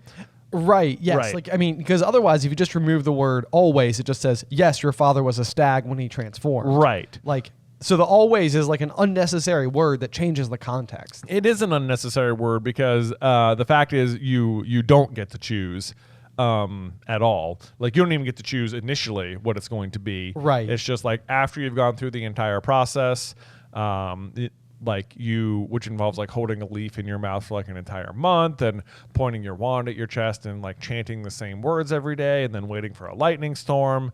But eventually you get there, and when you point the wand at your chest and say the words, you will get a vision of the animal that you will turn into. Right. So it's like, and that's it. That's what you will always turn into. It doesn't change. You don't have a choice. That's it. Right. So yeah, just weird wording by Lupin. Right. Like it almost suggests, like, if you don't go to like further reading on Pottermore to get that additional information about like the animagus transformation, which we have always counted as canon. So I'm saying this, in a very like blurry way, but like maybe there's something you could pull on to be like possibly there's like the ability to turn into other things, but we have no precedent for it inside of the book canon at all, and everything in further reading just sort of supports everything else we always see. So it really is just almost like a line that like it feels like in future like publications they could just like go through and just 86 that one. Just nix that one. Yeah, we don't need it does seem like that. Then Lupin returns the invisibility cloak, which he has retrieved from the Shrieking Shack. And then he also gives him the Marauder's map, because Harry's got to get all of his tools back for the next year. Yes. And I love he says, and I dare say you, Ron, and Hermione will find uses for it. Harry took the map and grinned. So I love that line, because it's like, underneath it all, Lupin is just like a true marauder. He's just like, yeah, more mischief, though. Like, it probably is more responsible to keep it, but he's like, nah. Dude, I would struggle with this so much if I was personally Lupin at school and like I was like seeing Harry like attempting to do the types of things that I would have approved of as a student myself. I'd be like, oh man, you're right there, but I really need to be responsible as your teacher, but I really don't want to be. Oh, I know. I feel like I have this sometimes with my own sons where like over the summer, we went to like, we were out on the boat with you and your family, and we would like go to these like rocks to go jump off into the water, yes, or whatever. And I would watch my kids go up to the rocks, and they started doing like flips off of it. Yes. And and it was like, to me, I was like, oh my God, that was amazing. And then my wife Beth is like, no, stop that, no flips. I know, it's like that's probably the right position. I know. Like, did you see his form? I know. I'm like, I know they probably shouldn't be doing it, but pretty awesome though, right? But they did do it. We can all agree it was pretty all cool. Agree. I know. Yeah. I feel like I'd be handing them the map, be like, go find somebody Duke's candy. Yes, I know. Yeah. I know. 100%. Don't tell your mom. Hopefully Beth doesn't listen to this episode. Oh, yeah, man. No. Let's see here. Then Lupin does go on to say, I have no hesitation in saying that James would have been very disappointed had his son never found any of the secret passages out of the castle, which is just adorable. Like, because I mean, that's like a moment where it's like you could sort of imagine James sending Harry off to school and maybe not immediately giving him like the map, like maybe not immediately letting him know, like, hey, here's a thing you can do. But like coming home his first year, second year, being like, so did you find anything? It's like, you did, my boy. What was it? Was it the one-eyed witch? Don't look under there. Nothing to see. Wink. Yeah. Descendium. Descendium. What was that? Nothing? I don't know. Yeah. Lily, where are we? Yeah. Yes. It's across from the trolls. Yeah. I love it. Just a quick mention there. It says, Harry put the invisibility cloak into his pocket, which is just another, I'll just point it out again, that cloaks are massive, and you could not just put it into your pocket. Yeah, it doesn't seem like it, because it's a pretty big piece of parchment. Yeah. Or no, this is the cloak. Oh, the cloak. Yeah, I'm so not sorry. even just I'm the so map. sorry. Yeah, you're right. You're right. Yes. Yeah. Yeah. Like- That's where it's like, well, or does the cloak just fold into like a really small square? Absolutely. I just think the cloak it's another magical aspect of the cloak. I think that it can like change size or be folded down smaller than a regular piece of clothing. Definitely. Yes. Yeah. Yeah. Let's see here. Then at that point in time, there's a knock on the door, and Professor Dumbledore came in. It says he didn't seem surprised to see Harry there. This is just another one of those things because like we talked about it a lot like earlier on, but like Dumbledore always seems to know where everyone is as well because like we just had the situation where like Harry walked into this exact same classroom and Lupin's like, I saw you coming because he's looking at the Marauders map. And this is another situation where Dumbledore's sort of like, yep, of course, I knew Harry would be here. Yeah. And I mean, that could be as simple as like Dumbledore knows Harry well enough to know that he's the kind of caring person who, when he found out that Lupin would be leaving, would go and like see him off or go and be involved or whatever. So it could be that simple. But Dumbledore knowing where Harry is throughout like earlier bits of this saga, it definitely reads to me like Dumbledore has his own form of magic that's like keeping Tabs on people. Yes, like geophysical tabs on like where everybody's going. Something like that. Like, it's hard to think he has like a map because like next year when Barty Crouch Jr. is being like revealed, he'll be like, I saw whoever on the map, and Dumbledore's like, map? What map? Right, and you're he's right. just sort of like, he's like, Potter's map at the school of Hogwarts. There's got a map right there. Look. Very useful. Very useful. Yeah. But let's see. Lupin has just a nice little farewell here. It's been a real pleasure teaching you. I feel sure we will meet again sometime. And so they will, but not nearly soon enough, if you ask me. I agree. Yeah. Yep. Let's see here. So then you kind of have an interesting situation where Harry is left in the room with Dumbledore, and we kind of get like this, like sort of, to me, what I feel like should be a foreshadowing line, because basically Lupin leaves the office, and then it says Harry sat down in his vacated chair. Yeah. And it's like, this is just like so one of those things where it's like where he belongs. Yeah. As the Defense Against the Dark Arts professor position. Yeah. Like, it's like, it feels like no mistake that this line is here. I like, know. Like that's what this is supposed to be setting up. Like, right. They're in that classroom. He's sitting in the chair that the teacher would be sitting in. Yeah. I mean, not even just his office, not even just the chair.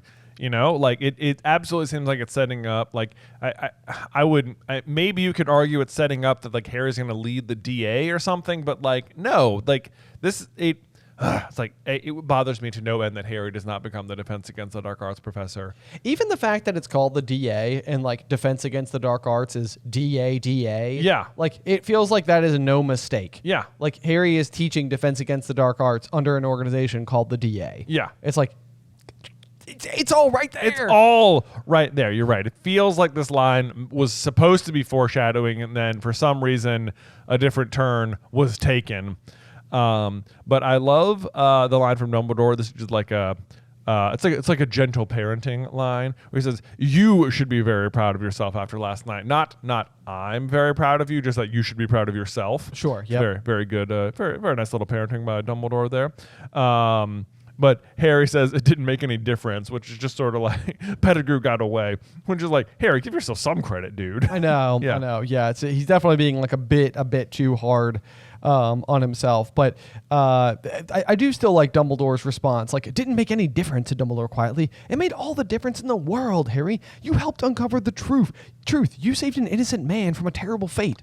Like, I think this goes to show what we were not seeing from Fudge earlier, where he's immediately like Fudge's mind immediately goes to the Daily Prophet, whereas like Dumbledore is immediately going to like his value is in the truth. Like, it doesn't matter that there's not this like big glorious moment for the Daily Prophet. You discovered what actually happened. Like, right. That is what we should be aiming for. And you did that, and you saved an innocent man. It's like, these are the things we prioritize as like, you know, the good guys, like the people who have, you know, our moral compass facing the right direction. Right. So it's like Fudge has this very like pompous like take on the situation where how it's going to be bad for him. Harry has this like almost like worst case scenario view on the situation. It was like, yeah, we did all that, but the like Voldemort's still going to come back. And Dumbledore, on the other hand, is like, no, none of those things are nearly as important as these things. And this is more of like the Dumbledore teaching him about like the deep magic kind of stuff. Yes. Where it's just like, yes, like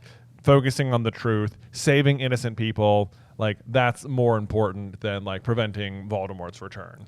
Right. But, of course, Harry then realizes that he hasn't told Dumbledore about something, which is the Professor Trelawney prediction from the night before. And I think probably if you are Harry, there's a small piece of you in the back of your mind that's thinking, like, well, you say that, Dumbledore, but you don't know the whole story. That's true. That's true. I guess he doesn't know that at this point. He doesn't know that at this point. Yeah. So he basically, you kind of have this really funny exchange where Harry's going to tell him what happened. And he's like, Professor Dumbledore, yesterday when I was having my divination exam, Professor Trelawney went very strange. And Dumbledore's like, indeed. Or stranger than usual, you mean? I just highlighted that. It was just like, I know. Same. It's just like, I mean, you got to clarify. You know, like, clarify. Oh, she's always strange. Like, even Dumbledore thinks she's a little batty, maybe. Right. Yes. Yeah. Maybe just a little bit. So he basically goes on to explain and said that the servant would help him, the Dark Lord, come back to power.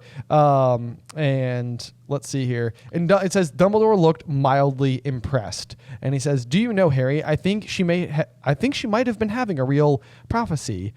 Who'd have thought? That brings her total of real predictions up to 2. I should offer her a pay raise." I know that. Okay, a couple of things here. One, I think it's so interesting that Dumbledore last night did not know any of the prophecy stuff. So everything he's setting into motion last night, he's doing without that bit of information. Yes. Which is maybe it's just interesting to make note of. Mildly impressed, I bet. And then he said, who'd have thought it?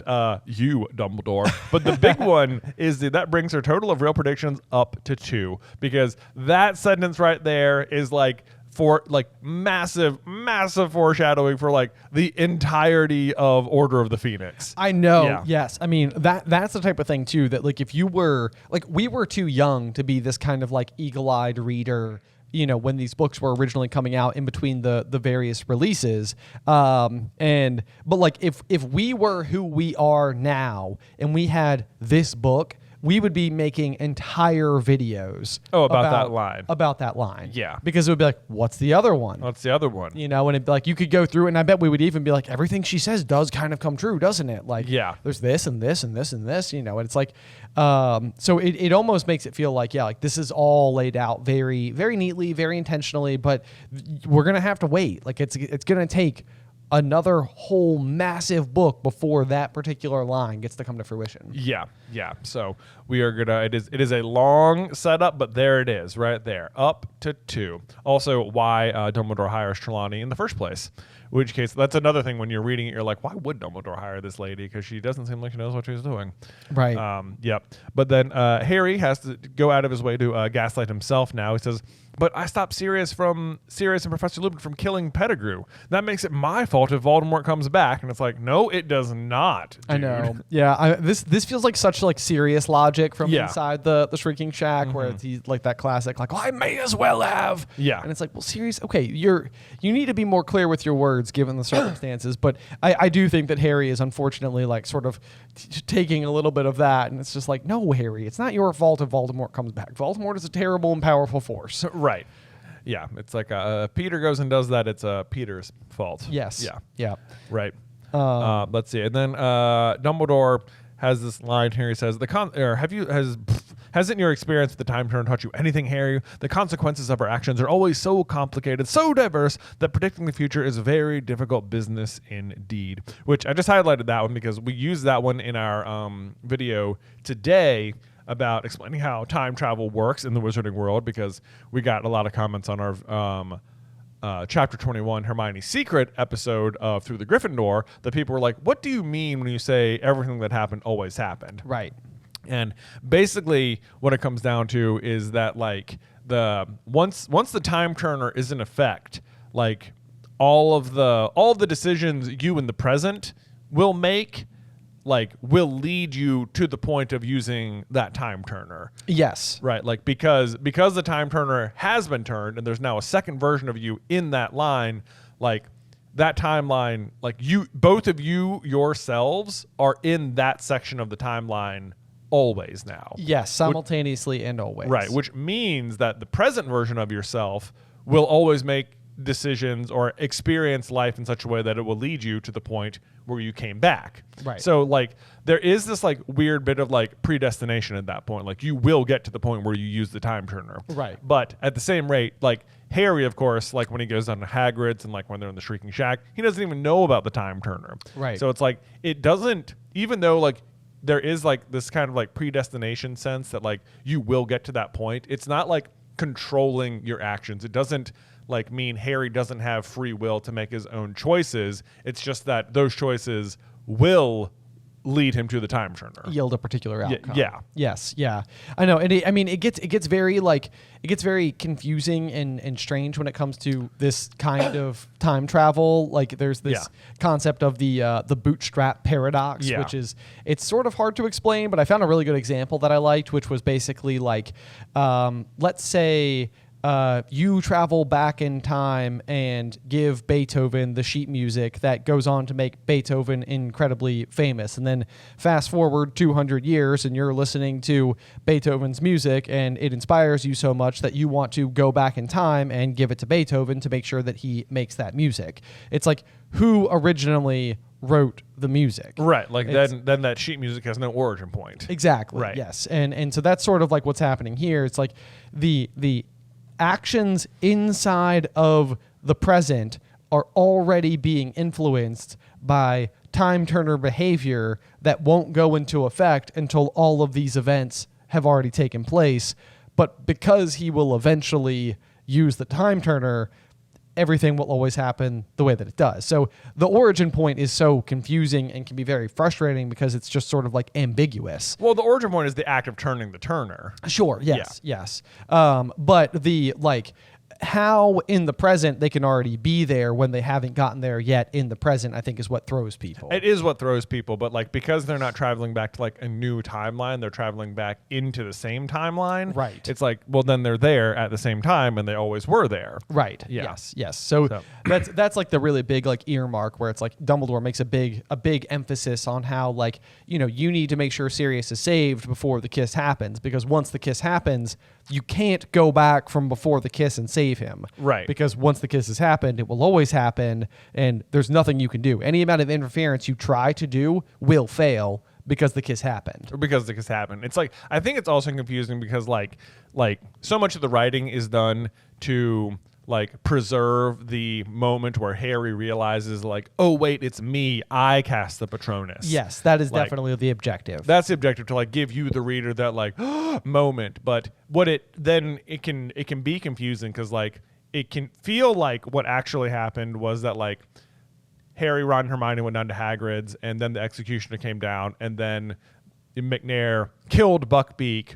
And that was really sad. And then they went to the Shrieking Shack and they came up to the hospital wing and Dumbledore was like, hey, actually, you can go back in time and change that. Right. And then they went back in time and on round 2, they saved Buckbeak. So that didn't happen. But that is not the case. Like in neither scenario did Buckbeak die ever. Right. Just you don't have all of the context for what happened the first time because Harry and Ron and Hermione exit the scene and just hear what sounds like Buckbeak being executed, but Buckbeak is at no point ever dies. Right, yeah. It's like you hear the swishing of the axe, you hear the thud, and that's the executioner swinging the axe and like lodging it in the fence, and the howling that's coming afterwards is not Hagrid crying, but it's Hagrid like, letting out tears of joy that Buckbeak is safe. So it's all it does make sense if you take enough time to really process it, but I do know why it's confusing. Yeah, it is. So hopefully all that did make sense. Hopefully it does make sense. Yeah. Anyway, as we get back to our chapter here, let's see here. Dumbledore does also assure Harry that you did a very noble thing last night in saving Pettigrew's life, and Harry tries to interject saying, but if he helps Voldemort back to power, And then Dumbledore basically responds, he's like, Pettigrew owes you his life. You have sent Voldemort a deputy who is in your debt. When one wizard saves another wizard's life, it creates a certain bond between them. Yeah. And this bond will also take a really long time to pay off, but eventually it does in Malfoy Manor. Yes, absolutely. This is what's going to lead pretty much to Peter's death. Yes. Because after Peter cuts his hand off, Voldemort's going to give him the silver hand, and then there's going to be Harry will remind him that he showed Pettigrew mercy, and Peter turns out has like a tiny shred of good in him. Basically, maybe it's just this activating, but he hesitates in killing Harry, kind of remembering that Harry did save him once. Right. And then, of course, the Silver Hand is like, "Whoa, are you not loyal to Voldemort in this moment? Time to die." Yeah. Voldemort's got like a little like treason detector built into his Yes. silver adornment. So it's like if you go against me, then I'm gonna know. I'm gonna know, and you're gonna die. And you're not So gonna get very far. there's that. It's also, this line is interesting. It says when one wizard saves another wizard's life, it creates a certain bond between them, because like James saved Snape, right? Yep. So did that like create this sort of bond between them as well? So how would that play out? I don't know. Is that like part of like why Snape has to go tell Voldemort about the prophecy or anything? Or Do you think in any way that like the way that James cashes in on this is almost whatever protective elements were required, Lily's willingness to sacrifice herself in the name of saving Harry is all like being magically guided by that magic? Does that make sense? Like, so instead of like James cashing in on this protection of Snape for himself, it's almost as if it's cashed in on behalf of like Harry instead. I see what you mean. The circumstances under which like Lily is allowed to live and chooses to die anyway are potentially, arguably, mildly contrived. Yeah, I see what you mean. But like, it's also hard to think that like it is the act of James saving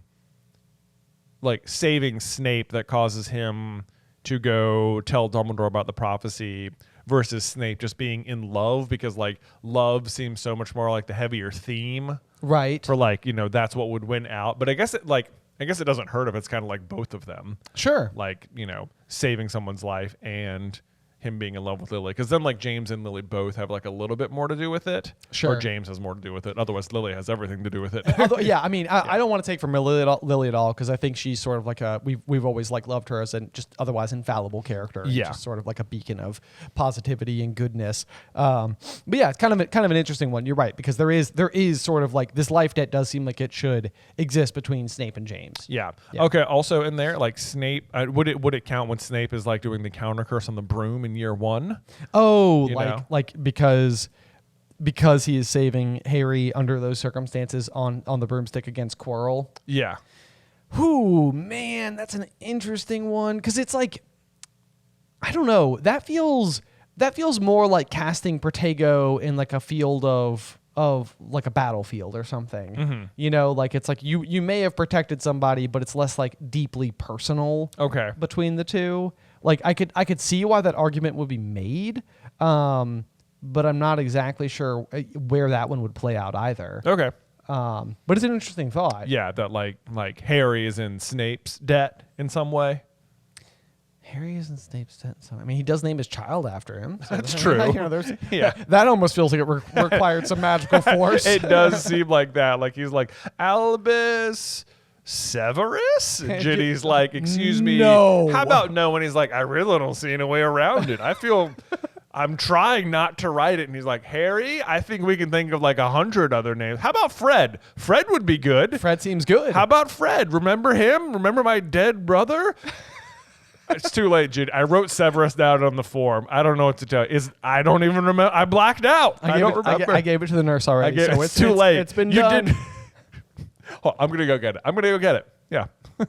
They've already sent off the owl. Sent off the owl. Darn it. Well, this is your fault. This is what it is. This is your fault. I was like, I don't know what happened.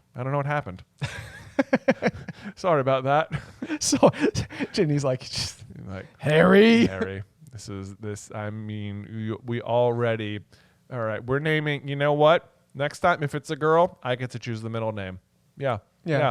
Luna. How about that? Oh, still alive. She's not even dead. Lily Luna. What? Why does Luna's name get chosen for that? I don't even know. It seems surprising to me. It does seem surprising. Like, I'm surprised it's not like after Tonks or something. Or who else would be a better middle name for Lily, Harry's daughter? Because I would say the reason I bring up Tonks is because Harry is godfather to Teddy Lupin. Oh, yeah. Right? Yeah. So it's sort of like there is the connection where Remus and Nymphadora chose Harry to be the godfather. So like they have a connection there. You know who else we got? And she's dead. Minerva. Well, she's still alive too. I know, but she's amazing. But also better. Yeah, like Lily, Minerva, Potter, Lily, Nymphadora, Potter. You know, these are way better than Luna. They all roll right off the tongue. I know. Lavender. Not lavender. Not lavender. Lily Lavender? No, not lavender. But it's not that there's anything wrong with naming someone after someone who's still alive or anything. Yeah. But like normally it feels like it's in the family kind of situation. Sure. Yeah. I mean, they went through some stuff. For sure. I just think, you know what? Harry's not good at choosing middle names. I know. I mean, his hand was magically forced. That's all I can assume. Hogwarts is a dragon. Basilisks have heat vision, and Harry was forced to middle name his child Severus. Yeah. He tried to write down Fred, and he looked at the paper and was like, "Huh, that's weird." Oh no! Darn it! I weird. Sorry, Jenny. At least this will come in handy later when my child's worried about being in Slytherin. Yeah. At least there's that. Then I can be like, he was the bravest man I ever knew. And he'd be like, was he? Was he? He's kind of a jerk. Was he? Yeah. Anyway. It's okay. Yeah, we had a tangent. We had a bit of a tangent there. Okay, so let's see. But the other thing, though, is that this is another one of those moments, where Dumbledore is saying, this is, so going back to this idea that when one wizard saves another wizard's life, it creates a bond between them. This is magic at its deepest, its most impenetrable. So this is sort of like these early moments where Dumbledore is starting to like trickle in pieces of like Harry's education that it's like he's not getting anywhere else. Like this is stuff like Dumbledore, I think, kind of uniquely is able to convey. Oh, I know. Like eventually, like in King's Cross, Dumbledore will say like, I hope I was a good teacher. And Harry will say, you were the best. And I'm always like, what did he even teach you? But it's like, this is the stuff. This is it. This is the stuff that Dumbledore is teaching him. It's not spells you cast with a wand. It is like the magic that is manifested by doing the right thing. Yeah. And I mean, I think that's it goes exactly back to Lily. It's like she did the right thing. Exactly. And it's like what she got for that was the ultimate protection over her son. So, right. Let's see here. So then we do get another great line, which is just basically, I knew your father very well, both at Hogwarts and later, Harry. He said gently, he would have saved Pettigrew too. I am sure of it. That is absolutely the reassurance that Harry needs, though, yes. to like feel better in this situation. Right. Yes. Let's see. And then Harry decides he's going to share something personal with them. He says, I thought it was my dad who conjured my Patronus. I mean, when I saw myself across the lake, I thought I was seeing him.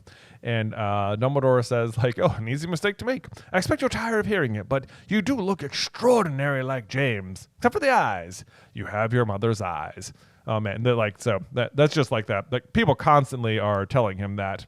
Yes, yeah. All the way. But I'm proud of Harry for telling Dumbledore this in this particular situation, because Harry is so good at never using the people at his disposal to help him feel better. And in this case, he actually is like, he hesitates, but then does tell him. Yeah. Okay, and then here's the really big one that I think is so cool, is that Dumbledore says, you think the dead we have loved ever truly leave us? You think we don't recall them more clearly than ever in times of great trouble? Your father is alive in you. And this is such a very cool line because it absolutely comes true over and over and over again. Like not in like a, in like a very literal sense. Yeah. Like a very magically literal sense. So like, it says, you think we don't recall them more clearly than ever in times of great trouble. Okay, so first one, Goblet of Fire, big time. Obviously, twin cores, Priori Incantatum, boom. James and Lily literally appear at Harry's side, like are actually there. Let's see. Order of the Phoenix. Harry is possessed by Voldemort during the Battle of the Ministry, and it is when he recalls, I think it's Ron and Hermione in this situation. Yes. To his brain that drives Voldemort out of himself. And then, of course, the other big one is in Deathly Hallows, where Harry is marching to his death and calls back Remus, Sirius, James, and Lily via the Resurrection Stone. Yes. So that is such big foreshadowing, and it's cool that it happens over and over. Oh, I know. It really is. I mean, and I think even going back to Philosopher's Stone, you've got the example with the Mirror of Erised when he sees his whole family, and it's like, then the Mirror of Erised is sort of like the key to unlock the stone itself. Yeah. And it's like, I think it's their goodness sort of like radiating through Harry, through space and time, that is helping to allow that to happen. I know, and it's like, it says you don't, like, I'm trying to think, like, does the mirror, does that count as like times of great trouble? And it's like, I think maybe a little bit, because like at that point Voldemort's in the process of stealing the stone, plus otherwise it's like Harry is just like alone on Christmas. He has no family there. And it's like, but then he does, then he has all of them, right? So it's like, it's so cool. I love it. He could even say that in the Chamber of Secrets this is what happens. That, like, he says, when he says, Dumbledore will never have truly left the school as long as those who are faithful, are still here or whatever. Right, and then Fox shows up. And Dumbledore obviously loves Harry. Yes. And Fox shows up. Yes. So there it is again. So no, it's so perfect. Yeah, you're right. I mean, that's like huge, big picture themes going on between Harry and Dumbledore. So gotta love those rare moments where you get these two talking, because such important things are said. Yeah. Yes. So glad we focused in on that for a second. Then Dumbledore reveals that, like, how else could you produce that particular Patronus? Prongs rode again last night. And he reveals that Sirius told him about how they became Animagi, an extraordinary achievement, not the least of which keeping it quiet from me, which is it's like, that's just confirmation that, like, Dumbledore, like, people always wonder, like, oh, did Dumbledore know Sirius was innocent the whole time? And it's like, he did not. Right. Because, like, he didn't know about the Animagus stuff. He didn't know they could turn into animals. He didn't know Sirius could become a dog. Like it's just, I don't know. That's the line. I feel like that is always the nail in the coffin on that argument. I mean, that goes back to what we were trying to say earlier too, though, where it's like Dumbledore always seems to know exactly what's going on inside of the castle, and it's like that's an instance where it's like, well, there are moments where he's missing certain bits. Yeah, where he is missing stuff. And then there's another interesting line he follows up with this. He says, and then I remembered the most unusual form your Patronus took when it charged Mr. Malfoy down at the Quidditch match against Ravenclaw. So what's interesting about this line is that he calls Harry's Patronus form unusual. He's like, I remember the most unusual form your Patronus took. So, like, to me, why when Harry casts the stag at the Quidditch match does Dumbledore think it's an unusual shape for Harry? Because, like, at that point he doesn't know about, like, James or anything, right? But, like, why does it come across as unusual to Dumbledore? Like, what would he have? What would have been usual? What would have been the expected Patronus for Harry? I don't know. I mean, it's a good question. Like, just last year he would have pulled the Sword of Gryffindor from the hat, so, like, there's a chance that it could have been like a lion. Sure. Because that's sort of like the mascot of the house. That would be like an obvious sort of like embodiment type thing. Yeah. He would know of Harry's connection to Ignotus Peverell because he would have had James's cloak, and he would have had both Deathly Hallows, and he would know that it's a Deathly Hallow. So is there anything or anyone attached to Ignotus or the Peverell coat of arms that's a beast of some kind? Thestrals, I guess. Maybe a Thestral. Yeah. Yep, that's a possibility. That's the what's inside the Elder Wand, in case you're wondering why that was the connection there. Well, yeah. And then also, like, invisibility, Thestrals are invisible. And yeah. Then, like, Resurrection Stone, it's like you can only see it if you've seen the dead. And then, like, Resurrection Stone helps you see the dead. So each one is kind of connected to the Thestrals.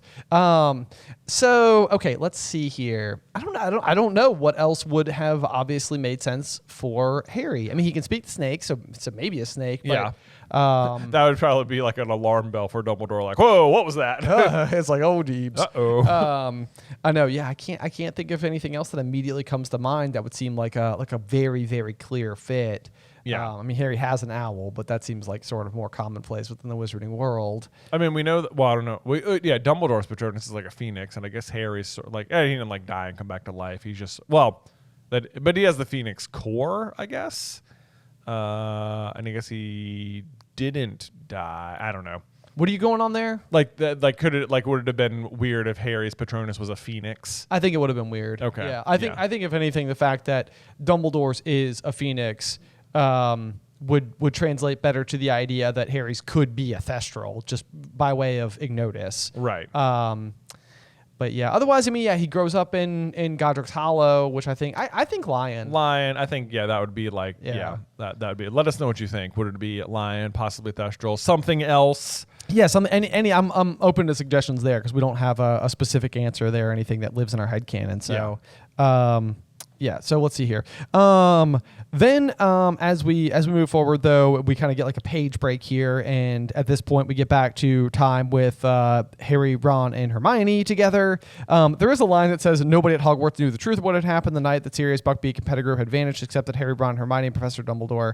And that kind of goes back to that line, like, what happened last night is a total mystery, so naturally the whole school knows. Yeah, it's like, why does that not happen this time? Like, it seems like that would have been totally plausible, right? Right.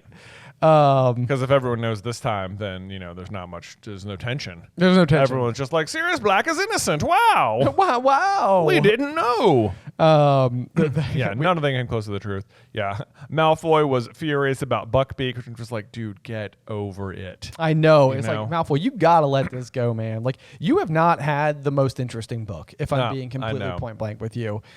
Really, I mean, like, obviously Buckbeak and the Hippogriff situation and Malfoy and all that are like vital and central to the plot. Like, it is important, but we've said it before and I'll say it again, but like, really, Malfoy, Hagrid, and Buckbeak are all in here for the purpose of tying these lines together. Yeah. Like, that's pretty much the only function they're really providing here. So yeah, that's okay though. Let's see here. I got Percy gets a little set up for the next book as well. It says, if I manage to get into the ministry, I'll have a lot of proposals to make magical law enforcement, about magical law enforcement. And he definitely does. He has many proposals about those things, and eventually they start going against Dumbledore and Harry in Order of the Phoenix. Yep. Although I did highlight that, and I said, it says, if I manage to get into the ministry, I'll have a lot of proposals to make about magical law enforcement. And I said, or cauldron bottoms. Cauldron bottoms, very important. Important stuff. Yeah. Let's see. Shadow bottom cauldrons, Ron. Flimsy. It's a real danger. Yep. Let's see here. It does say that Harry had never approached the end of a school year in worse spirits. Yeah. And this is kind of like a big deal as well, because like he's accomplished a lot, but like I think it's basically just he is struggling with the fact that he had that life was Sirius stripped from him, which again I think kind of goes back to this idea that living with the Dursleys is just that miserable by comparison. Well, it's going to even say, like, he says he kept wondering whether Pettigrew was now where Pettigrew was now, whether it's sanctuary with Voldemort yet. But the thing that was lowering Harry's spirits most of all was the prospect of returning to the Dursleys, which I just think that is such an interesting like comparison right there. It's like Harry is like weighing in his mind, like, what's making me feel the worst? The idea that Voldemort might come back, or that I have to go live with the Dursleys. Yeah. And it's definitely the Dursleys. It's the Dursleys. It's like, y'all, that's an insult. Yeah. You need to receive and take notes and make adjustments and do better. Yeah, absolutely. That's my message from me, Ben Carlin, to you, Vernon and Petunia Dursley. Yeah. I'm sure they take that just take it to heart. And they're new people. Right. Yep. They also, there's like Seamus Finnegan wonders, I wonder what they'll give us next year in regards to Defense Against the Dark Arts Professor, which I don't know if that counts as like a clue where he says what they'll give us next year, like, because it'll be someone in disguise. Yeah, I suppose there's that. I mean, I think they're sort of like, we had a werewolf this year. Like, what'll it be next time? Then Dean's like, maybe a vampire. Which I said not till book 6. Yeah, exactly. With Snape. Yeah. I love that one. That's one of those theories that, like, I don't believe that Snape is a vampire, but there is a really fun theory to make about it. Yeah. And really, since it comes at Snape's expense, I'm sort of pleased with it. So, let's see here. Then we move forward. Harry, Ron, Hermione had passed every subject. Harry was amazed that he had gotten through potions. He had a shrewd suspicion that Dumbledore might have stepped in from Snape failing him on purpose. But as we pointed out earlier, it said, like, in potions, it says Harry spies Snape marking down what looked suspiciously like a 0. However, per wizarding grades, an O is for outstanding. Yes, exactly. So it might look like a 0, but but it's a no. Clearly, it's a no. Yes, he aced that class. Aced it, yeah. I can just imagine Snape being back there like, oh my God, this is the worst. I have to go say something mean to him. Obviously, I can't let him know he's doing a good job. And it's like, that potion is perfect. Oh my gosh, this is the worst. Yeah.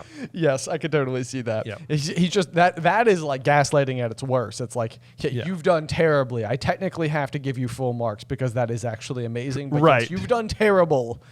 We also find out that Percy got top grades on his NEWTs. Fred and George had scraped a handful of OWLs each, which is kind of one of those details that, like, the Harry, Ron, and Hermione don't find out until, like, the summer after year 5. Right. So they got theirs back real fast. Yes. Maybe it was because there wasn't a whole lot of grading involved with theirs. Per Fred and George. Gryffindor once again wins the house championship for the 3rd year running, thanks in huge part to the performance of the Gryffindor Quidditch team. Yeah. Which means the end of year feast is all scarlet and gold. Of course. And I just, like, noted here, like, at the end of the first book, like, there's a whole big speech by Dumbledore awarding the points, changing the banners. Like, the House Cup is this huge deal. And here, by the end of book 3, it is the house championship, and the awarding of the cup takes up half of a sentence. Yes, it's basically a completely, like, off-page event. Like, it's like an afterthought at this point. Yeah. They finally make it onto the Hogwarts Express, where Hermione drops some super surprising news because she has made the brave decision, you might say, to drop Muggle studies. Smart. Yeah. Ron points out, but you passed your exam with 320%. Yeah. How much extra credit is being given on these exams? I know. I had when I was in high school, my Latin class, for whatever reason, and I had separate teachers, like different teachers year to year, but for whatever reason, they would always put so much available bonus credit on the tests. Man. Like, I would get them back and it'd be like, great, you got 180 on this. I'd be like, wow. That's awesome. Do I even need to take the next one? Right. Am I just good now for the future? It's like, okay. And like, you can just get things wrong, and still get up there. So I don't know. Maybe certain classes just lend themselves to bonus credit. Maybe so. But I do like the 320% detail because that's just a fun piece of trivia. So how much did she pass her Muggle Studies exam with? 320%. Yeah, 320%. Got it. Committed to memory. Yeah. Remember immediately forget it. Yep. So Hermione says she's turned in the time turner. It was driving me mad. I've handed it in. Basically, this is the time turner being like, yeah, we're not going to have that next year. So we won't be able to solve our problems this way anymore. Yeah, and I think that the introduction of time travel is one of those things that any fantasy author is going to be like, now we have to contend with that. Right, like, why isn't this the solution all the time? We could basically solve every problem by doing time travel. So let's just make them go away, and then a couple years from now, we'll just, like, smash them for goodsies. Yeah. And that does happen at the Battle of the Department of Mysteries. Yeah. Meanwhile, Ron is still grumpy that she never told them we're supposed to be your friends, and she's like, I promised I wouldn't tell anyone. And I'm like, Harry tells you literally everything. I know, Hermione. Like, I think maybe you could have told them about it, but whatever. Let's see. And then they have 2 whole months before he's going to get to see them again, which seems like a complete eternity to Harry. It does. Yeah. But Ron does point out, Harry, you've got to come and stay with us. I'll fix it with Mom and Dad. Then I'll call you. I know how to use a felly tone now. Yeah. Hermione's like, a telephone, Ron. Telephone, Ron. Telephone, like, I'll do it. Yeah, it's fine. Yeah. Hermione really should do it. Yeah. Yeah. And they do bring up the Quidditch World Cup, which I think is like some excellent setup because that does in fact happen. And he does say that Dad can usually get tickets from work, but he doesn't know at this point in time just how good those tickets are going to be. Boy, I mean, who could have foreseen Otto Bagman's lawnmower troubles, you know? Not me. I know. Not me by a mile. Did he like mow down a whole forest or something, you know? He almost must have made, I mean, can you imagine, if you made like a lawnmower like the size of like, I don't even know what, like a aircraft carrier. I don't know. You know, and it like literally is just like, meow. Yeah, but I mean, Harry is sitting... imagine, this, I can't even... The generosity of Ludo Bagman in this situation with Arthur Weasley for getting his brother out of a spot of trouble with a lawnmower is just outrageous. Yes. The crime... I need to know more about the crime with the lawnmower. The great lawnmower incident of 94. Can you imagine that, you have a friend at work? Yeah. I get, let's say, for who edits this? Isabel?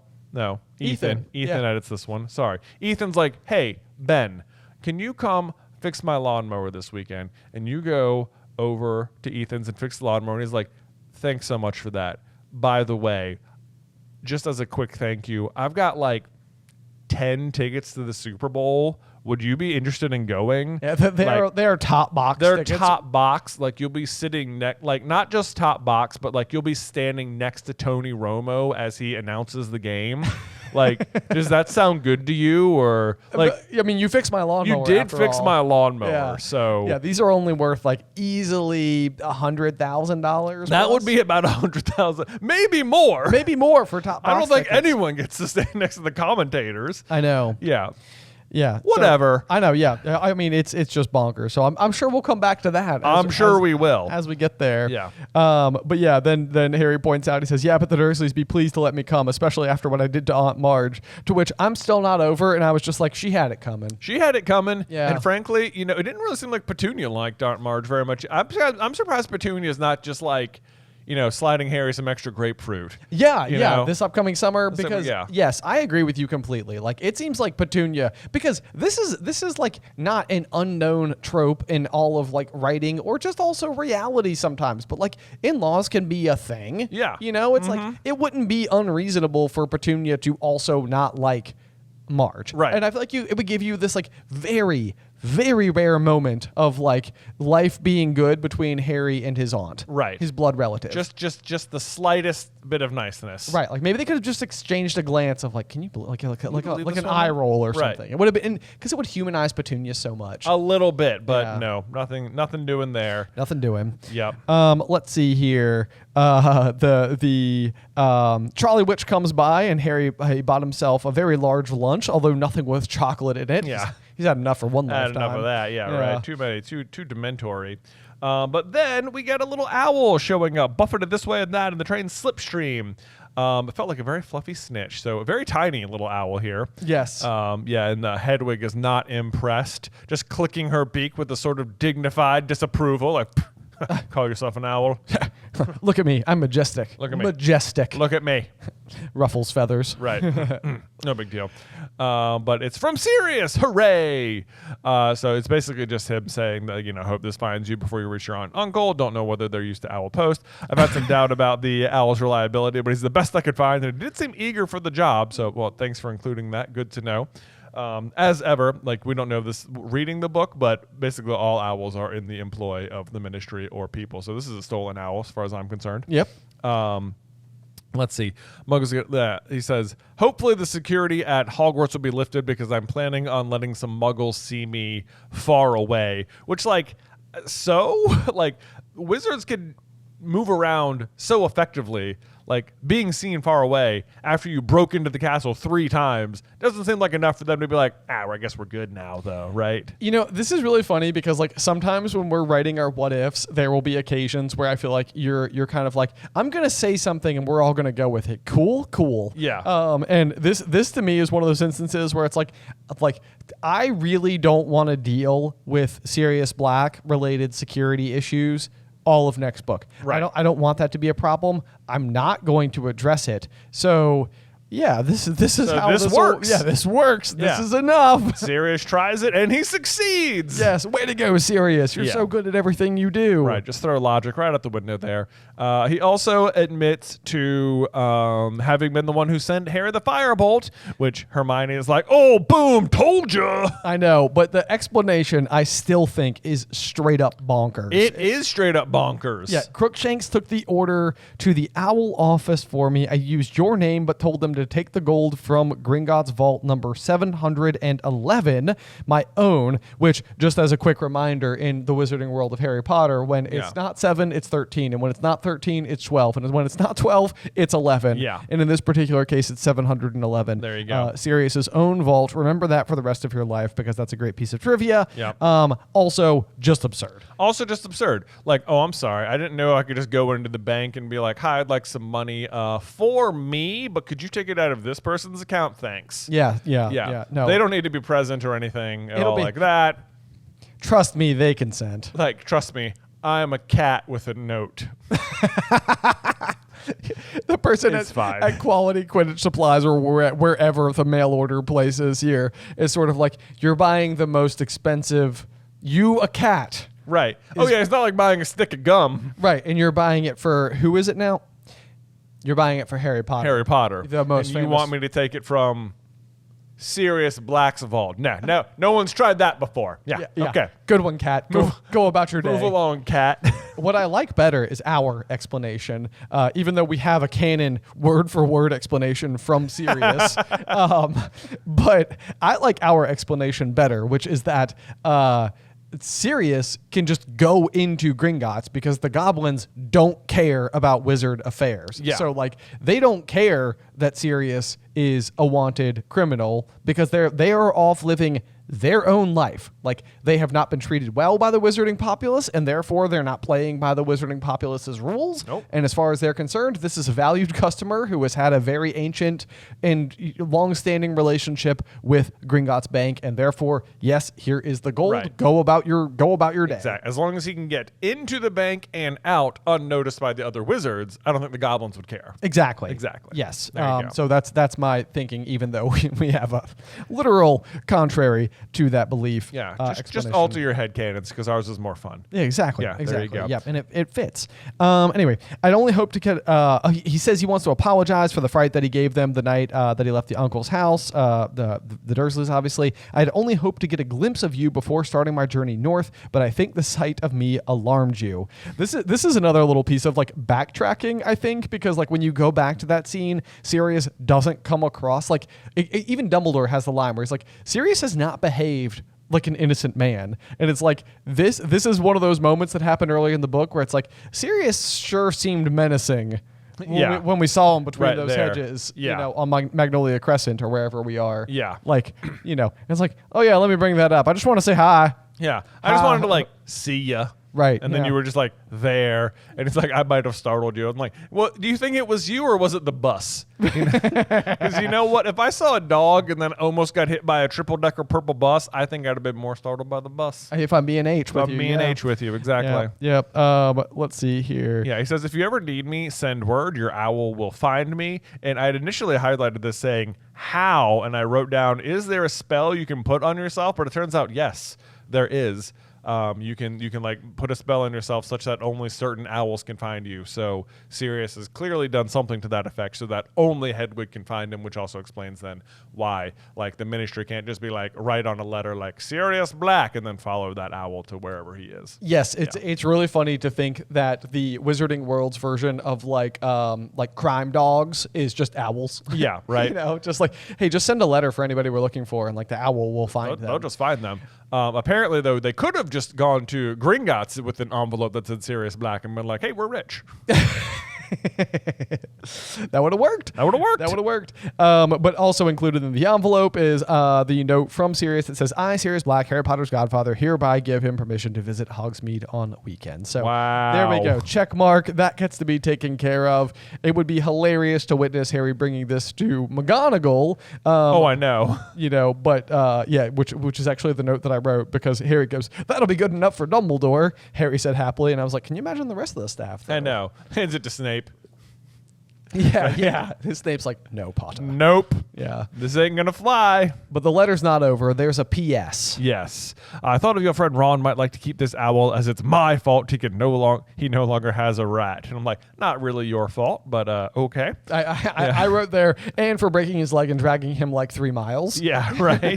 Through an underground cave. Right. Yeah. I think that's probably the bigger issue than prying the betraying, backstabbing traitor. Right. I'm pretty sure it's Peter's fault that he doesn't have a rat anymore. Yes. Yeah. But either way, it's a very nice sentiment. It is. And Ron's like, keep him.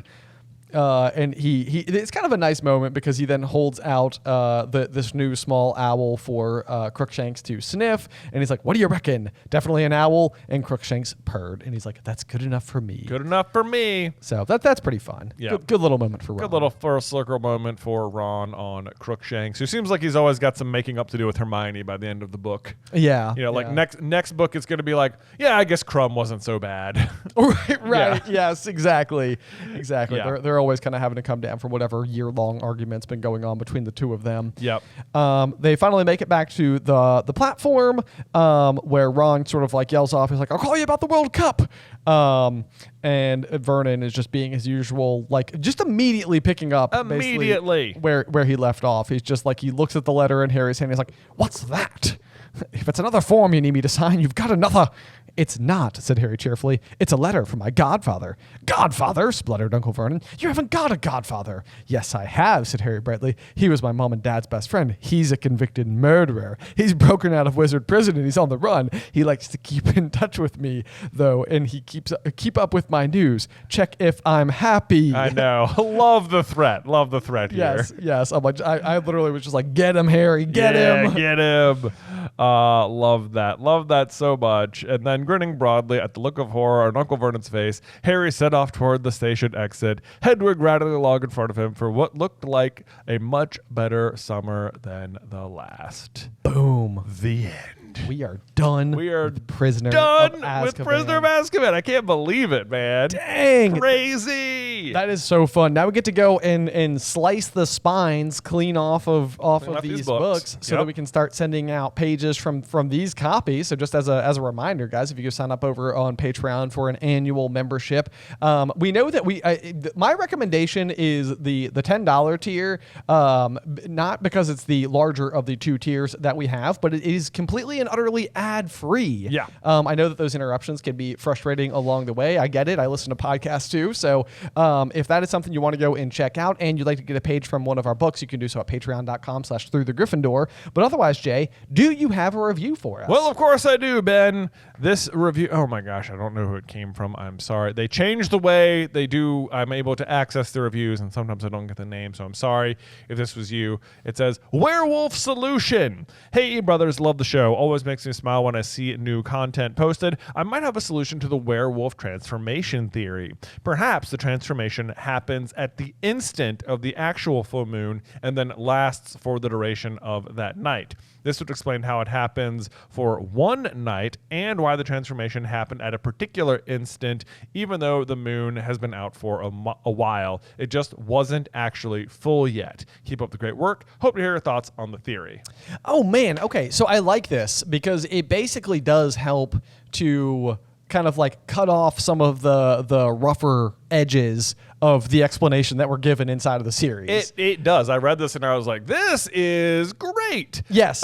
Because so like the way obviously like the full moon quote unquote works is that like you, a regular person, can go outside and see what looks like a full moon for like 3 days a month, basically. Right. Yes. Yeah. However, of course, the true full moon, 100% full moon, lasts only for like an instant. Just moments per space. Right. Yeah. So this is going to be like, the planets and moon and Earth and everything are always turning and rotating and in orbit. And so it's like if you've ever witnessed like a solar eclipse before, it's like you have like partial coverage, and like it's getting darker outside. The insects start chirping, and then there is the moment of total eclipse, right? Where it's like the sun is fully blocked, and it basically like becomes nighttime. Yeah. For a spell, it's like you turned the light off, right? On outside, but then not long after, the moon continues to move, right, and is no longer blocking the sun, and at that point in time, you can once again start to see partial. So exactly. This is happening with the full moon, where you've got like the moment of the full moon. Yes. And that's like the catalyst. That's the trigger. That would say it. So like everything leading up to that moment wouldn't count. It might look to the naked eye like a full moon, but like not until the moment of 100% would the moon become like active. And I could see if this is something that you struggle with, then you would be,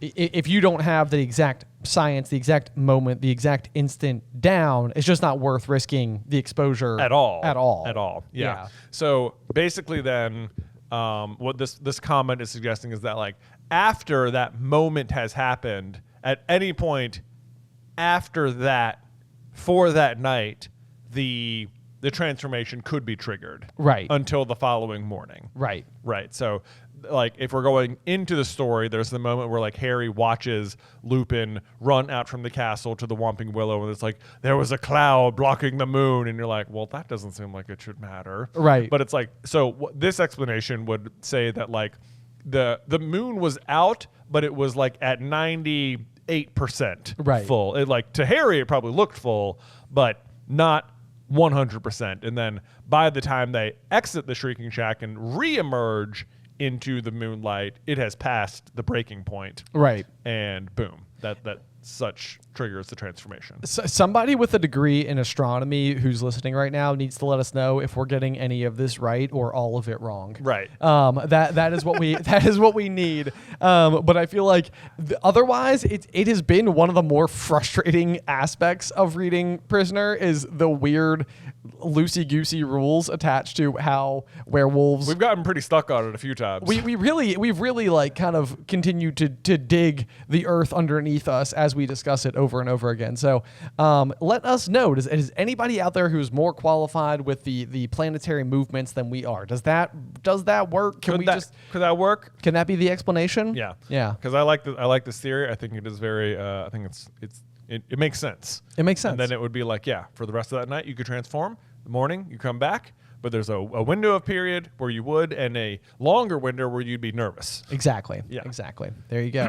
Well, great review. Thank you so much for writing in. As per always, if you have a review for us or any questions that you want to submit, it does always help the show along. And I believe Spotify now allows for comments.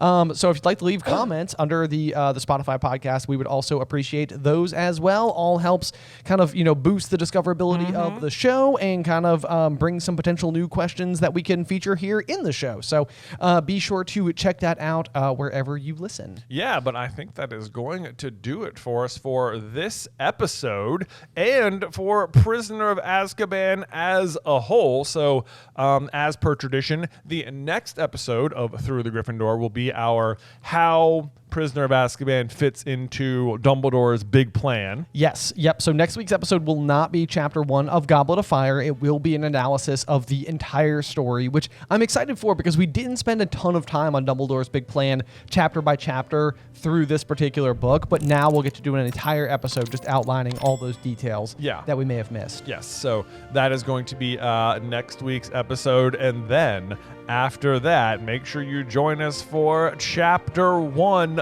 The Riddle House of Goblet of Fire, here on Through the Griffin Door. Today's episode was edited by Ethan Edgehill. Vaishon Brandon does our art. Catherine Stein is our production manager, and the show is hosted by me and Jonathan Carlin.